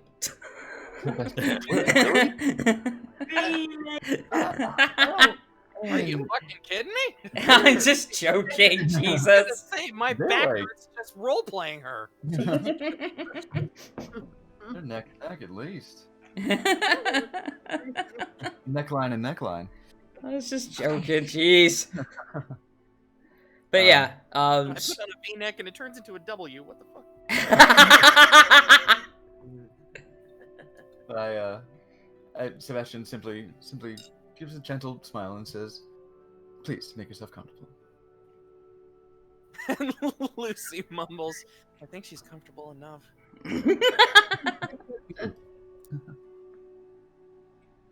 Now, okay, with the whole like kind of devilish affinity between us, I could tell that she dropped the veil. Yeah. Okay. Yeah. Cool. Yeah. So yes, like by all means. Yeah. Because it's like sort of like it's kind of weird. Like the get up is like it is revealing, but it's like it's weird in how it's looks. It's like sort of like stretched, almost like stretched tar is the best way of describing it. Oh, like the Gog Mazios armor from Monster Hunter 4 Ultimate. Possibly, Yeah. I don't know what that is, but Or you know what? Fuck it, Spawn. yeah, pretty much. Yeah, there you go. So yeah, it's like it is covering the necessary bits, but yeah, but it's like stretched tar as such, black tar. Some sort of weird organic quality to it. Yeah. It's like the world's sexiest symbiote. Got it. Yeah. Yeah, symbiote, Spawn. That's where So find a good Gog Mazios here. night falls, and eventually, once all the chores are done and everybody's rested that bit more, sleep comes to all of you eventually, wherever that may be. Except for one, it's very hard to keep asleep. And that is Heather. Again, your night is tormented by the recurring dream over and over again. Each time you get that little bit closer to seeing who the person is in that chair. But the final one, the one just before you awake in the morning, this time there's a person standing in front of whoever it is that sat in the chair. And you recognize this woman. You hate her with a fury. But you also are incredibly scared of her. Okay. For the first time, you don't approach the chair. But you look on in a mix of rage and terror of the wide-toothed grin this woman has. And then you're awake. I'd imagine I'm up earlier than most right now. Oh yeah. It's not even completely dawn yet. And again, you wake up in that cold sweat from... I imagine with some scratches on the body as well. From the... Yeah. Just from the clenching alone, you know? Yeah. Well... Yeah. Just gonna sit up for a bit. And I was about to say, it's like as you know, I'll add on that as you sit up, you know, you look into one of the mirrors that you have, and you can see that the lack of sleep over the past few months has started to take effect on you as these sort of red eye bags develop on your bottom eyelid. Mm. And it's starting to take its toll. Yeah, unfortunately. Yeah. Well, I'm assuming in the dim light, light up a candle or something. Mm-hmm. And I'm actually going to shuffle through the things she has around. Mm-hmm. And she's gonna get that ring. She's gonna put it in her hand. She's gonna hold it up to the candle and look at it. Okay, so oh, sorry, go on. Well, yeah, you can examine it first. It's fine. Yeah, so the signet ring, the Cindercliff signet ring is it portrays it's actually fairly detailed for just a signet ring.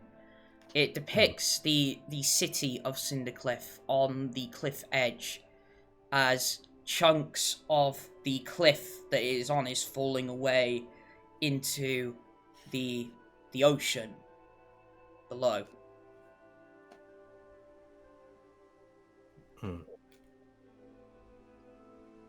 And obviously from what you heard the previous day, that this belonged to a former king of the Cinder Cliffs.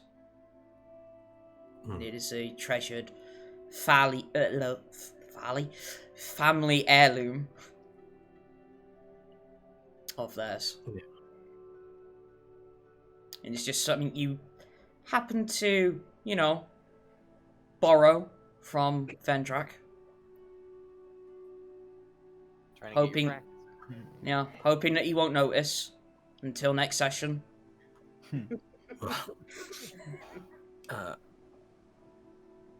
Well, I think that she would have been told. I think that she would recall the information. Mm-hmm. On Vendrak probably telling her that it was just some thing he used as a sort of get-out-of-jail-free card. Yeah. When he really needed it. Yeah, because Vendrak would know what it was, wouldn't he? Well... What he told her. Okay. Is that it was just some trinket he found at one point, and he figured, hey, you can use it to create, a fake identity just to get people to let him pass. As he figured he'd make up some random words. He'd be like, yeah, I'm the Duke of whatever, strawberry jam, let me through. And he would use this ring. So he might not even know its significance then. No, possibly not. Oh, shit. Well, as far as she's concerned, it didn't seem like he ever lied to her. But then again, he can be pretty good at that if he needs to be, or at least avoiding the question. Well, she's gonna look at it and she's gonna say out loud, what did you get yourself into this time?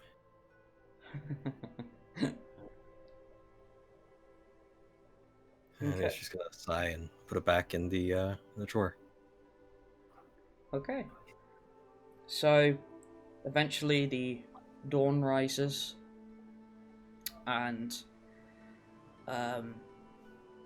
alarmingly, quite literally, for Lucy, your keys start glowing. Oh. Eh? Oh. What starts blowing? Glowing. Glowing. Oh. Keys. All right. She's going to fish them out and just look at them and audibly ask, what the hell's going on? It's like, you hear a voice in your head. It's like, how much longer are we gonna be stuck in here? I need some air, It's like you hear several voices at once. She's just gonna hold the keys in front of her face and go, shush! Don't you shush us! Too late! We didn't ask to be stuck in here! I know! I'm still trying to figure out how this works. Just summon one of us and something! Good lord, some of us are claustrophobic, Alright. One at a time, though. Remember, this is really taxing on me. Alright, but, just help us out a little. Alright, so she's gonna roll through the ring, tink, tink, tink, tink. Yep. Hold up one key and summon Ares. Okay. You summon Ares. And I believe that's... Hold on, I gotta get the character sheet up now. That is a satyr. Alright, so you bring out Satyr. It's like... Clonks down on his hooves. His goat hooves. It's like... Oh, thank God! Now, you've only got a minute. Yeah, I know I've only got a minute. I've got to breathe all the air in I can. Alright. Don't waste it playing that damn pipe. You act this way, and you know where this pipe's gonna go, right? Ugh, for Pete's sake. What is going on? Why are you all so fidgety? I don't know. Just happened all of a sudden. It's like I don't know. Something's coming. What are you talking about? I don't know. we all got an itch. It felt bad. Did you pick up something from the dwarves that were here yesterday? Excuse me! Not like that! I mean, did you sense something? No one ever got close to those doors as you, by the way. Anyway, point is, I don't know, it's just bad feeling. Something's coming. Can Lucy look out a window somewhere? Mm-hmm. Alright, well, she will do So, that. you look out the window and, like, it's very grey outside. It's not the normal dawn light that Dulldawn is known for. It's very grey, cloudy, and you swear there's a blue hue to it.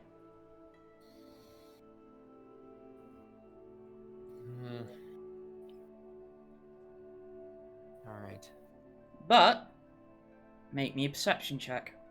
on the way. The one with 20 sides, maybe. Fucking A. Perception? Mm-hmm. This is a total of 7. Yeah. No, you see the blue hue, you see that it's like the rain clouds forming. Like, there definitely is a storm approaching. And then the satyr comes up to the window with the few remaining seconds he has left. It's like, yeah, that! And then, What, that? poof. Alright. She's gonna start rifling through the keys again. Think. Come on, Lucy, think! This is a little out of the box, Mm-hmm. but it's gonna be a little flavorful. She's gonna grab another key and summon Libra. Okay, remind me again which one that is. Summons a man that judges those around him to determine their alignment. Okay, so... I would like him to look at the cloud, please. The cloud. The cloud. He senses... Very evil. Very evil presence. Dead. So, in mechanical terms, chaotic evil. Okay, duly noted. Stick with me for as long as you can. Get as much air as you can. She's going to start running around and gathering up people. And so the ironic thing is he's following you, Oh, okay. and it's like passes passes by each of the rooms, Oh God! and it's like This will be fine. We're fine. it's like, oh, I sense. Well, at least I sense a lot of good here. Oh, one of your friends is fairly neutral in nature. Well, that could be anybody. Well, given the man stands behind this door, so mechanical terms, lawful neutral, Hmm. and the Okay, so rest I is a mix of good alignments, lawful, and 2 chaotic. Good. Come on, he's got to be getting a whiff of just a little bit of evil in this house. You also be detecting a little bit of Formy. I sense former evil coming from this room in particular. And he points to the room that Rias is in. Okay. I sense former evil though. This is the funniest thing I've ever heard. Like, the idea that there's a guy walking around, oh yeah, you're good. Oh yeah, you're fucking evil. He's actually Yeah. holding like oh god, The what was it? scales. Yeah, that's The yeah. scales, yeah. Yeah, this is full on Libra. This is beautiful. Balance. I'm a She Libra kind of myself, so mumbles I guess to I can relate. herself, former evil. All right. I too was Nothing to- scales. Nothing to worry about. Like I said, former evil. I mean, there's a presence there to be certain, but I sense no ill will. You have no idea. Just it's a stain that just won't come out. You know. You can get the ring as clean as you want, but like there's Yeah. a certain tinge to it. Yeah. Choice of phrase. Choice of phrase. Choice of phrase. God, I need a shower. And then, poof, Libra's gone. Okay, 2 down. 9 to go. All right, Lucy's gonna resume like like knocking on doors and getting people like up, out of bed, please. Shit's about to Sebastian happen. emerges from the room fully dressed. Shit! What do you I'm want? out of here? here. Like, been sleeping in the drawing room, haven't I? Did like where I was laying. No, down. you got your own room. Oh right, okay, In particular, you got Nix's room, just out of coincidence. okay, Okay. okay. So I'm already up. I've actually been up just being nosy. Yeah. Drawer, what's in this drawer? I'm gonna try some of her clothes on. You know. Oh, not supposed to be seeing that. Click. Does this make sense? Oh, it makes sense. Of course it does. So And obviously- Lucy's doing laps in the house, just like everyone, something's happening. You actually, as you're doing rounds, you notice that obviously the flub's doing its thing, floating around. And fair play, the toad has nearly gotten to the edge of the fountain. Hey. You get it. You get it. He's nearly there. He's so close. Right there. He's so close. Bless his heart. He's been trying all night. Yeah, I bet. Good boy. And you feel the urge to pat him, but then remember, oh shit, cat.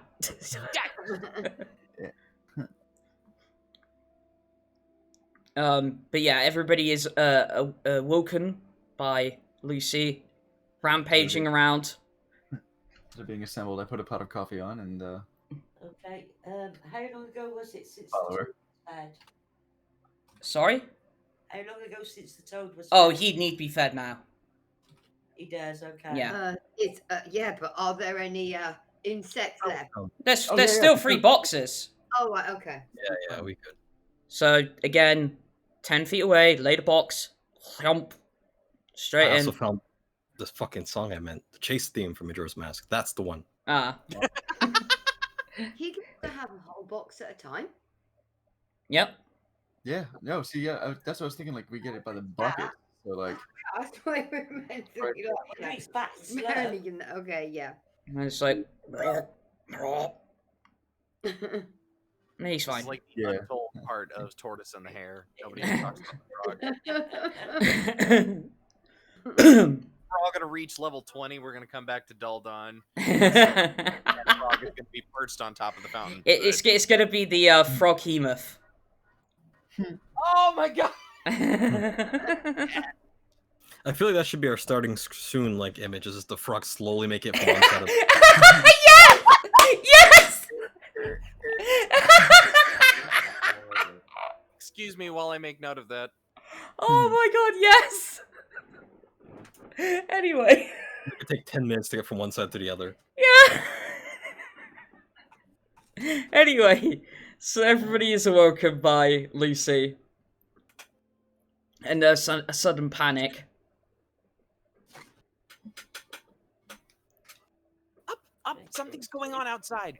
No, and see if you can work out what's going on. the kettle is on. Yeah, can I do that? Coffee. Can I do that again? I'll follow Lucy to the nearest, whether it be the roof garden or the front door. She's just gonna fling that front door open. Okay. No. What was it you were saying, Rias? I was gonna say, can I take a look again? Like Yeah, you Yeah, could like, follow them. got closer. Yeah, you could follow them. Yeah, okay. Alright, so is Byron and Heather following, or are they sort of just still trying to get up? No, I was up already, so I just kind I of could slowly. take the front door Yeah. anyway because you would have been in the stable, Yeah, so I you would've could done. be kind of like don't making forget- your way yeah, back to the yeah, front but don't door. forget, I've been into Heather's sleepy as fuck. So yeah, that's Yeah. something going on. Hang on, She's up. a fountain on a roof garden? Where's the fountain? Fountain's in the foyer. Foyer, yeah. Oh, yeah. it's inside. Oh, Yes! Oh, I never. You thought have that. you have a garden roof. Yeah, That's what I thought. That's what I was thinking. Was No. up on the We've roof. just got like some raised boxes. All right. Raised plant. So I was planning to use this, but it it's come about that I haven't. But if you want a map, let me get this to you. Oh, Oh man. you get a cleaner map. Hold on. Then share. I know I did take a screen cap of the laid out map. Yeah. Oh, yeah. There you go. Hello. Yeah, yeah. I don't have anything yet. That's It's on Discord. That's the one. Yeah. I'm on Discord. Where is it? Press go hover over me. Hover over the live. The Live. What? Yeah, there you Is go. it- Oh yes. Yeah. Yeah, so you double click on that and it'll bring up your. So yeah, you can see that to the far right there's like a water pool, Oh yeah. and that's the fountain I was on about. Okay. It's the one that the frog was slowly dragging himself across. Yep. Hey, just really quick. Wow, is that camera ever like seeing it from this over the net, being different, actually seeing it being there?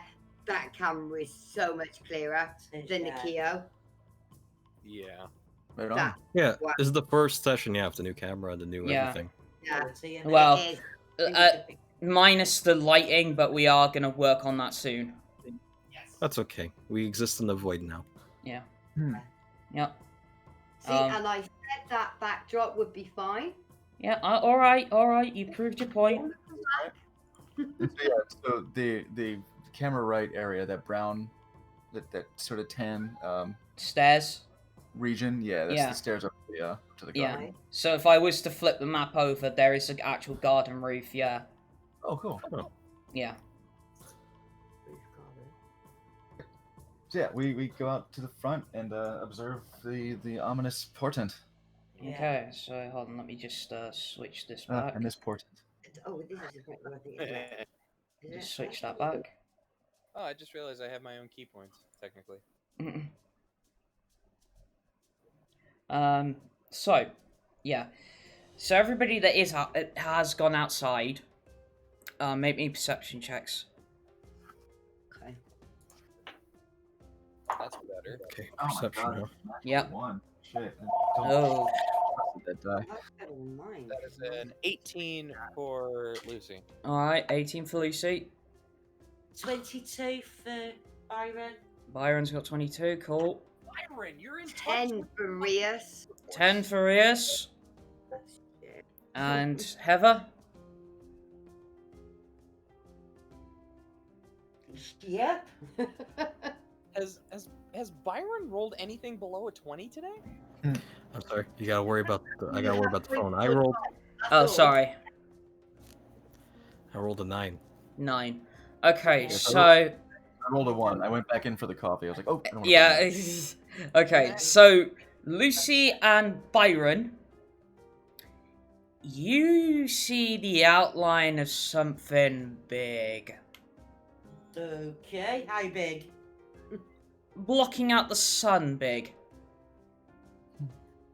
Okay. And it has a kind of wingy feel to it. Okay. And maybe a bit dragony. Okay. Maybe a bit undeadish. Yeah. Spice of dead flesh, you know. But and then it's like you see the blue hue coming from the center of whatever this is. And Dracolich just speak Dragonic? yeah. Oh, there you go then. And Uh, Rias does actually know that's what it is, right? But she failed the perception. So not yet. Who did? You did. You got I don't 10. speak Dragonic, you did. No, the perception check you failed. Yeah. Oh, yes, I did. Yeah, that's what I'm talking about. But yeah, About the familiarity of the actual cloud cover itself. Is that saying anything? the cloud cover itself, it's pretty much over Dulldawn. And if you were to look a bit further beyond that, looks quite clear. It's like a huge rain cloud has just covered Dulldawn. Is it actually raining, or is it just the cloud cover? Just the cloud cover at the moment. Okay. and a not- tad bit of lightning and thunder. Ooh, okay. Not good. Not good. We need to warn somebody. We need to do something. Lucy's kind of got funnily enough, she's kind of got the anime girl thing going where the thighs are completely parallel and the knees are touching, but everything from Yeah. the knees to the feet is like splayed out. She's like, Yeah. Pigeon toad? Yeah. Sebastian comes back out with coffees for everybody and hands them out. Says, "Now, what is it we're seeing here?" Sebastian, why are you always so focused on doing your job perfectly? Can we hear whatever's in this storm cloud? All you hear is thunder at the moment. Okay. Sorry? Oh. All you hear is thunder at the moment, because Byron asked if you can hear anything in particular. But yeah, all you hear is thunder. Not good. Not good. My keys, they said there's something really bad in there, and I see it. I don't know what it is. It's got wings. It's big and it's bony, and we gotta warn somebody. Like now. How? Yes. Well, I believe that Master Verlaine has very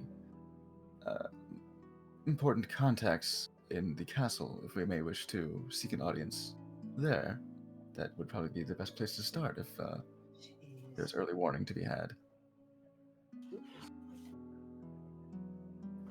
Is that what we should do? Sip my coffee and say, well, Master Heather, if you have any connection with the individuals in the castle, perhaps that would be of assistance.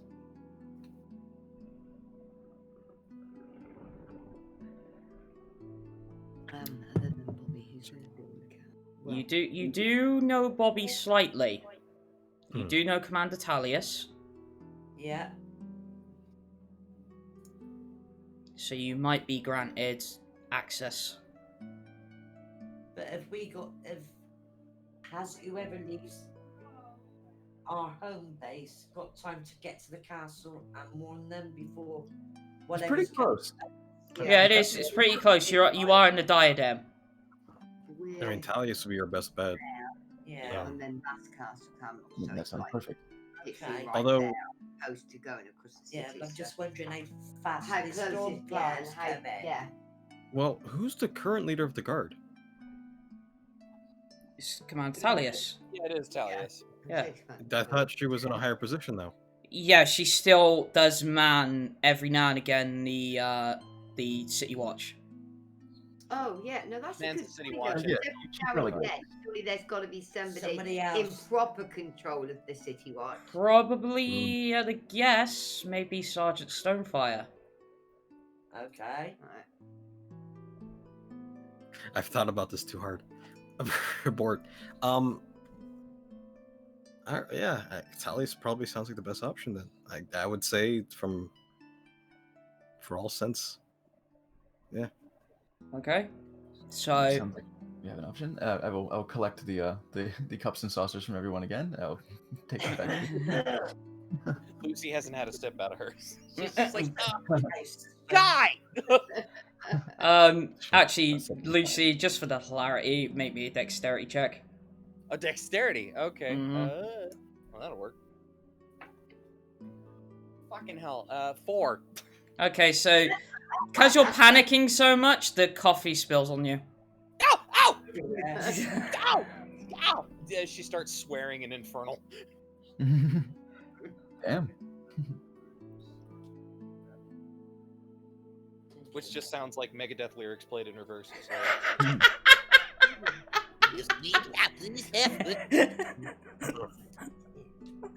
Hey, but Nate sounds like Yeah, Lucy. Okay, so,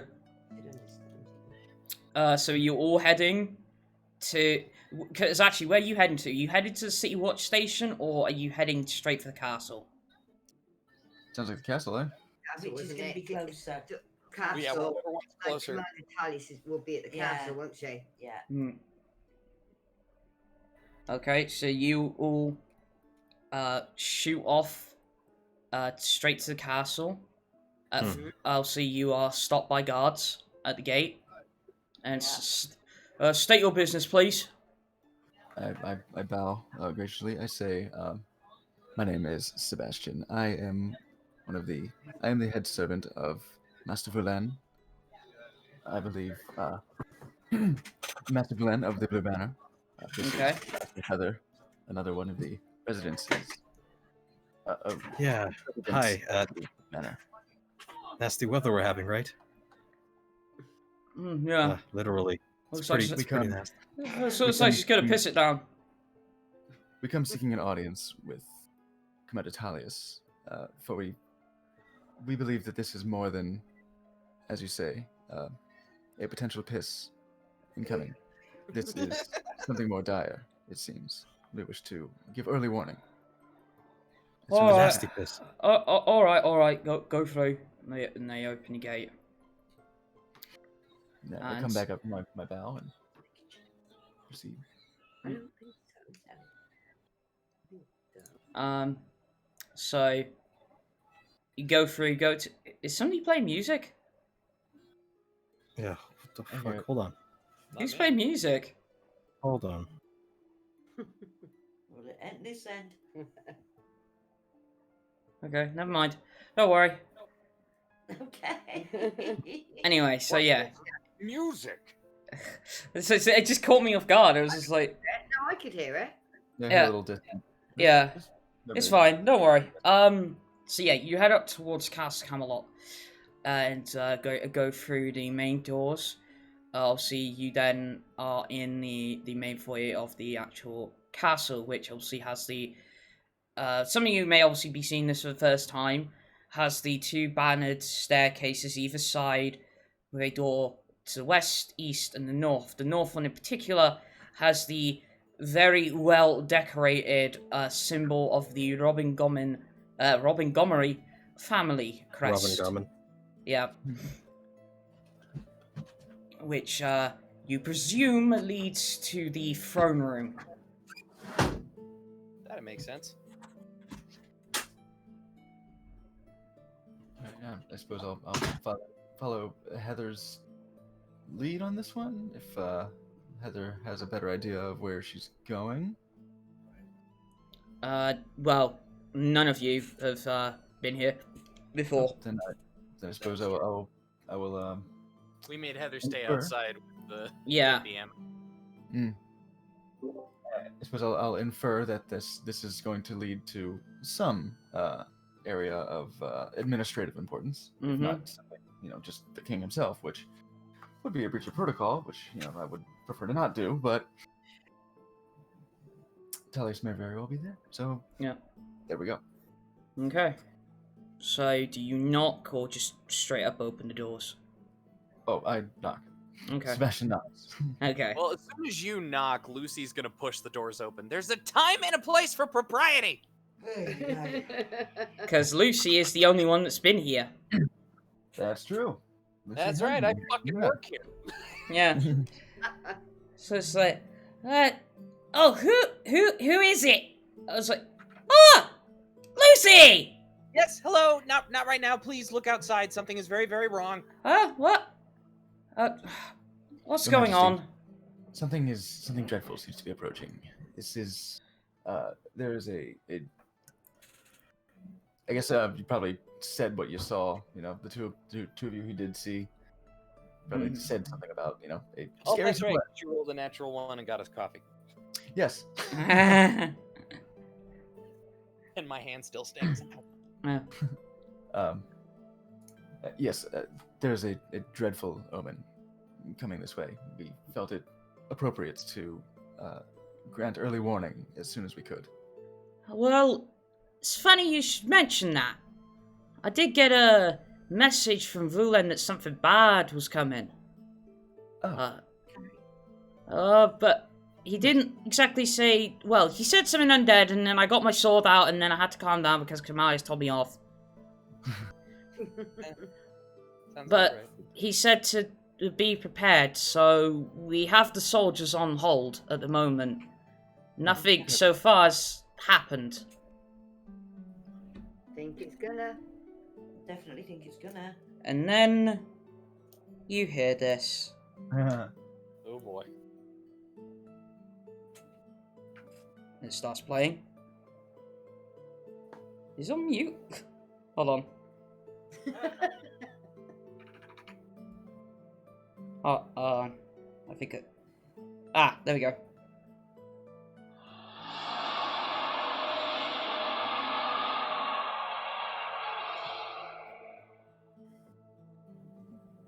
To anyone that speaks Draconic, Hmm. would that sound like a roar, or would it sound like Something else. dragon words? To anybody that speaks Dragonic, that would sound like a bloody death wail. Oh. Okay.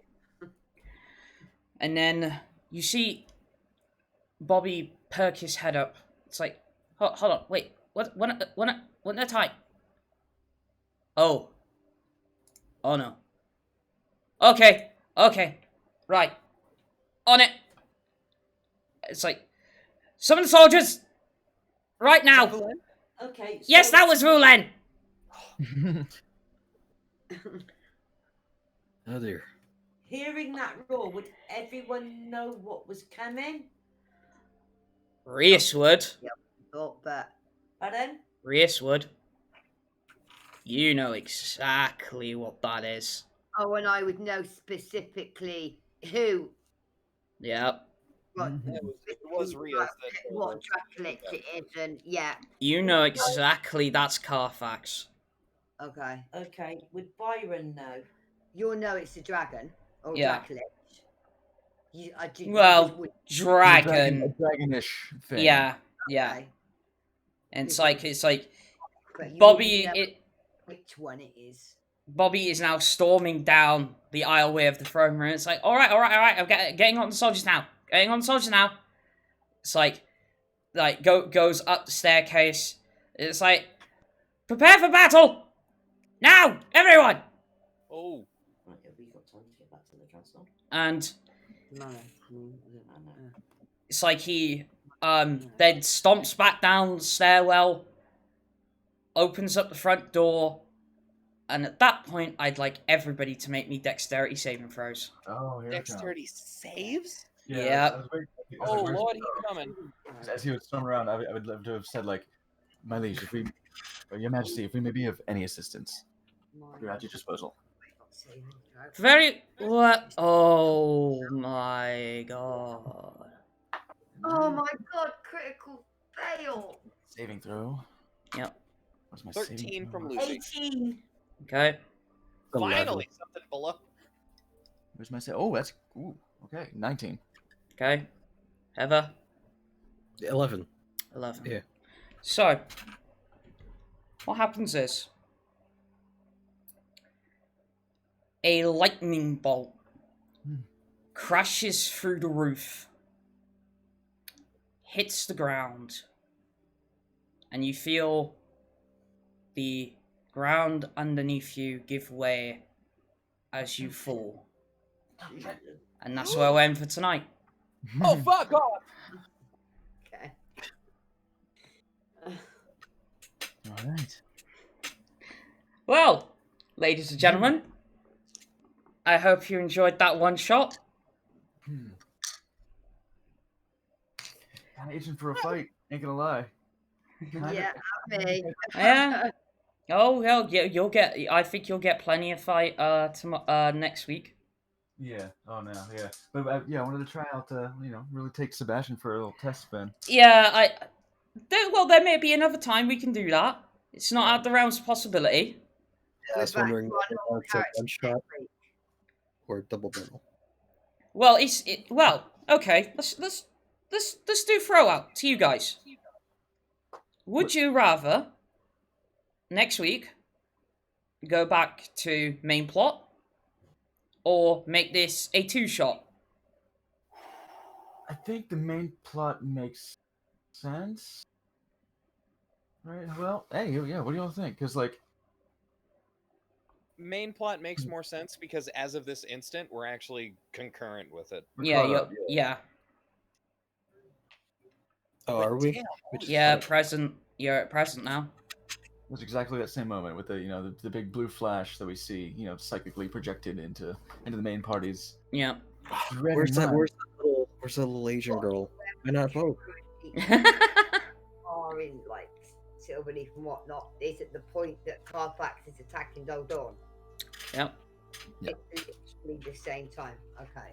So the moment that Katarina has told Vulen to not call her dear, Lucy is pushing through the throne room door. Yep. Good to know that every character I will ever play is a pointed asshole. Well, I think given the circumstances of like everybody's characters and their ties to the NPCs, I think it was fitting for each person. Yeah. Yeah. But yeah. Very, very well done. But yeah, I'm throwing it out to you guys. If you want to make this 2-shot, or go back to the main plot. But obviously, we have all week to decide that. So, while you're thinking about that, I'm gonna do some plugs. So, first of all, we have a Discord. If you haven't already joined, just scroll down below and hit the Facebook button. If you're watching the stream right now. If you're watching this on YouTube, there is a link in the description to the Discord. Obviously, that way you can catch us live next time. Also, shout out to our friends at Loot the Bodies and Roll for Seduction. Go check them out. Loot the Bodies is on tomorrow. And now on Fridays Oh, yes. with Vampire the Masquerade. Vampire the Masquerade. Yeah. That sounds really cool, actually. God, I had it last night. Vampire Masquerade. I'd like to see that. Yeah. I'm very excited about that one. Yeah. Swashbuckling and swashsuckling. Oh my god! So yeah, go check those guys out. Obviously they have a lot of fun with their streams. Slappy constantly promotes his asshole in those streams. I better believe it. Yeah. But yeah, obviously we are on every Sunday, 9 PM GMT, 4 PM EST, and 1 PM PST. So please do join us next time, and we'll see you guys next week. Bye. Oh, stay cool. This heat is bullshit. See you guys. Bye. Right.